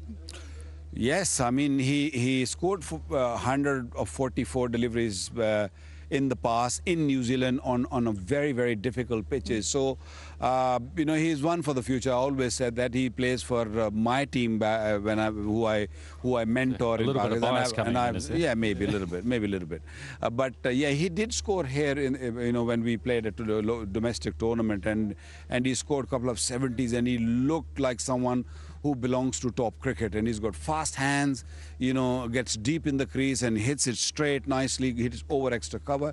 So he's definitely, selectors should keep an eye on him and let him mature. I think he's not only T20 cricket, but one-day cricket also. He can be very, very useful. Do you think he's got the skill and the temperament to be able to play all around the world, Guppy? We've already seen, obviously, success in New Zealand and now here in Pakistan. Yeah, he's got the game for it so far. I mean, I'm sure he's got plenty to learn. I don't know him personally, but as cricketers, we've always got something to learn. And as a young kid, I'm sure he's hungry to learn and hungry for more, and just really wants to score runs and do well. So, I'm sure he's got a bright future, and I'm looking forward to seeing what he can do. We have plenty more coming on the other side here at the Pitchside Studio, so do not go anywhere. We'll catch you shortly.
Well, it's a massive congratulations to Quetta Gladiators, who had an emphatic 109-run win today over the hometown Islamabad United. United boys had absolutely no answer for a raging Quetta Gladiators, as we now welcome in Dominic Cork into the pitch side studio. And Corky, at 68 for 8, it could have been an even earlier night than it was, but what did you make of what a impressive performance that was by Quetta? Yeah, I'm really glad I went for Islamabad United to win at the top. That was not good. Waka, I don't know whether you know that. Myself and Martin Guptill went for Islamabad.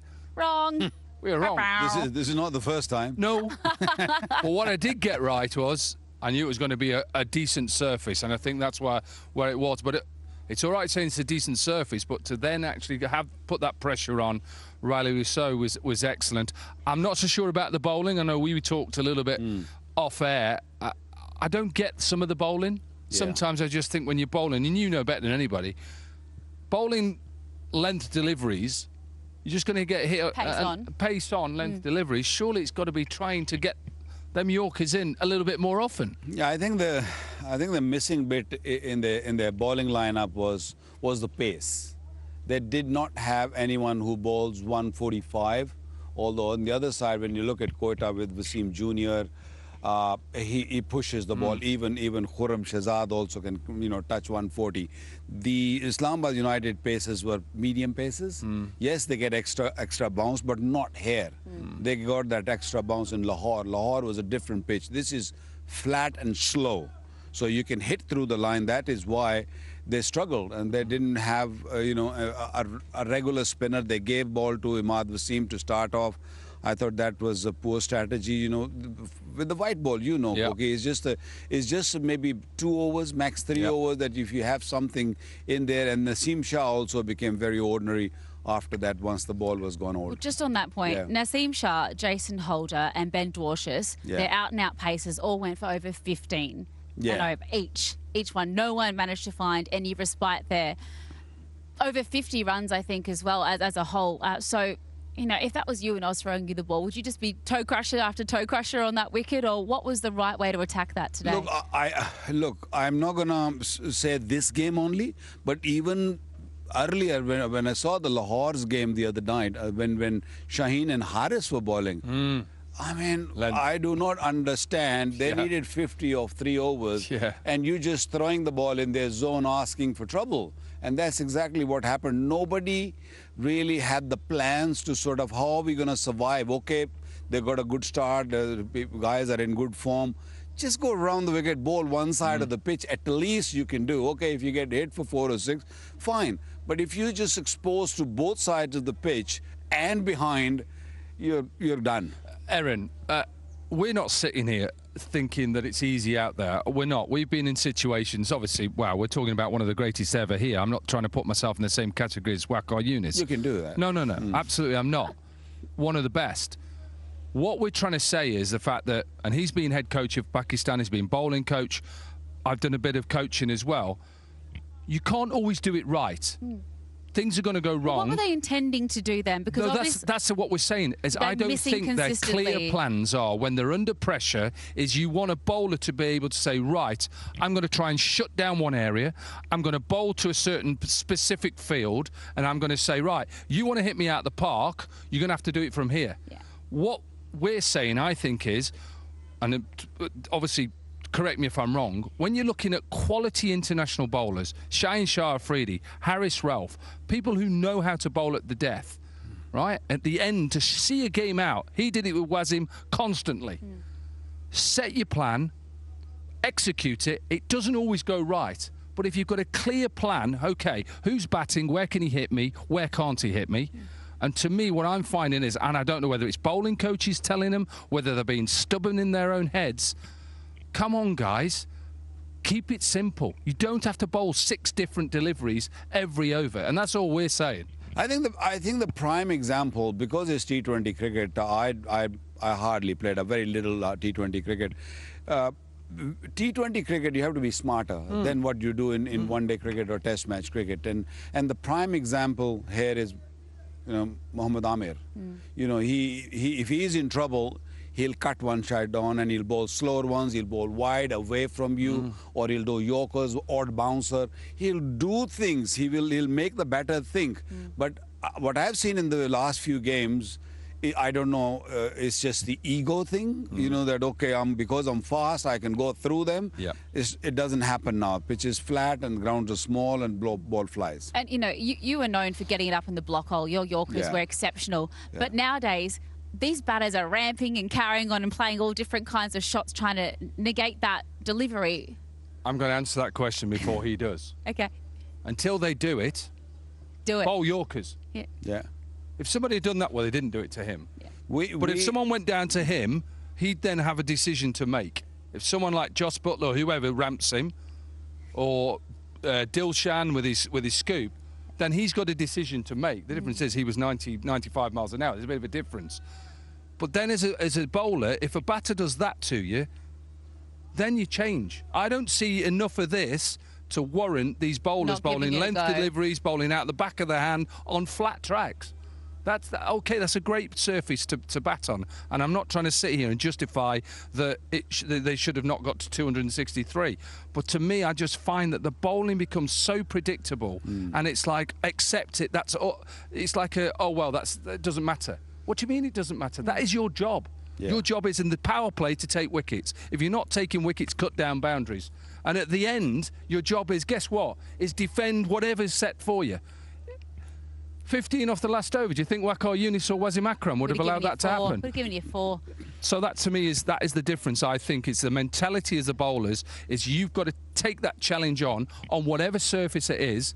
Take that challenge on and do it. But take nothing away from the Gladiators. They were excellent tonight. And the sad bit is these guys are international bowlers. They're not somebody young who can say, okay, he's a youngster, still learning. That's why he got it wrong. Okay, keep giving him opportunity.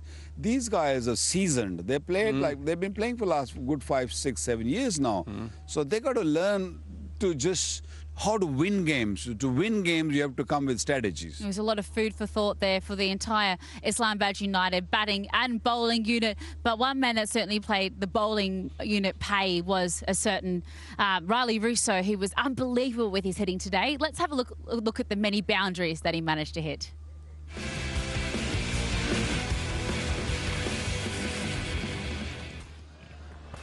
It all started from the word go, wasn't it? It was just the first delivery, and this was amazing. The shoulder. I mean, I've not seen a shot like that, but he's, I don't know if you guys remember, he said it in one of the interviews. He said, I'm due for 100. I'm going to get 100 this year. And here we go, getting 100 at the right time. You know, they need him to just kick on, and he's kicked on beautifully.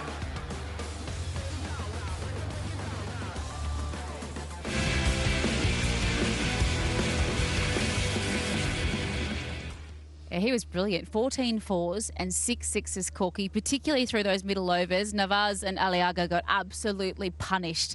Those middle overs just got away from them. The one thing I think they missed out on with him early on is he struggles early on against spin.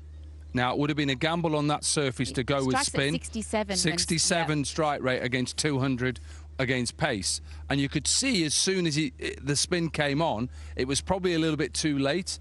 But look, Riley Russo is a sort of player where you're surprised when he doesn't do well. I know he hit in the SA20, he didn't have a great tournament there, and he struggled a little bit here. But for somebody who can play all the way round, and it's the first time we saw a ramped shot. I know I said until someone does that, that's a great shot. It's when he does that, it's brilliant. And you know, if he kicks on now, they've got a chance of winning this tournament. Oh, you talk about Mohammad Amir and how brilliant he was with the new ball. He was absolutely the turning point this evening.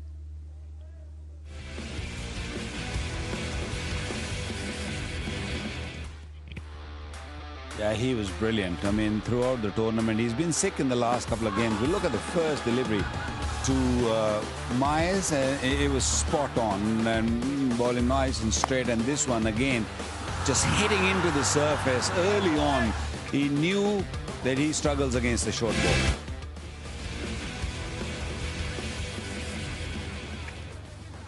Yeah, 2 for 2 up the top with the new ball in his first over. Just unplayable this evening. We know just how good he is. But Islamabad United, well, the wickets fell and they fell very quickly. Let's relive just exactly how the story of the game went in that second innings.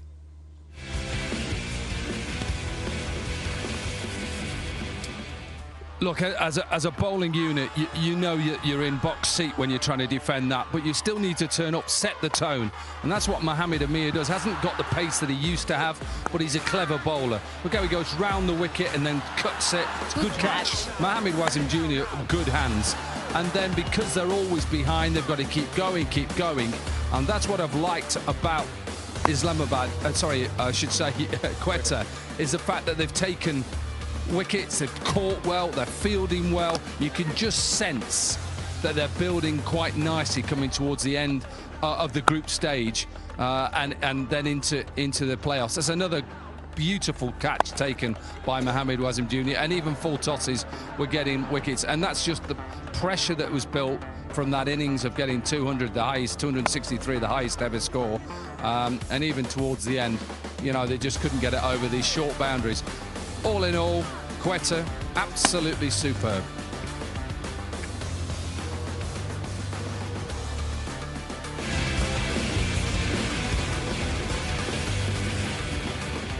Yeah, stellar stuff from the entirety of the Quetta Gladiators today. We're off to one more short break here in the pitchside studio, but you're going to want to stick around just a little longer because we're going to preview Bubba taking on Warner tomorrow night.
Well, records were shattered here at the Pindi Cricket Stadium today. 263 scored by the Quetta Gladiators, the largest ever in the history of the comp. It was a 109-run win to the Quetta Gladiators. And what does that do to the standings, Waka? It makes the playoffs very interesting. I know. It is very Good luck interesting. explaining this one, Waka. Look, you got to help me in there. I think I can give you one thing. The Lahore Qalandars, I don't think, can get in that top two. I might be wrong. I'm worried about them getting out of there. Yeah. you know the thing is, Quetta Gladiator very clear. The rest of the Multan is out. The next 4 teams, they can all go out or even get to the top 2 and also can qualify. I think the biggest game will be Lahore Qalandar versus Peshawar Zalmi. That's the key one because Peshawar's got 2 games. If they win both, they can go in the top 2. But if they win against Lahore Qalandar, they still qualify, and Lahore Qalandar can slip down and get out. And do you know, when you listen to all that, what it is do not miss a game. Yeah. Don't miss a game because there's so many games coming your way, no bigger than one coming tomorrow. Yeah, every game means so much at the moment. But just before we look ahead to tomorrow's match, the fielding was absolutely sensational by Islamabad United. By Quetta Gladiators, sorry, I have to say. Let's take a little look at the safe hands of the night.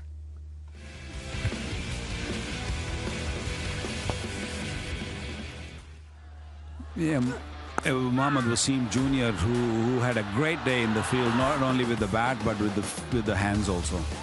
Brilliant catch. It was going away from him, and he had to grab it on the second attempt. Beautiful.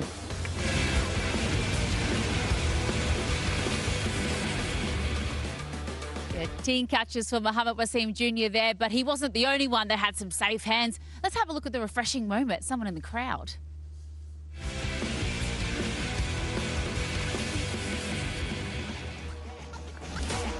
Massive shot. This is huge. Just watch the hands in the crowd. Have a look at that. You beauty. What a catch. This is what you want, Waka. Look at this. And that was a big hit. It was a long way. What Not we'd many say in has Australia, caught in the field like that. We'd say that, how's the techers on it? Good techers.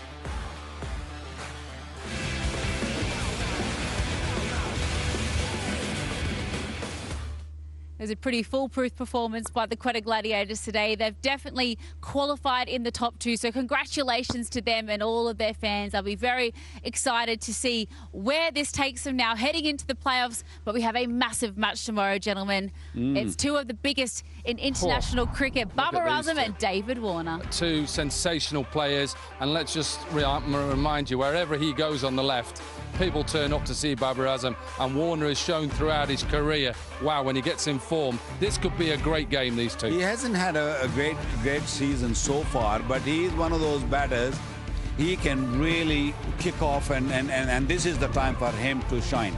That's so exciting, that match. It's coming up tomorrow night. You're not going to want to miss that. Imagine what the likes of Babar Azam and David Warner can do on that absolute batter's paradise behind me. Gentlemen, thank you so much for your time. Thank you. What a night. Congratulations to Quetta, but there's still so much to play for at HBL PSL 10. Mahot Shukriya for joining us. We will see you tomorrow night.